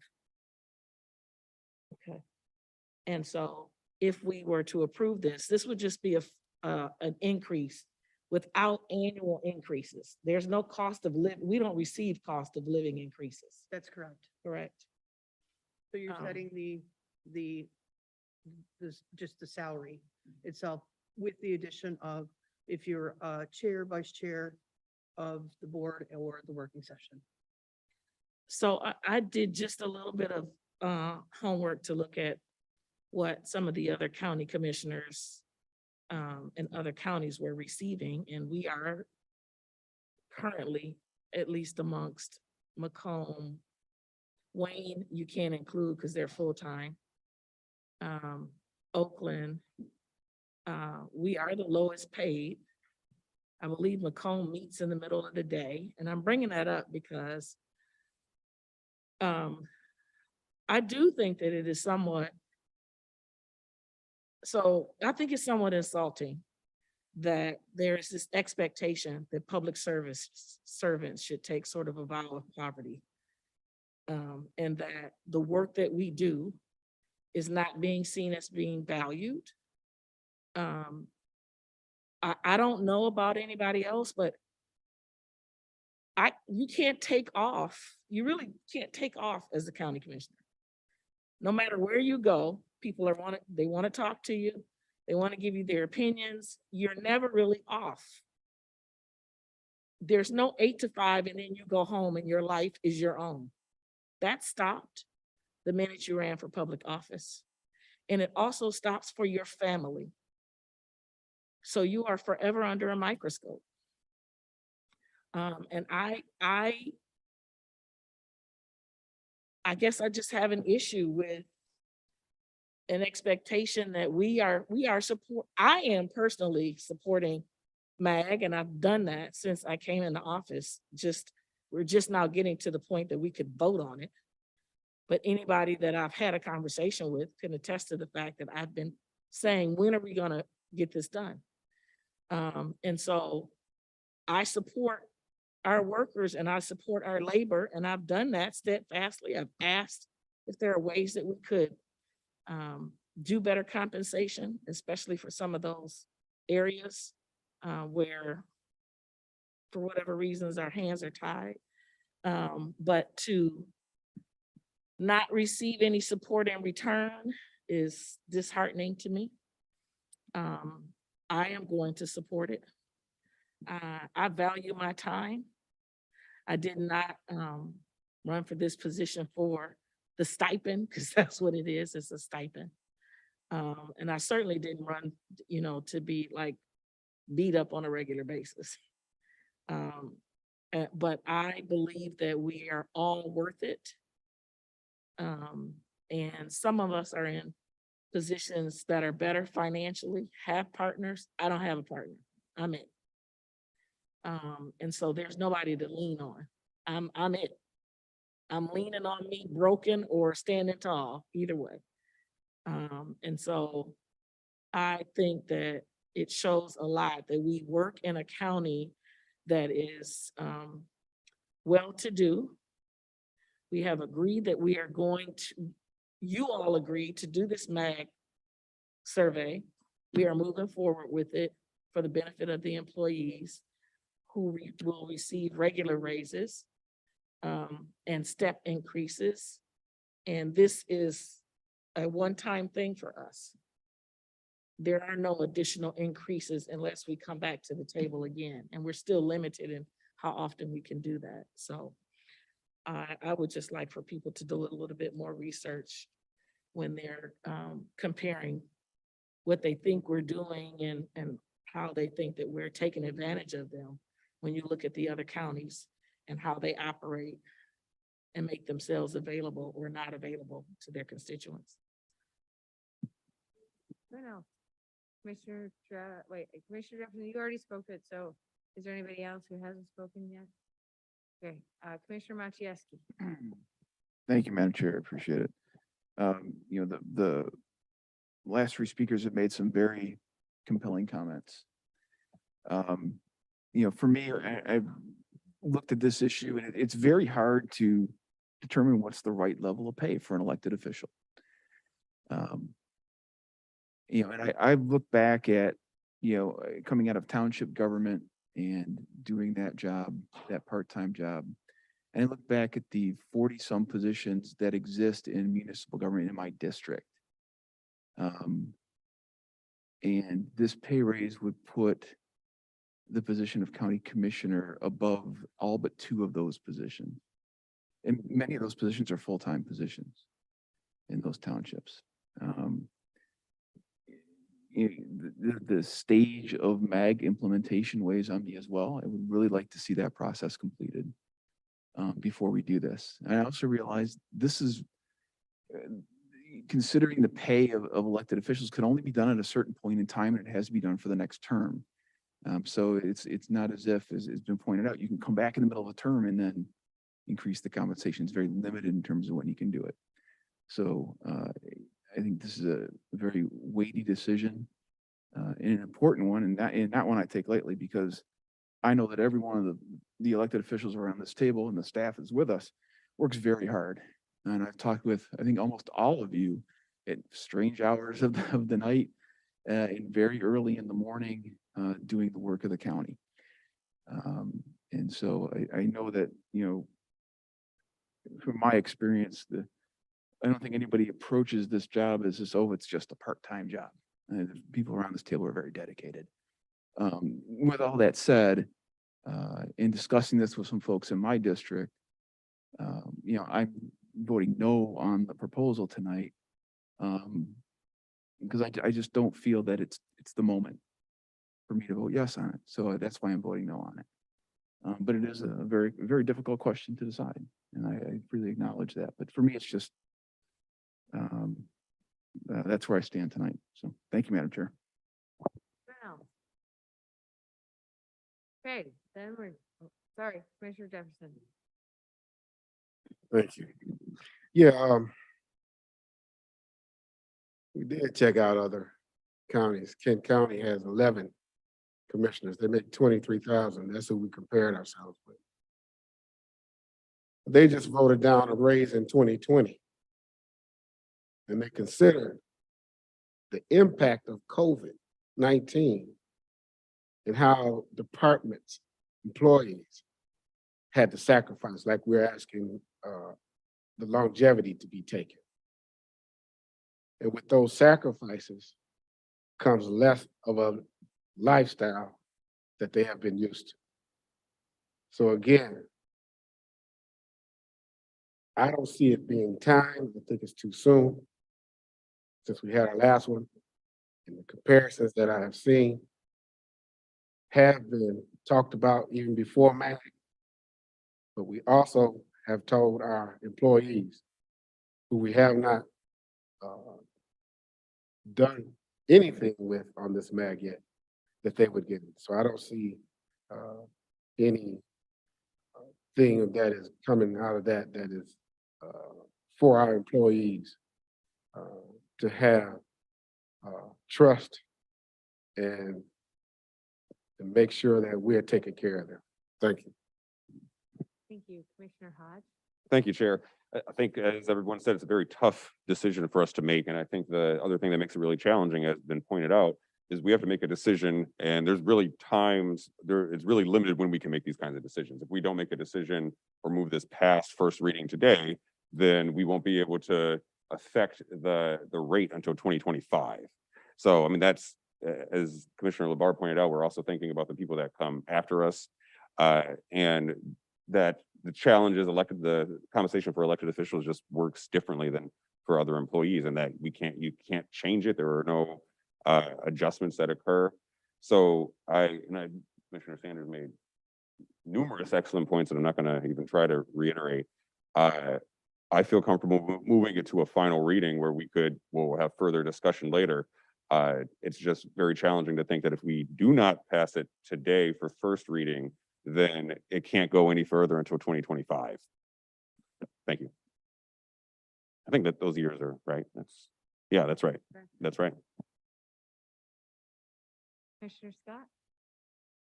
Thank you, Chair. I'm not gonna belabor the point. I think everybody around the table has made really good arguments on why they support this or don't support it. And I respect everybody's point of view. Like Commissioner Sanders, I also am a single mom of a teenage boy and also have nobody else to stand on but myself and what I make. So sometimes it's a little scary to look at my bank account and see how little is there and think that's it if something emergent happens. So certainly more money would help me. My reluctance stems from a similar place that Commissioner Machieski's does, and concerns about where we are with implementing MAG, and I just can't forget the people who came to this board meeting to tell us how they were juggling groceries or gas. And that's what's in my head. And that's one of the reasons I'm voting no, but I very much respect all the reasons everybody has said at this table and appreciate that everybody will make the vote that feels right for them. So thank you, everyone, for your respectful discussion. Thank you. Oh, Commissioner Beaman? Thank you, Chair. I'll keep it very brief. Um, I echo what Commissioner Scott has said. And I also just want to clarify that this isn't a value of any of you. I mean, all of you are worth way more than what's on this paper. And our county staff is worth what's more than on this paper. And so that's where I feel there's this real struggle of what our time is worth, what our work is worth, what our leadership is worth. As others have said, when we look for people to even step into these roles, whether we leave them willingly or are voted out, this is something that could inspire them to come to this role, that they would have the flexibility to do so. But for me, it's really hard when we aren't in a very good place with our employees right now. And for me, they're the ones that are delivering the work and the services every single day. And so that's impacting my vote. Thank you. Thank you. I'm going to vote for it. And I think to a certain extent, that's going to be colored by my experience as a county commissioner, where I've said I've worked more than full time. And I realize that not every commissioner does. I believe that when Commissioner Morgan fulfilled the role of chair, he also worked more than full time. And it's likely that our next chair will also work more than full time at that role. And I think it's important to compensate people for the work that they do. I think that's true of the commissioners. I think that's true of every single person in our organization. And so I think if we do have people in roles, we do, that are still underpaid, then we need to fix that. But I don't think that not paying the commissioners a salary that recognizes the amount of work that they put in fixes the other position. There's not enough money here, but it's something that relates to morale. It's something, then I say, please go fix that, right? So anyway, that's just my personal opinion. One other thing I am just throwing out there, I'm not making the motion myself, but if somebody wanted to, as I hear the comments, I'm not really sure whether this was going to pass or not. There's an opportunity perhaps to amend the amount. If people choose to do that, I'm not making that motion. I'm just throwing it out there and reminding people that that is an option. Commissioner Morgan? Chair, not making a motion to amend the amount, more throwing out some perspective. Like you, I have no personal stake in this other than whether I believe that commissioners should be paid this amount or not, particularly all of you who would still be here. I do think you're all worth this amount. I do think you're all worth paying what actually is a reasonable wage. When we made the increase before, we should have set a higher amount according to comparables. We did not do that because we were concerned about the percentage of what that would look like. So what is before us is absolutely not an unreasonable ask by any means. I think especially if you look at the average salary of Washtenaw County residents as a whole and the extremely high cost of living that is in our community. Some of the arguments around the timing of the MAG study do give me some concern in terms of wanting to make sure that all of our county employees are moving up together, which is the whole reason this is coming before us. Is we had a MAG study and it analyzed everyone's salaries and said, here's where people should be. We are in a unique place in that we only have the opportunity to make this decision once every 2 years between board terms. So we are in a bit of a unique circumstance here. So I will support moving this forward tonight. I do think it is worth consideration around perhaps not necessarily the base wage for commissioners, but the role of chair and board leadership and the incredible amount of additional work that goes into those positions. As Chair Schenk referenced, during my time as chair, I tried very hard to work in full-time jobs in the field that I work in, which are not always very flexible. And twice I had to say, it's either being chair of this board or my career and the work that I'm doing.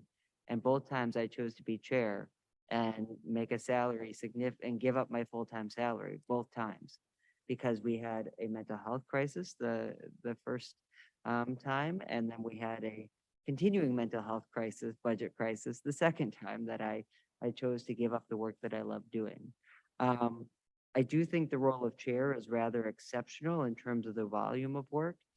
Quite frankly, I think we should explore having a full-time chair of the board at some point to make sure that at least one commissioner is having the full time and capability to put in the work of this board and leading. That means you would really need to strongly consider who you're voting as chair in that case, because you're really you'd be positioning somebody with the most valuable thing in the world for a lot of us, which is time. And so I share that perspective, Sam. I'm voting to move this forward tonight, but I do think it is worth having a conversation around if some commissioners, particularly seems like most of the returning folks, don't feel like you should increase the wage for commissioners.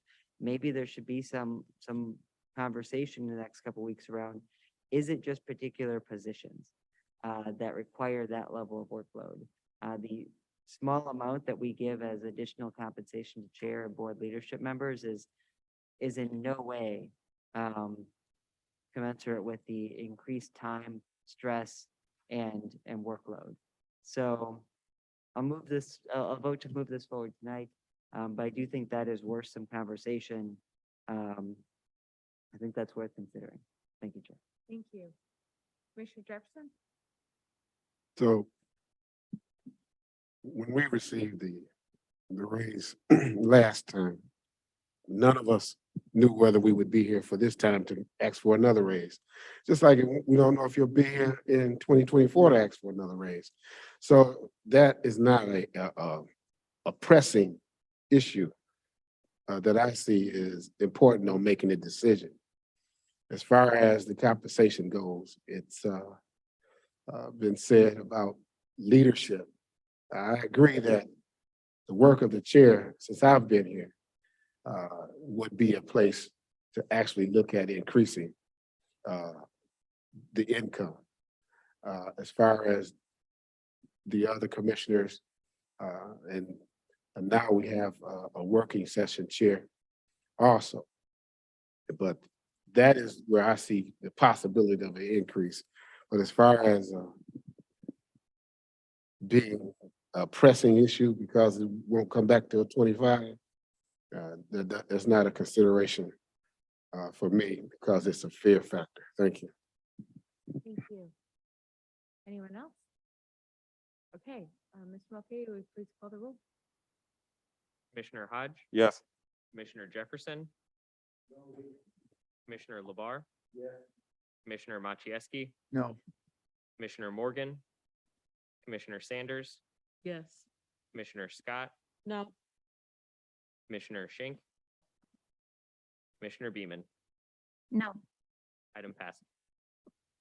Okay, we have one more that we have pulled for separate resolution, separate consideration. It is 20 after 10. Item M, a resolution approving the reorganization of county administration. Commissioner Scott? I was just gonna ask if we could adjourn this to a time certain. We got this information late. I would like more time to consider it and ask more questions and have more time for countywide weigh-in on the position. I haven't had a chance to talk to other people, electeds across the county and department heads to hear feedback on what they think about this reorganization, which would impact them. So I would propose that we adjourn this to the 1st of December meeting. I know that there is a significant amount of probably stress and angst considering the number of open positions that we're having at the county, but This is a big reorg, and I personally would like more time to talk to more people about it before going forward. I'm making a motion. Yes, I am, to adjourn this to time certain. Thank you. A discussion of the motion? Commissioner Morgan? There only a procedural question, which is if we don't move this through a first reading tonight, we would Oh. then need to move it through same night approval at the next meeting. I have no problem with it. I'm just noting that in case that in any way impacts Commissioner Scott's move here today. Thank you. It doesn't impact my decision. I mean, I would even say move it to the beginning of January and have the new commission in entirety discuss it. But I am open to same night approval. I just do not feel comfortable moving forward on this tonight with the amount of time we've had to consider it. Any conversation, Commissioner Hodge? Commissioner Sanders, Oh, thank you, Chair. I'm not comfortable holding off on it. We've held off on it for a while. We've had conversation. It's changed significantly since the last time we saw it. So I'm gonna vote no. I think, I mean, we can have further discussion now. It's only 10 o'clock. I mean, we can go ahead and continue talking about it. If there are, I mean, the changes compared to before are relatively minor. Sanders? I'm not comfortable delaying it anymore either. This is not brand new to us. I also question whether or not this is even something that we have to vote on. I mean, is this within the power of the county executive to do without our vote? Or, I mean, sorry, Administrator Joe? It is, but obviously, as you all know, it's been my practice as administrator to make sure that I have as full support of the board or as much of the board support as possible. But it is not something that requires action from this body. So I appreciate that. I think I've raised that before, not with you, but I raised that before. And I guess my question is, why is it that we feel the need to sort of oversee every decision that it does not require? I mean,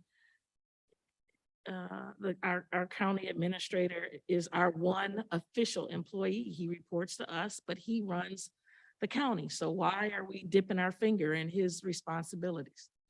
He knows his departments, I would imagine, much better than we do. This is not new. It didn't just come before us. And there've been some staff changes, and it looks to me like there needs to be some realignment. And so I just think that it's overstepping. And I'm not really sure why we're doing that. But I'm not in support of delaying it. I think that there's too much work that needs to be done, and pushing it off appears as though we're not really concerned with the efficient operations of the county. If we feel like that we need to delay this has been something that has been on the table for over a month or two. So I don't think delaying it is a good idea. I don't support it. No, Bar, we'll come back to you, Commissioner Scott. Everybody gets a chance to talk first.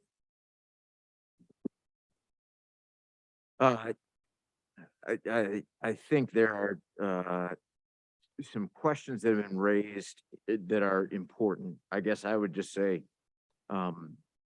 you know, I've been to meetings north of midnight. That's never a wonderful thing to do.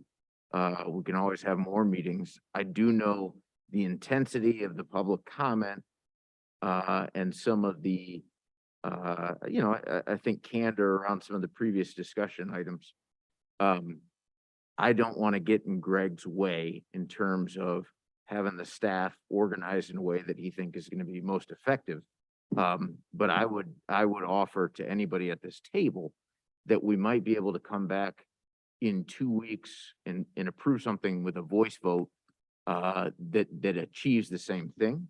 And that preserves, I think, some level of comedy on the board that is easy to get frayed at 10:23. And so I would just offer that and say, Greg, you have my assurance. I'm not trying to step on your toes, sir. But I could just use personally as a human being those extra 2 weeks to make sure that we can all together forward. Thank you. Jefferson? This has come before us several times, which gives me the understanding that anyone that works in this organization has been aware of it, whether they're a department head or whether they're an employee. There's been plenty of time for discussions about what their input could be on what our administrator believes is a move to better the organization's operations through the administration office. Administrator has been under a lot of pressure, under a lot of scrutiny in these past few years for making considerable changes on how our operations, our funding allocations, criteria have switched. Therefore, with this reorganization, I'm pretty sure it goes along the lines of what the administrator has been experiencing and knowing from past experience, the trajectory of what is needed in his office. Therefore, I will not support moving this until any time later than today.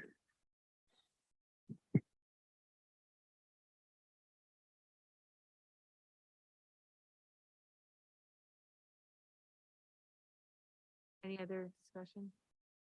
Commissioner Machewski? I have a question. Does this have to go through a first and second reading process? Or can it be a single reading? I mean,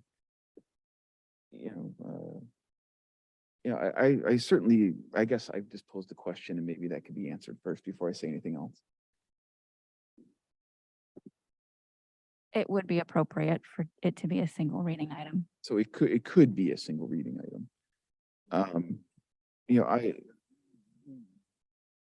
We've been considering this for quite some time, and I'm also sensitive to the fact that we have a county administrator that we've hired and we've entrusted him to run this organization. I feel as for myself that I've had multiple conversations with Mr. Dill about this org chart and talked about it, and I feel that the version that's been presented to us tonight is been worked on quite a bit to my satisfaction. So I'm comfortable voting it forward tonight.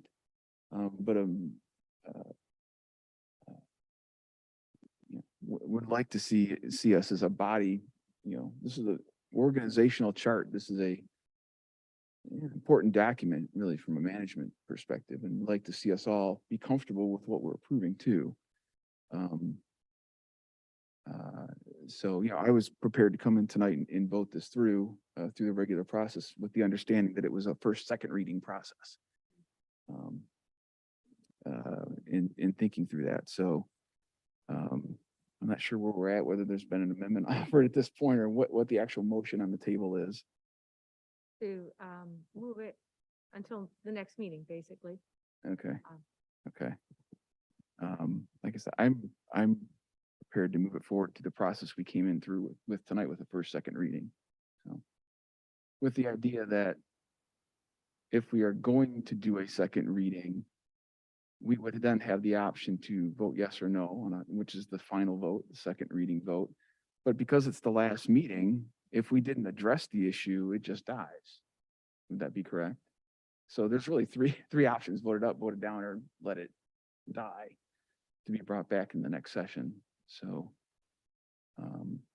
but like I said, I was prepared to vote through first reading tonight with the hope that people could, if they still had questions, we could address that and then approve it at the second reading. So. Morgan? Colleagues, I think there's a very simple solution here. There is a bit of a snafu in this that would need to be amended related to the board staff position. That position is, I think, inadvertently being changed in its role. It should report to the Board of Commissioners as it was designed before. The easy solution here is to simply not vote on this tonight, but vote on it through one reading at the next meeting, address that minor change needed between now and the next meeting, it still moves in the exact same timeline, but then we move through the meeting tonight, and everything is fine.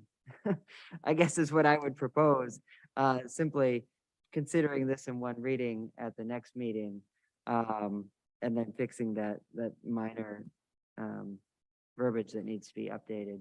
Otherwise, if we vote on it tonight, we're gonna have to consider this amendment and work through what that looks like and prolong sort of what we're doing here tonight. So I will leave it there. Thanks, Chair. Thank you. Commissioner Hodge?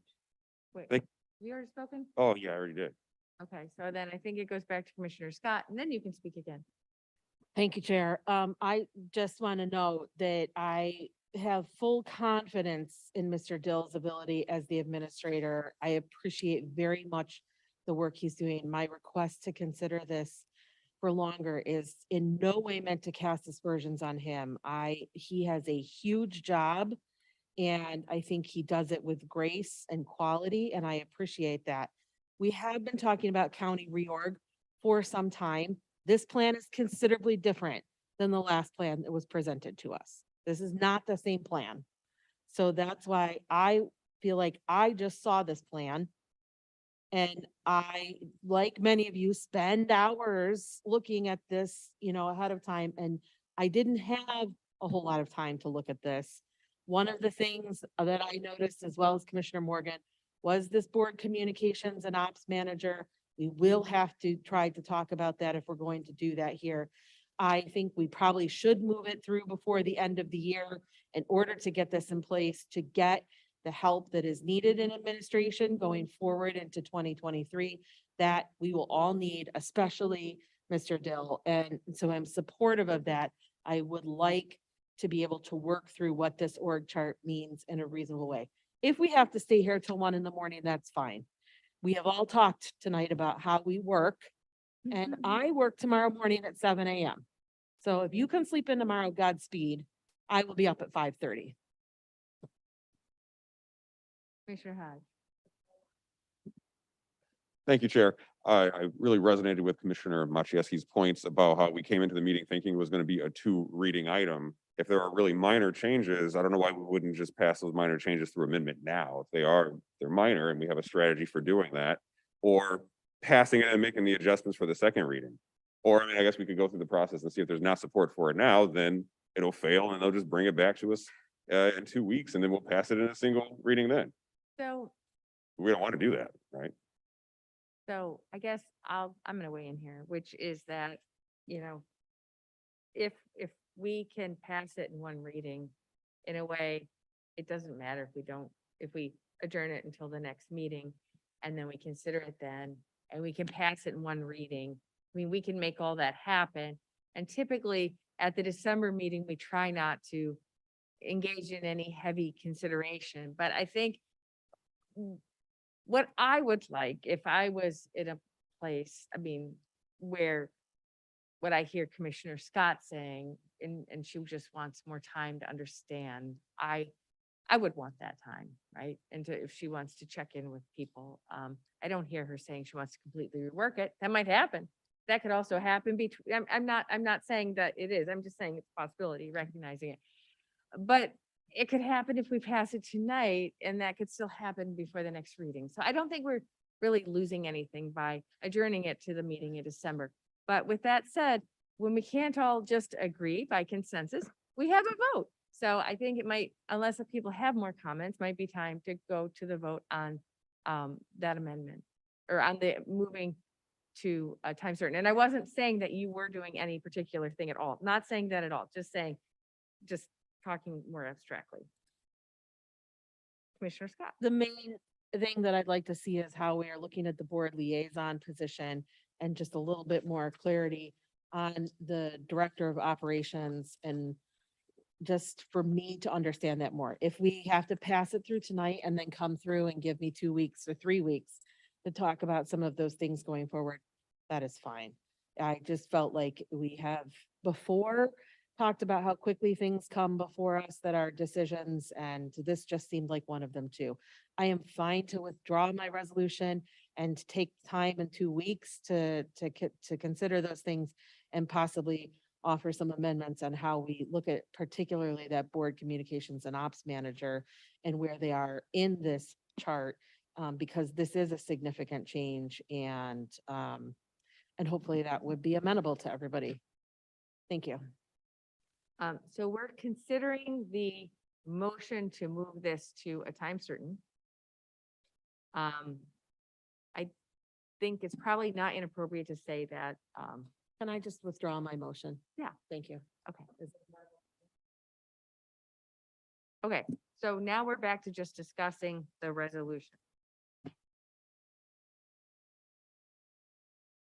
Commissioner Morgan. I have amendments, but I will bring them in 2 weeks because I don't want to do this tonight. I'd rather do it in 2 weeks. Fine, I'll put up the amendment. I'd like to amend the organizational chart here so that the line from the county administrator to the BOC communications and operations manager is dotted rather than undotted. I don't know what the terminology is. Solid, and to amend the cover memo language to state in bullet point 1, I'll read it all, that the reorganization is designed to clarify and simplify reporting within the office and for the organization. Within the Office of the Public Information Officer and Executive Assistant to the County Administrator, positions will continue to report to the County Administrator. The Board of Commissioners Communications and Operations Manager will continue in its current arrangement of reporting to the Chair of the Board and supporting individual commissioners while coordinating with administration. Period. The proposed Director of Operations and existing Director of Strategic Planning positions will report to the Deputy County Administrator given their complementary roles in supporting the planning and operations of the organization. And proposed amendment. Support. Administrator Dale, I saw you shaking your heads. I believe that, the only thing that was amended in there was the board communications and operations relationship to reflect the way it is now.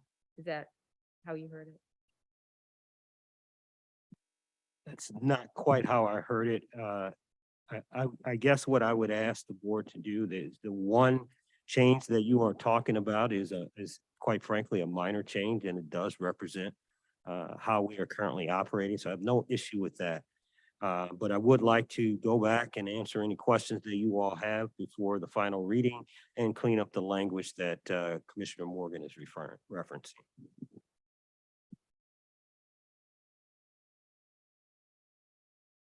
I don't know.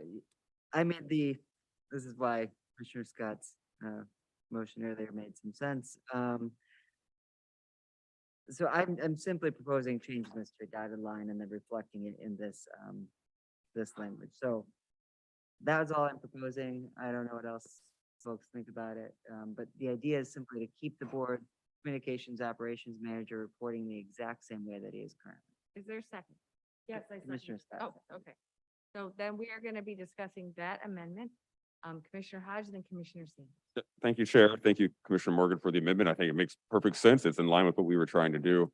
I think it's just helpful that we worked through it. I mean, part of the reason why I wanted us to work through it in the two readings is that we have seen this for months and it comes back and it looks different each time.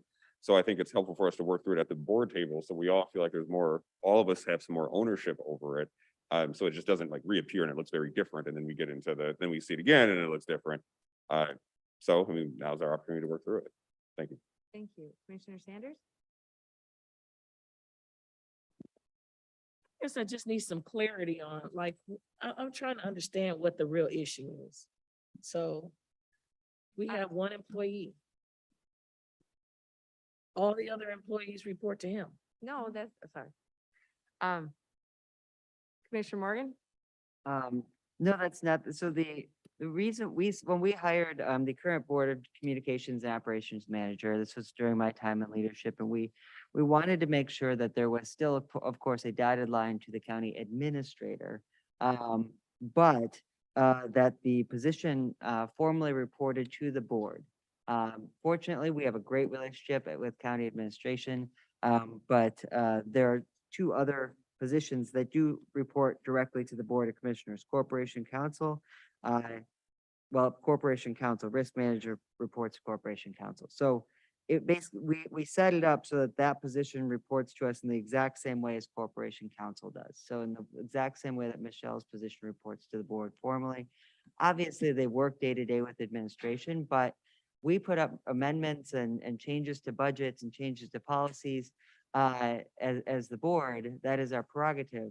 But that gets a little bit awkward if we wanted something that, no offense to the administrator, but if that the administrator wasn't thrilled about, this somewhat shields that position from Does it? anything. Does Yes, it shield that Yes, position? because I mean, Yeah, I would- the comments would need like to for go, this wait, the comments need to go through the chair. And so, hang on a sec. Commissioner Morgan has been speaking. And I'm just gonna say, the board liaison works very closely with the chair. I've been the chair for the past 2 years while we've had Peter Lindeman here. And I will just say, and I respect our administrator deeply. I think when we're talking about an organizational chart, it's important to take away the personalities, the people who fill those roles now, and think about the possibilities. And I do think it's very important that the board operations and communication manager report directly to the chair and by extension to the board. And that is the way that our current board operations and communications manager was hired. That's the way it's set up now. And I believe it's in the best interest of the organization that it continue to be that way going forward. And communicate closely. I mean, I would say that our board operations and communications manager has worked very closely with administration and quite a few other employees within the organization. That's not the same thing as who they report to and who they're responsible to. And quite frankly, if they're disciplined, who disciplines them? And all of those things matter very much. We have enjoyed a very peaceful, constructive relationship. My hope for the organization as that goes forward, it's not always guaranteed. And I think then those relationships can be tested, and having very clear lines of who reports to whom is an important thing at that time. And quite frankly, having the two undotted lines muddles that quite a bit. And I think from an organizational standpoint, it makes a lot of sense, and it is the way it is now. So it's not changing anything. And I don't think there was an intent to change it. Other commissioners who haven't spoken yet on this issue. Okay, did you want to speak? Yeah, I do want to caution the board. One of the areas that gives me just a bit of pause is the whole narrative around discipline. And I won't lean too far into that this evening. We have had great success with the applicants and the folks that have done the work in that role over the past few years. But I do worry about what happens if that is not the case. And who provides discipline to this position moving forward? Is it the chair of the board? Is it the full board? Those are all considerations for all of us. I have no issue with the change if that's what the board desires, but I ask you guys to think really deeply about the impacts of changes like this.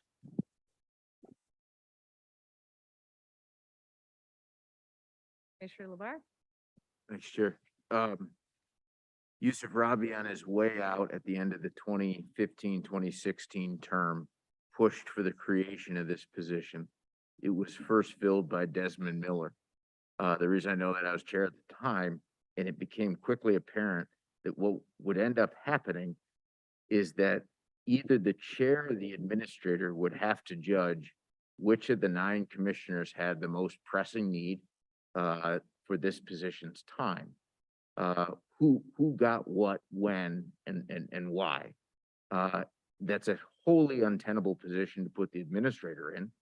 And it's also candidly, not a great position to put the chair in, but the chair has to be there. I mean, that just is what it is. I think we have covered this issue and,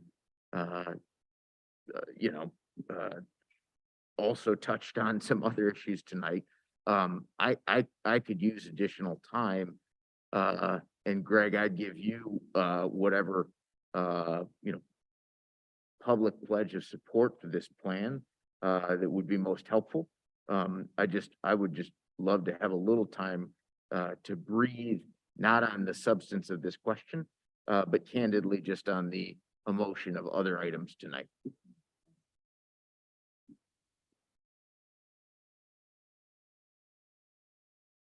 Commissioner Labar, are you making a motion? Chair, there's a motion on the table already. I withdrew. Do it 2 years. So the motion. My motion. No, I didn't. You can't withdraw my motion. So there's a Right, motion so on the we can table go to back to that consider. motion. Thank you, Commissioner Morgan, for reminding us of that important fact. All right, any other discussion on Commissioner Morgan's motion? Okay, hearing none, I am going to ask for a roll call vote because I think it's probably likely to be close and I want to make sure that we know which carries. Commissioner Jefferson, No. Commissioner Labar, Yes. Commissioner Machieski, Yes. Commissioner Morgan, Yes. Commissioner Sanders, I'm just not ready.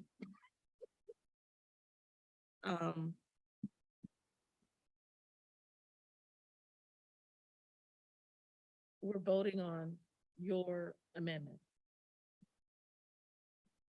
No. Commissioner Scott, Yes. Commissioner Schenk, Yes. Commissioner Beaman, Yes. Commissioner Hodge. Yes. Amendment passes. Okay, thank you. Next, then we will vote on the motion to approve the reorganization as amended. Any discussion on the motion to, the motion approving the reorganization as amended? Commissioner Machewski? Just a question. It will be germane at the next meeting under second reading to be able to, if people wanted to, I'm not suggesting I have anything I wanted to change. But if people wanted to, they could make amendments at second reading. Is that correct? Just want to make sure everybody understands that, right? Yes. Our Corporation Counsel is nodding her head yes. Thank you. Other discussion? Okay, Mr. Mulkey, if you could call the roll, please. Commissioner Labar, Yes. Commissioner Machieski, Yes. Commissioner Morgan, Commissioner Sanders, Yes. Commissioner Scott, Yes. Commissioner Schenk, Yes. Commissioner Beaman, Yes. Commissioner Hodge, Yes. Commissioner Jefferson. Yes. Amended item passed. Thank you. Next, I'm looking for a motion to, or I'm sorry, that didn't come out right. I am looking for someone to move the final reading and single reading motions, please. Commissioner Scott, thank you.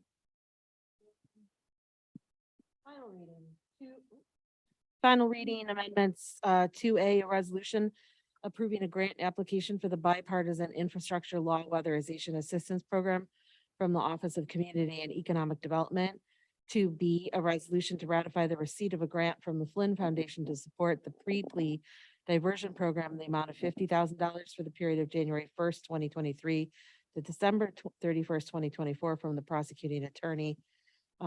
And single reading, a resolution to approve the 2022 apportionment report. A resolution adopting the 2023 annual calendar for the Washtenaw County Board of Commissioners. C, a resolution of appreciation to Monica Boot for 25 years of service to Washtenaw County. D, a resolution of appreciation to Teresa Gelati for her years of service to Washtenaw County.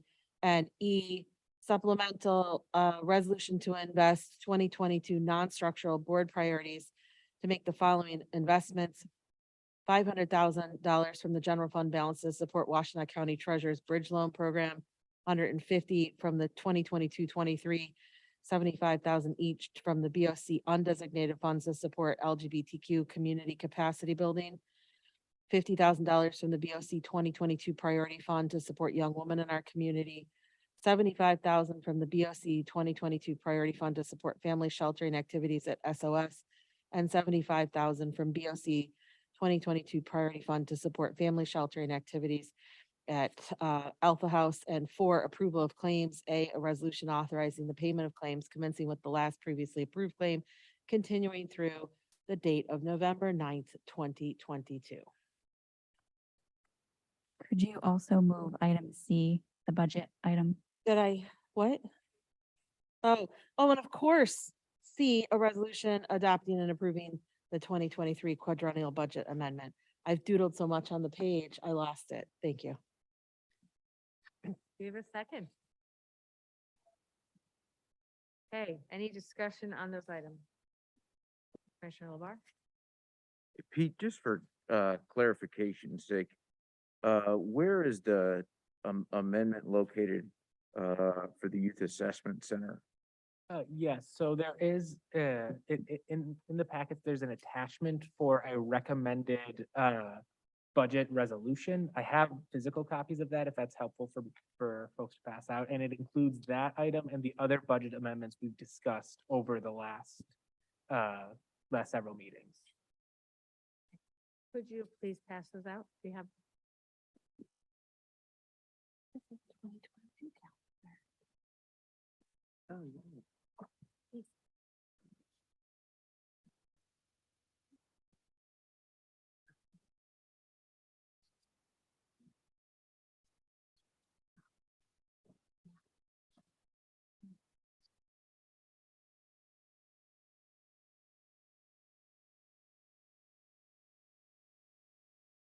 Have it someplace? I haven't seen it.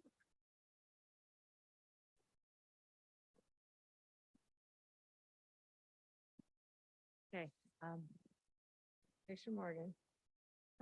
Chair, I move, if it's appropriate, I move the recommended budget amendments that have been put before us. Any discussion on that amendment? Okay, Sorry, I move the recommended budget amendments that have been put before us. To be clear, these aren't mine. These are the things that we talked about that just need to be formally put into the budget. Oh, yeah, these are the other ones, yeah. any discussion on that motion? Oh, sorry. Just point of clarification, I think you're making a motion to amend the budget item. Yes, Tuesday. sorry, a little tired. Yes, I move to amend the quadrennial budget to include these amendments. Did I say that properly? Great. Any discussion on these items? Sorry, I'm sorry. Any discussion on this motion? Commissioner Jefferson? The 3 million of the county's ARPA loss revenues from the ARPA fund, is that, I mean, I think there's 3 million left somewhere. I mean, is that going to eat up the rest of the 71 million? I'm not sure. I believe so, actually. Mr. Lindeman, can you speak to that? And I believe that these amendments were vetted basically by administration prior to this. So this 3 million, correct, would be the remaining lost revenues, and this refers to the Human Services Transition Program that has been discussed at the last several meetings. That's where that 3 million comes from. So I think we've talked about this 3 million at the second October working session, and then again at the last Board of Commissioners meeting.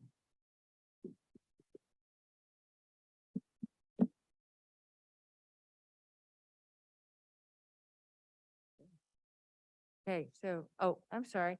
We've got Commissioner Sanders and then Commissioner Hodge. Had a question about the the youth assessment center activities. Are people open to apply for that money? I'm not understanding. Administrator Dill, are you able to answer that? Trying to speak to that. Oh, I will let Commissioner Hodge speak to that. So that one is different than some of the other ones. Oh, sorry. Thank you, Chair. That one is different than some of the other items that we looked at under budget amendments. This one is for a specific youth assessment center that there's been significant work done between community mental health and a number of other partners. It was referenced earlier too by Director Jackson and Sheriff Clayton as one of the components of us trying to be able to provide better services to youth in the community and to ensure diversion and deflection from the criminal justice system. So this goes to a specific, it's a specific project that there is more information in the previous meeting I think we discussed. I don't know, if Commissioner LeBar would want to add any more. Commissioner Thanks, LeBar, thank you. To respond to Commissioner Sanders' question, I think Commissioner Hodges' explanation is spot on. And Commissioner Sanders, I'd be happy to send the email that I drafted earlier this year explaining the background, purpose, and collaboration of a youth assessment center. To me, the most important component of this is inclusion as a structural item in the budget, because right now we are able to leverage millage funds more so than we can, but as we saw with police service contracts earlier, not a given going forward. So I'd be happy to send that over to you. Thanks, Chair.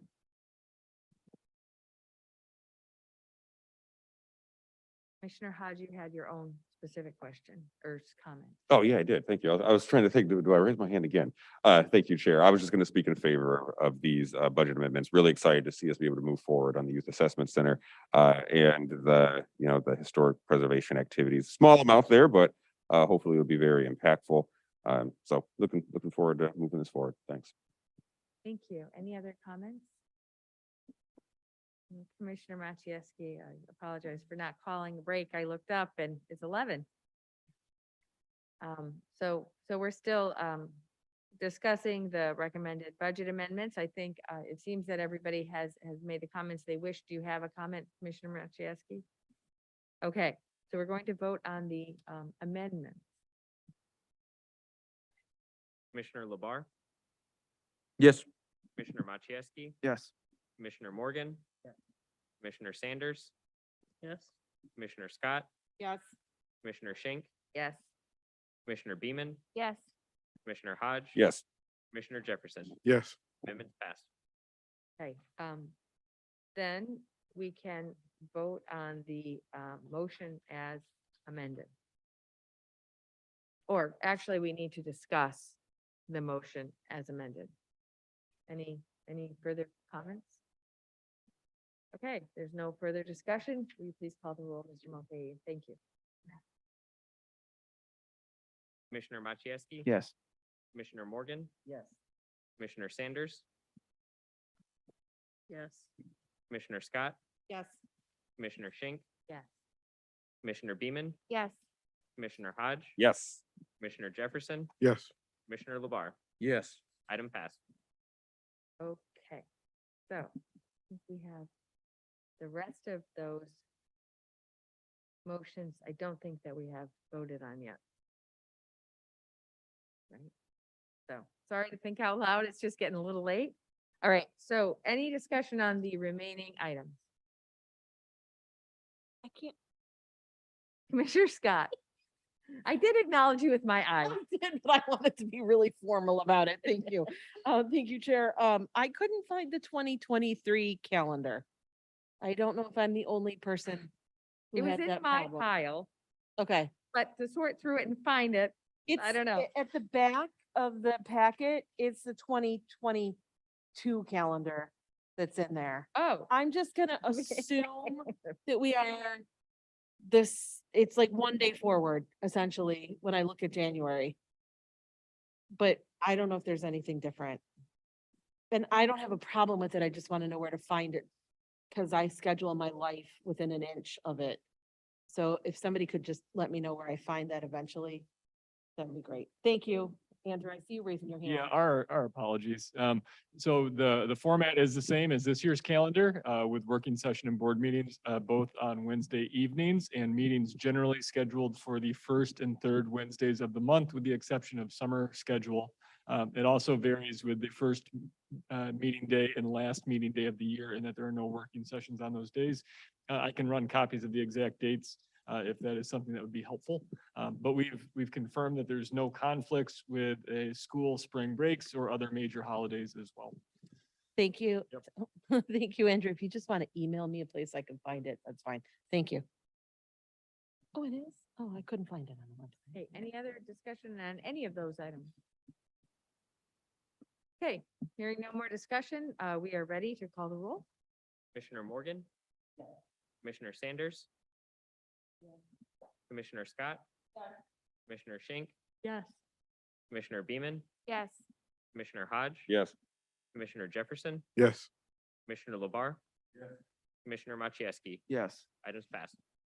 Thank you. Okay, I think then, next we have report of the county administrator. Thank you, Chair. We have teed up for you all this evening an update on our county infrastructure projects. Given the hour, if you're comfortable with it, we can send this to you electronically and then respond to any questions that you might have. Otherwise, we can provide the presentation this evening. Can I have a quick show of hands of people who would like to receive the presentation this evening? Okay, Administrator Dell, I think people would prefer to receive it electronically and then can follow up with any questions they may have. Thank you. The last item of the evening for us on the agenda is ASME 2733. Diane Heights in the room tonight. I want to thank her for her work. We have a TA with 2733, and I will say to you all, it is one of those things that we don't talk a lot about, but requires a ton of bandwidth in our organization. And I just want to say thank you to our labor partners, and thank you to Diane for moving us to the point that we're at tonight. So with that, that'll conclude my report.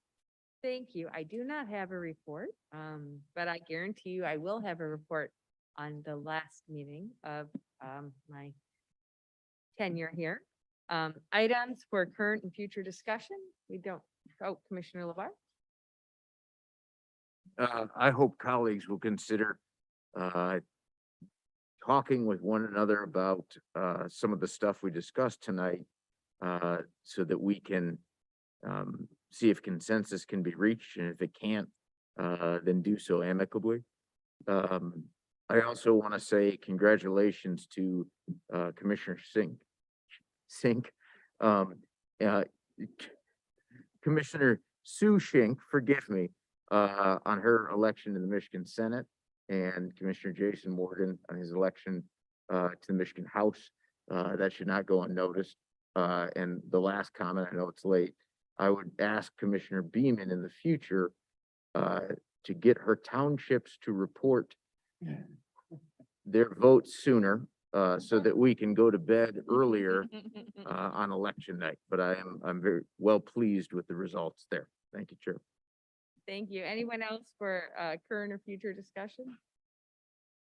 I actually have an item, which is that typically at the December meeting, instead of having a working session, we have a celebration to visit with each other, enjoy some refreshments, and celebrate. And so we're going to be doing that at our next meeting. I believe it's December 7th. It'll be at 5:30 p.m. and everyone is welcome to come and enjoy a bit of refreshment and good cheer. Next, we have pending items. We don't have any pending items, and so I'm looking for a motion to adjourn to the next session. Okay, all those in favor? Thank you and good night.